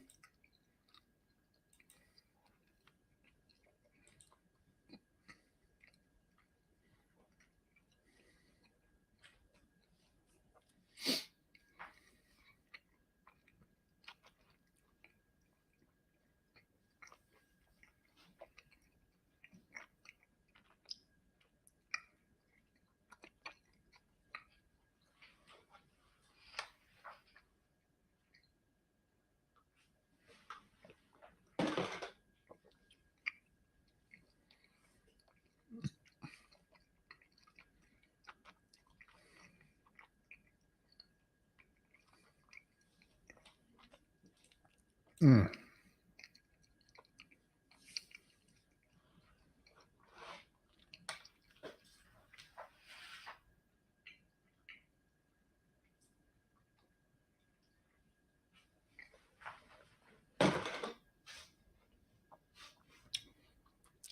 All right. All right. So for the time being, we don't have we have let that tornado warning to expire, but you can see the notch is still there. I mean, it's still really at a little bit. They could easily pop this back up here, and in the next 5 minutes or so, because that could easily drop a tornado at any time on that southern flank there.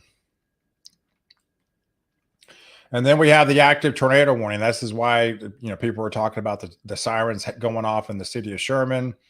Yeah, we're under that that tornado warning happening, flash flood warning. You're under three warnings, guys. Flash flood warning, severe thunderstorm warning, and tornado warning right now. If you live in the Sherman region, that's why you get everything's going off because you're under everything. But yes, that was the storm that was capable of producing a tornado that was over the Whitesboro area. That was about 15 minutes ago. That's what warranted the tornado warning when they did in fact issue it. This little notch is not as evident as the one, even though it does have a warning with it. It's definitely not as clean as the one as on the backside of it's heading into Roston. So if you live in the Roston region, I would imagine if you live in the Valley View region, even the Sanger region, I would definitely watch this storm. I mean, I don't that this should have probably a tornado warning with this.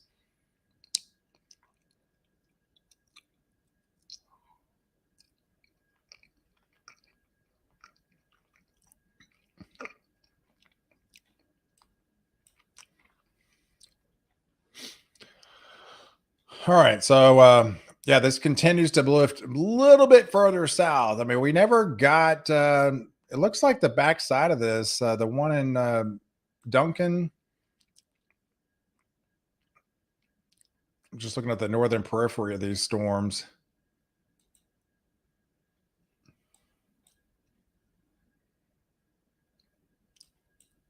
Yeah, it looks like the squall line to the north kind of just fell apart a little bit.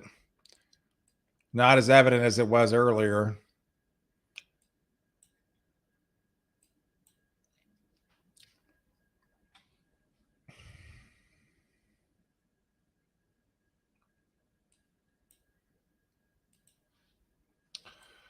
All right, so we just continue to focus on these kind of same areas, folks. I mean, the kind of the same areas that continue to have all the active weather for this evening.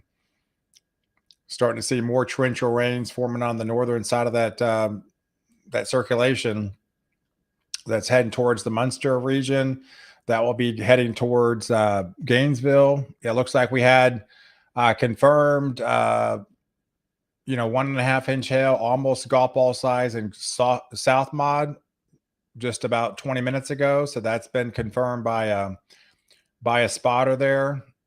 By the fire chief, reports ping pong size hail on Old South Mod Road, south of Highway 56. So the fire chief and South Mod has reported that ping pong size hail.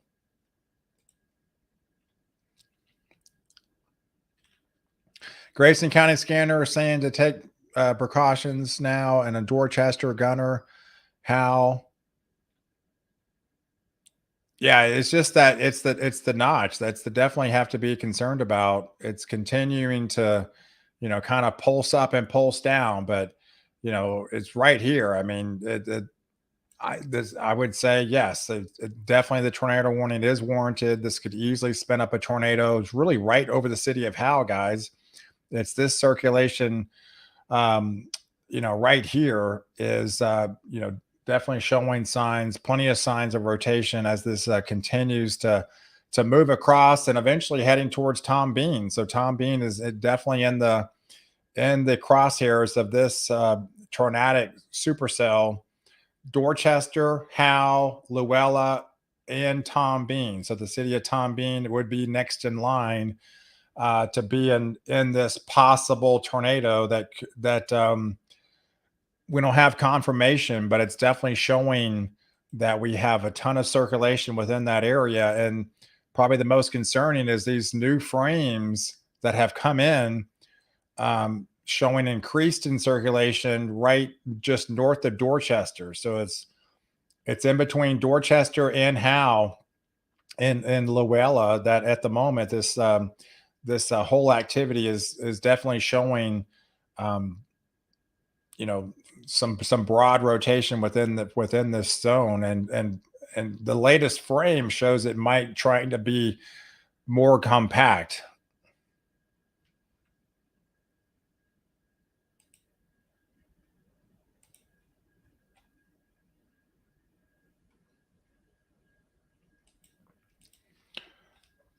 So we do have an active tornado warning. This is an active tornado warning for the next 20 minutes. If you're listening to me from Dorchester, it passed your area. Gunter is next in line at 9:15. Van Alstyne 9:30. Van Alstyne at 9:30.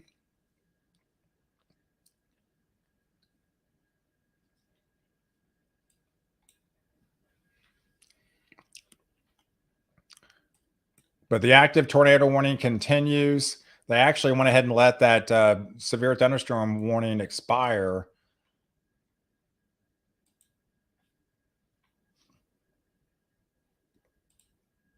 Or they're just on top of each other. I can't really see.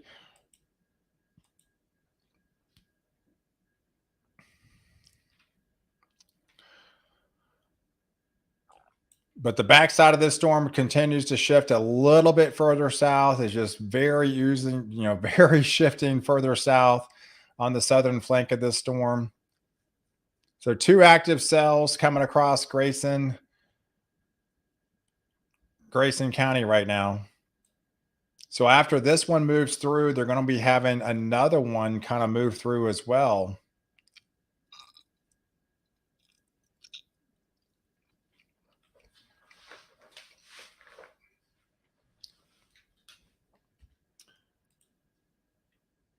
Um,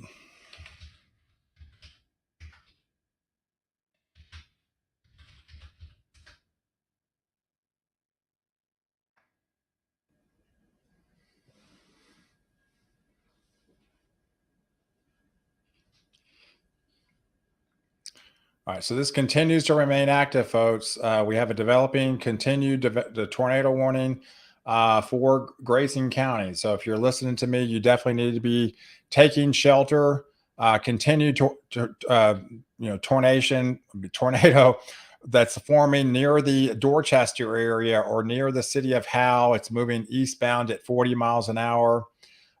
Yes, going to be Ethel, Cannon, Luella, South Mod, White Mound, Sadler, the Elmont region. I would likely include the Tom Bean region.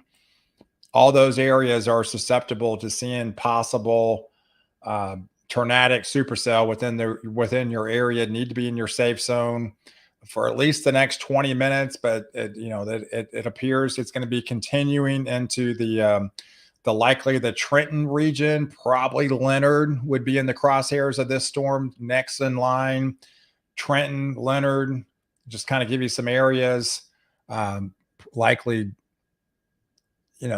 as this will likely continue to dive, east to southeastward.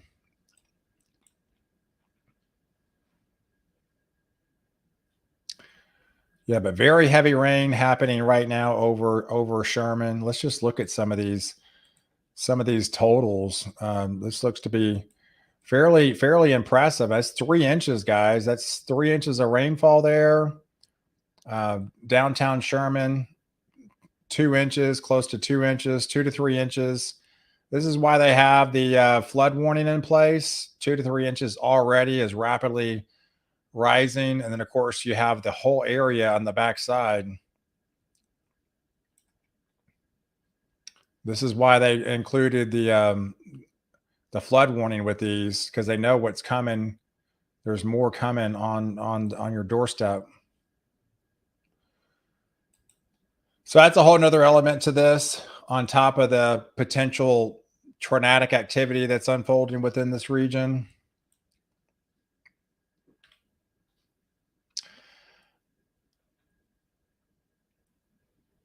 Yeah, Gunner at 9:15. Yeah, Gunner at 9:15. You can actually see it. I mean, it's right here, guys. Yeah, there's the circulation. I mean, Gunner might just on the northern side of Gunner, but this is the active circulation here. Elmview, Elmont, Farrington, I mean, northern periphery of Gunner. As this continues to east southeast, Van Alstyne's in the crosshairs. I would say maybe northern Anna would be in the crosshairs of this.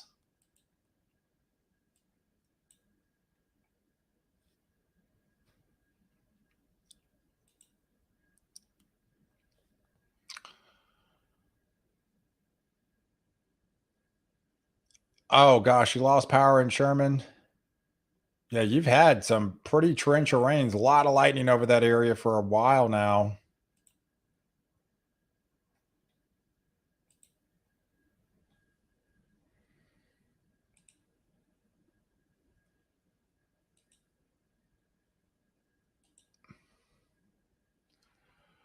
All right, let's just zoom out here. Let's look at both of these.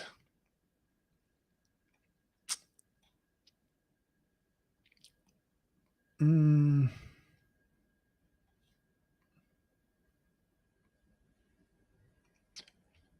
Yeah, if we really zoom into this, it's still showing just in the northern fringes of Gunner. So this is the spot really right here, just north of Gunner, south of Dorchester, heading to Howe. That is the most concerning spot that's showing pretty good signs of rotation.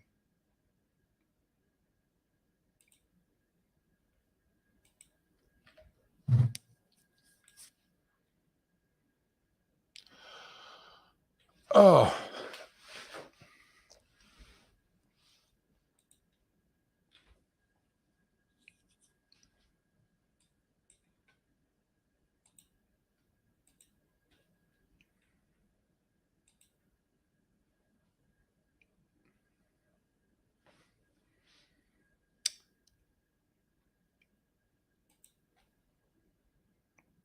Mm. All right, so it still has pretty intense lightning with it. All right, yeah. So it's 9:15, folks, and yeah, Gunner is just right there. It's on basically your doorstep. It's probably closed off a little bit. It's definitely not as pronounced, but it's definitely there. I mean, the circulation is definitely warranted, and it's near Elmview or Gunner, Elmview and Gunner right now. You can see this leading edge, Elmview, Gunner, and Dorchester. This leading edge right here. This is why we have that tornado warning. And this was, like I said, even though Anna is not in the tornado warning, you definitely need to be in your safe zone because this is likely going to be extended into your region as this tornado warning needs to be extended further south.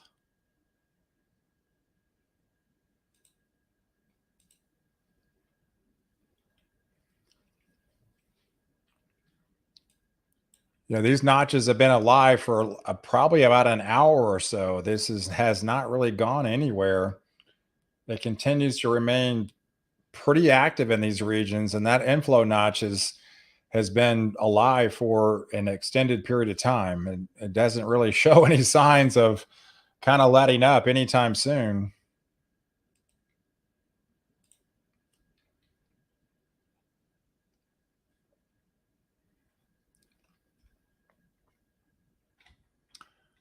Okay, so they did extend. Mhm.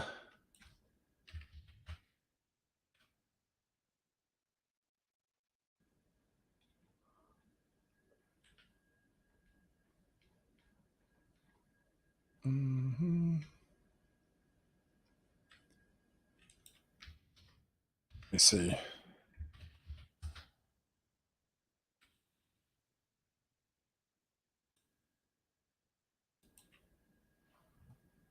Yeah, sometimes when they extend them, they don't.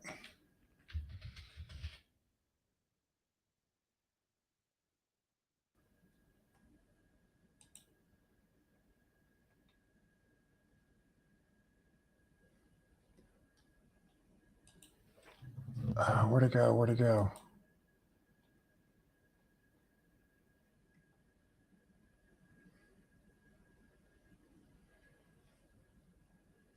What city? Okay, until midnight. Trying to. Okay, well, that's what I was thinking when they should have done it right all along. I talked about it was going to go to midnight.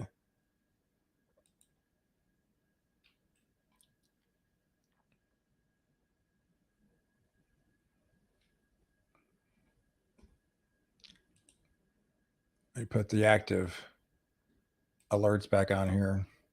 See if it's there yet.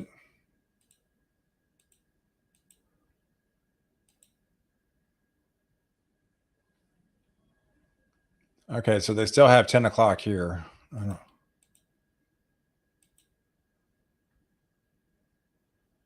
Okay, but either way, they probably extended it, which they should. I mean, it's not going to end at 10 o'clock. There's no way.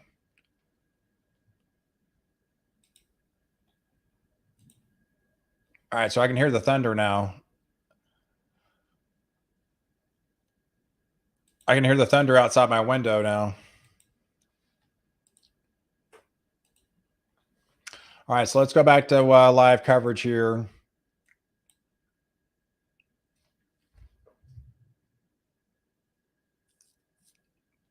My sound is off. Okay, there you go. 3 minutes ago. Yeah, tornado watch extended until midnight. All right. Yeah, exactly what I thought. Extended it to midnight. All right. So we got the confirmed, tornado watch extended into midnight. Still, we got the evident inflow notches, right? I mean, this is still pretty prevalent on the south side of these storms. This continues to show what we've been looking at all along. Roston and coming out of Gunner now and heading towards Anna, Westminster, Same kind of scenario. This would, they need to shift the tornado warning further south. So if you're watching me from the city of Anna, you definitely need to be in your safe zone. I would imagine from this cell, it's just really too close for comfort. Van Alstyne is going to be right over the city of Van Alstyne. Would likely that circulation would cross right over the city of Van Alstyne here shortly. Right now, it's about to cross over the leading edge, about to hit into Elmont. It's about to cross into the city of Elmont and eventually cross over Highway 75 there, heading to Van Alstyne. So this continues to show signs on the south side of this storm, and it definitely didn't really have any signs of letting up. So it continues to dive east southeast. And so those areas definitely need to be in your safe zone as it continues to show potential rotation within your zone.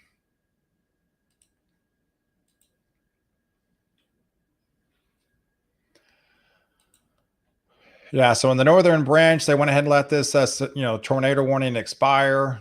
But again, this continues to pulse up and pulse down as this notch hasn't really gone anywhere.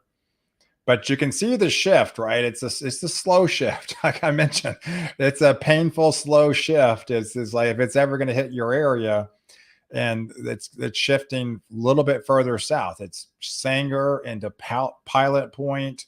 Eventually, this will be in the Aubrey area, probably the Krugerville area. So this would only be a matter of time. This would likely be right over the Aubrey area. And shortly, right? I mean, because this continues to just ooze a little bit further off to the south.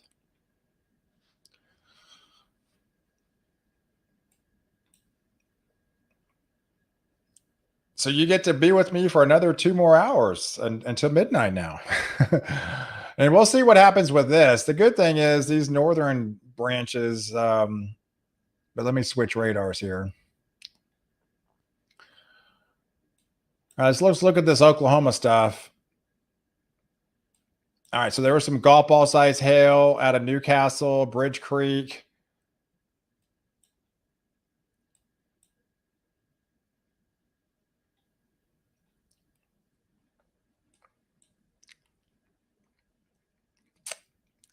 All right, so we'll have to watch this outflow boundary too as well. We'll have to watch this and see if this is able to spark any new development. This is definitely always concerning when you see something like that. That has the potential to spark new development as this continues to dive east southeast. So we'll just have to watch that and see if that's able to fire up anything.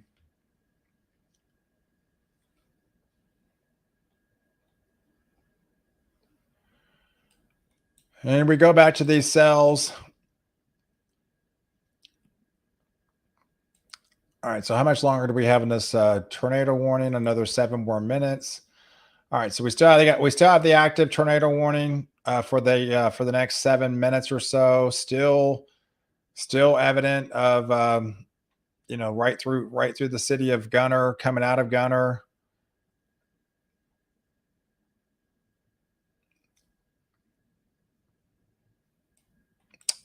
A thundering in Allen. I can hear the thunder. Winds in Blue Ridge right now. We lost power for a minute in Elm and Frisco, Prospero region. Loud thunder in McKinney right now. Yeah, hearing some thunder in Anna. Yeah, I'm definitely hearing the thunder at my house. Yeah, look. Oh, wow. Look at this anvil lightning coming out ahead of the storm. I mean, I know you guys want to go out there and look at the storm, but this is dangerous, folks. This is well away from the center, and there's lightning strikes happening well away from the storm in the city of Frisco right now, Hackberry. This is where you can get struck by lightning. So definitely use caution if you're outside wanting to look at this thunderstorm, if you're out and about in the elements. Anvil lightning is the most deadliest lightning there is because you don't expect it to come. You think it's far away, and we're seeing lightning strikes where there's literally nothing right there just south of Frisco. So that's something you really need to use precaution for. If it's not advisable to stand out in the middle of the yard looking at the storm coming in. It's best advised to be under shelter, looking looking at the storm, because yeah, this lightning is can be not pretty. When you see something like that just well away from the center there. All right, so but we continue to push off and shift off into new frames. And so again, you can start to see the beginning stages of it shifting a little bit further south. In fact, we're probably getting some light rain showers now in Prosper. So this is actually shifted a little bit further south with the last frames.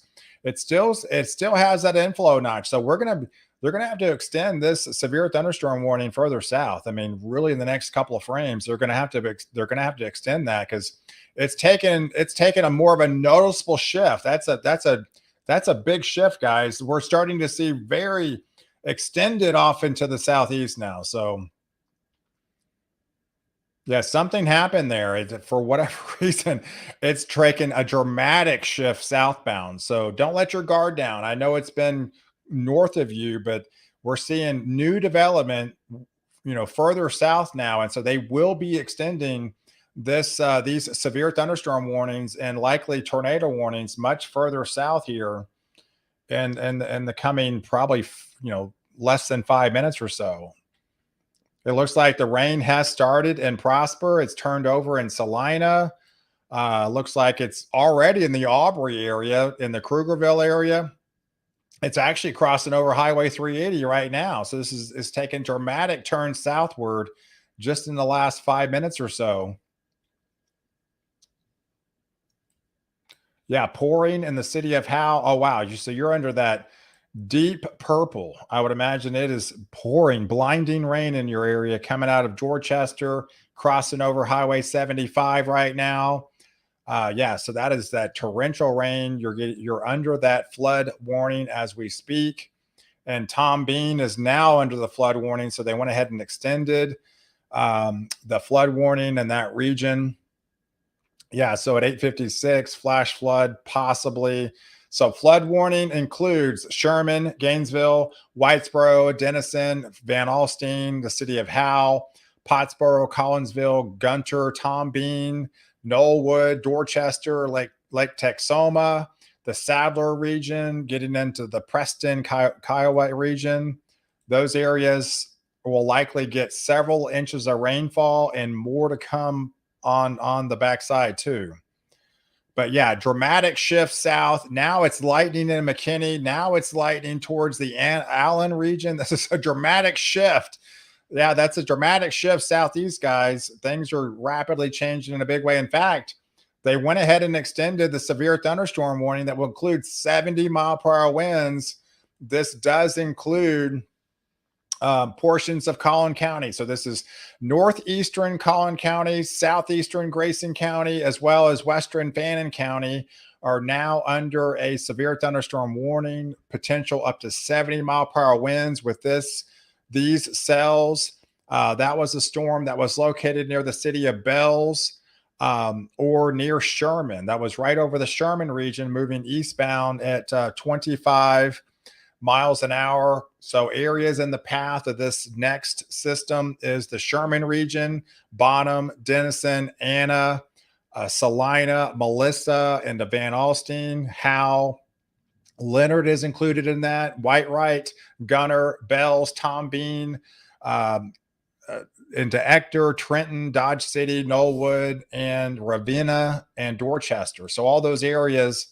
Oh, and new tornado warning, folks. Okay, so this is brand new tornado warning, folks, for those same areas I just listed. So they did, in fact, upgrade this to a tornado warning. Things are rapidly changing in a big way. This is for northern Collin County.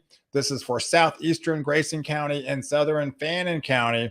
New rotation on radar has a potential tornado trying to form near the city of Van Alstyne, moving southeast at 45 miles an hour. So locations within the path are going to be the Westminster area, the Cannon area, Weston, Blue Ridge, Farmington, and the Pilot Grove. So let's zoom into this of this developing potential tornado happening within the Van Alstyne area. So let's put the velocity scans on it and look at this storm that coming out of the Elmont region is right over Van Alstyne currently at the moment. It's crossing over Highway 75. That is diving east southeast.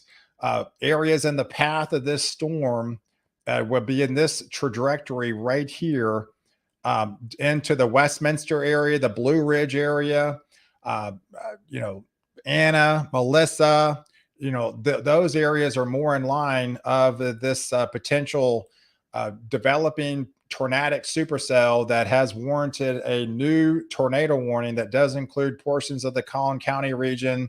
Need to be in your safe zone. So these areas include, it is just torrential rain and hail now. Weston, Anna, Westminster, into the Melissa region, into the Blue Ridge region of this possible rotating supercell that could possibly spin up a tornado. It's really in the city of Van Alstyne. On the leading edge of this is where the main circulation is coming out of crossing over 75 right now. And that is diving southeast. So it's diving southeast. That puts more of a Westminster, more of an Anna, more of a Blue Ridge. Those areas are a little bit higher probability of seeing some sort of, you know, possible rotation within this supercell.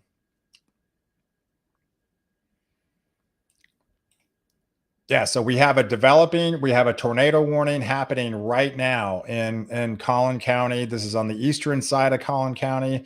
It does include the western region, includes the Anna region. We have broad rotation coming out of the Van Alstyne area that has warranted the tornado warning within this region.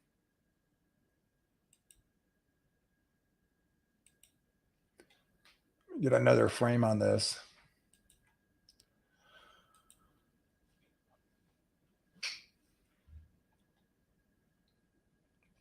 Okay, so Westminster, if you live in Westminster, the Blue Ridge area, Pilot Grove area, you are definitely more in line of this broad rotation on the velocity view as this continues to move across. This goes until 10:15. So until for the next 45 minutes or so, you were in the crosshairs of this potential developing tornadic supercell. So it's coming out of the Van Alstyne area. Very torrential rains happening right now under the city of Howe, coming out of Tom Bean. Very torrential rains just on the south of there. That's where they are seeing that more of that broad rotation. We're starting to see more lightning strikes. Wow, look at that. Further south into Murphy, into Lucas, into Parker, into Allen. This is all showing signs of rapidly shifting off into the southeast. This is a dramatic shift further south than what we have seen really all night long. And this is what has warranted the newly developed, you know, tornado warning for Collin County, portions of Collin County. But we still have that one cell that I was really more concerned about further up to the northwest towards Valley View. It still has that kind of inflow notch, but it may kind of be choked off a little bit. So this rapidly pushing cell further south may actually choke this off a little bit. So we'll have to watch this. But it didn't have as much breath to work with as it did earlier. So, but nonetheless, these storms are rapidly pushing just on the northern perimeter of the Highway 380 region, and these are continuing to dive east southeastward. You know, for the next hour or so. They have extended the tornado watch for another 2 hours. It goes until midnight now. So that was definitely warranted. It's not going to end in 20 minutes. Or we have two very active cells over portions of Collin County right now, and just very torrential rains on the northern perimetry of this very active cell right here.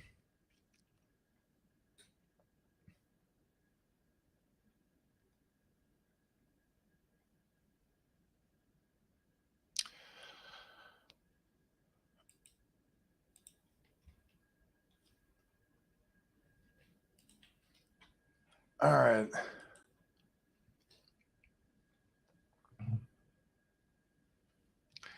Hey, you're awesome, Russ. Thank you for the generous donation. You were greatly appreciated.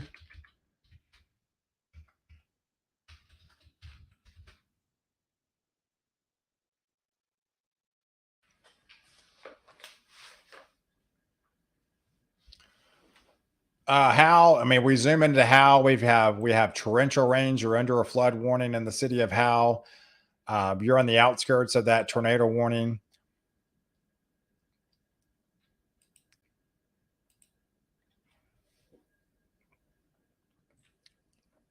Yeah, it looks like there's broad rotation on the eastern side of Hal. So you're getting that torrential rains, blinding rain. If there's anything out there that could be a spin up, you're not going to see it in this situation with just blinding rain in that area. So it's an unfortunate situation. And we get up here, and then plus what we're dealing with is when we get up here towards this region, you're pretty far away from this. Happens a lot. It's an unfortunate situation, but this radar beam is pretty far away, right? So we're getting a delayed impact. I mean, this is over 100 miles away from the Fort Worth radar beam. If we use Shreveport, it's still even further, right? And so the closest radar is Fort Worth. And but when you're talking areas zooming all the way up into Trenton region, that is a known more of a dead more of a what they was often referred to as a dead spot because it's just so far away from the radar beam. So what we're actually getting is a delayed is likely a delayed report of several minutes. We're not getting as real time activity as if you were closer to the radar beam, but nonetheless, you still got that evident inflow notch is just right here coming out of Anna and heading in towards the Blue Ridge area and the Westminster area. Again, I caution you, this could be a delayed by a couple of minutes, just because you're so far south of so far away from the actual radar beam itself.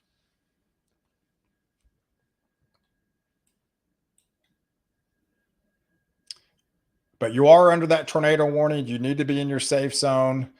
This whole broad rotation is diving southeastward, and it's really the leading edge of these, or you got to be the most concerned about. But this is definitely warranted of that tornado warning going over the city of Anna shortly, Melissa, Westminster, and eventually that's going to be heading towards Blue Ridge. Pilot Grove is also in the path. Trenton is in the path, and also would be Leonard.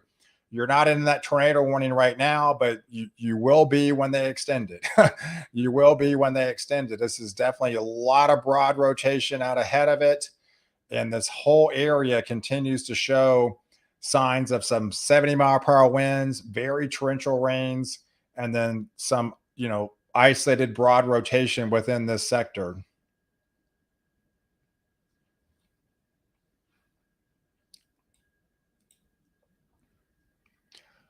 Okay, so that is a new flash flood warning that just got issued on the backside of this storm. So this is Cook County, folks.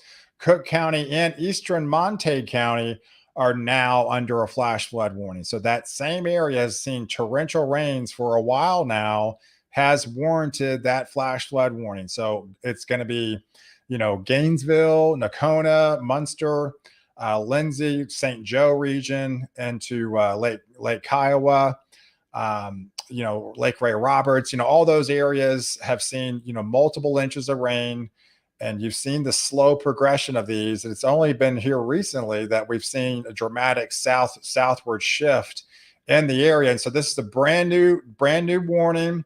This does include most of Collin County. So this is Denton County, northwestern Collin County, Cook County, and southwestern Grayson County are in a renewed severe thunderstorm warning. Includes some 70-mile-per-hour wind gust, some quarter-size hail. Locations within the path of this warning between now and 10:30 are the city of McKinney, Frisco, Denton, the Colony, Corinth, Gainesville, Lake Dallas, and the Sanger region, into the Whitesboro region, Little Elm region, Prosper, Salina, Crum, Pilot Point, Shady Shores, Aubrey, Krugerville, Collinsville, the Crossroads region, and the Lindsay region. So all those areas for the next 45 minutes or so need to be prepared for potential 70-mile-per-hour wind gusts, some quarter-size hail mixed into this activity. And we still got the inflow notch on the south side, right? I mean, it's not out of the question that you could produce maybe an isolated spin up. It's not favorable, but you still, again, you've got those inflow notches. There's two of them here. There's one right here and there's one right here. So yes, you're going to have some fairly intense winds here shortly. The lightning strikes continue to push further away from the storm. We've seen a dramatic shift in the overall trajectory from just the barely nudging east to southeast movement to more of a southward shift in the last likely 15, 20 minutes or so. Now that those lightning strikes are all the way extended into the Nevada region, all the way down to Plano. So that's a significant shift in itself, that we're seeing the whole entire storm motion continue to push off into more of a southeast trajectory now versus more of an east or an east to southeast trajectory.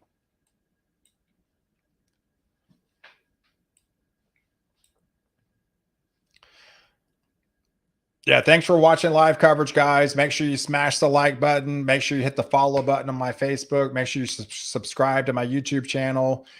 We've been doing live coverage since 5 o'clock this evening for the entire duration of the event. We have an extension of the tornado watch in play until midnight, and we've got active systems coming in with 2 flood warnings in play. We've got an active tornado warning that's over portions of Collin County, with broad rotation entering the Anna region, the Westminster region as we speak. And then we have a renewed severe thunderstorm warning that has pushed into portions of Denton County and more of Collin County now. That does include the McKinney, Frisco, Prosper region. And with these lightning strikes, that just kind of gives you an indication of where this is going. So I would imagine this is going to be extended into the Plano, Wiley, the Lucas, the Nevada. All these regions are going to be likely next up. So here's a significant event. We got confirmation of golf ball size hail between Van Alstyne and Howe. So we have confirmed spotters that have reported, the emergency manager reports, golf ball size hail in between Howe and the city of Van Alstyne. This was 1.75 inches. This is Grayson County, confirmed by the emergency manager there, of ground reports of confirmed of with that cell that just literally just came through, left golf ball size hail in its wake. So now you're dealing with the flood warnings, and you're still under that active tornado warning, within this whole area. And those are just confirmed by active spotters. There's likely going to be more areas that have had that. We can look at the hell swath later, but it does appear we had 70-mile-per-hour wind gust in the city of Gainesville. So the city of Gainesville reported 76 miles an hour, folks. There you go. 76 miles an hour reported in Gainesville. That was just earlier. That was at 9:15. So 30 minutes ago, when this system came through, they had a confirmed wind gust in northeastern side of Lindsay, Texas, outside of Gainesville of 76 miles an hour. That is hurricane force. That's hurricane force winds confirmation. So, yes, that was just 30 minutes ago. So you can see the activity. It still shows a lot of intensity with it as this continues to traverse, east southeast through Denton and Collin County now.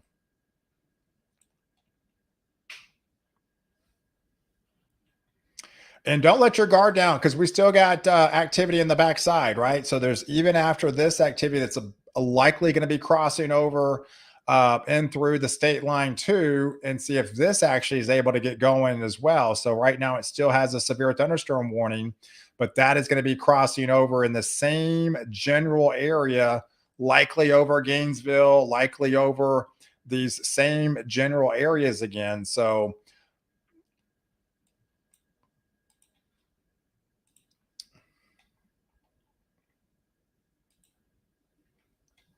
hey, lots of thunder and lightning under the tornado warning. Heavy winds right now in Salina.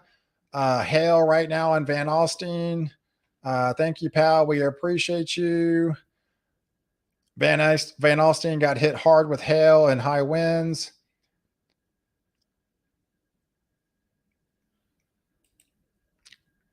So let's put the hail core on here. Oh wow, that's some pretty significant hail. So we're getting some fairly significant hail between in Van Alstyne right now and the city of Anna. There's also fairly significant hail across just outside of Tom Bean, on the other side of Tom Bean and into the Pilot Grove region. So that is your hail core coming out of that's diving southeast. It's right over the city of Anna right now. It looks to be uh, encompassing Van Alstyne and Anna. So Van Alstyne and Anna, we know we had confirmation of that golf ball size hail just north of you. Now that has shifted a little bit further south. So that continues to produce damaging hail. Golf ball size hail will do a lot of damage to your car and also your home too. It's going to do damage to your house and to your rooftops. We can look at some of these echo tops here and see what we're working with. Wow. So those are 60,000 foot cloud tops, folks. So even when you're talking about golf ball size hail, which is pretty significant, you gotta figure the source and where it's coming from. 60,000 feet from the sky. That thing is falling over 100 miles an hour, I promise you. And even though it's not tennis ball, it's going to do, oh my gosh, look at that. Did that go up? 60. Wow, things are getting dangerously bad in the city of it. 66,000 feet, folks. We could be looking at some significant hail really starting to unfold here. That's the highest cloud top I've seen in a long, long time. 66,000 feet. That is dangerous stuff.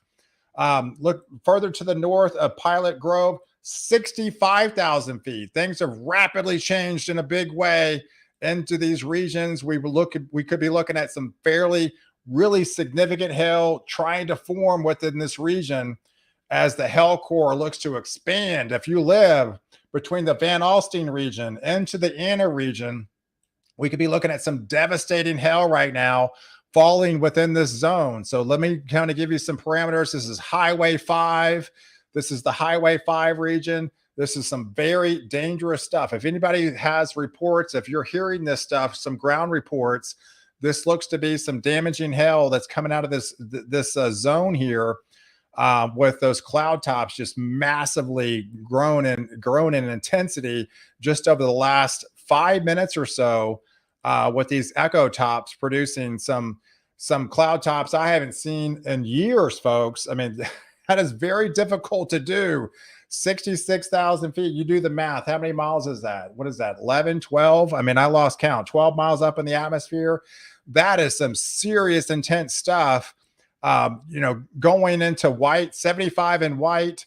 Downtown Anna's probably getting pounded right now as this will continue to dive, eastward. So let's put the motion on this. This is continue to dive eastward, and the hail core is likely intensified, and it's just kind of parked over over Anna right now. So let me put the frame on this. Yeah, it is definitely taken a turn for the worse right along between Highway 5.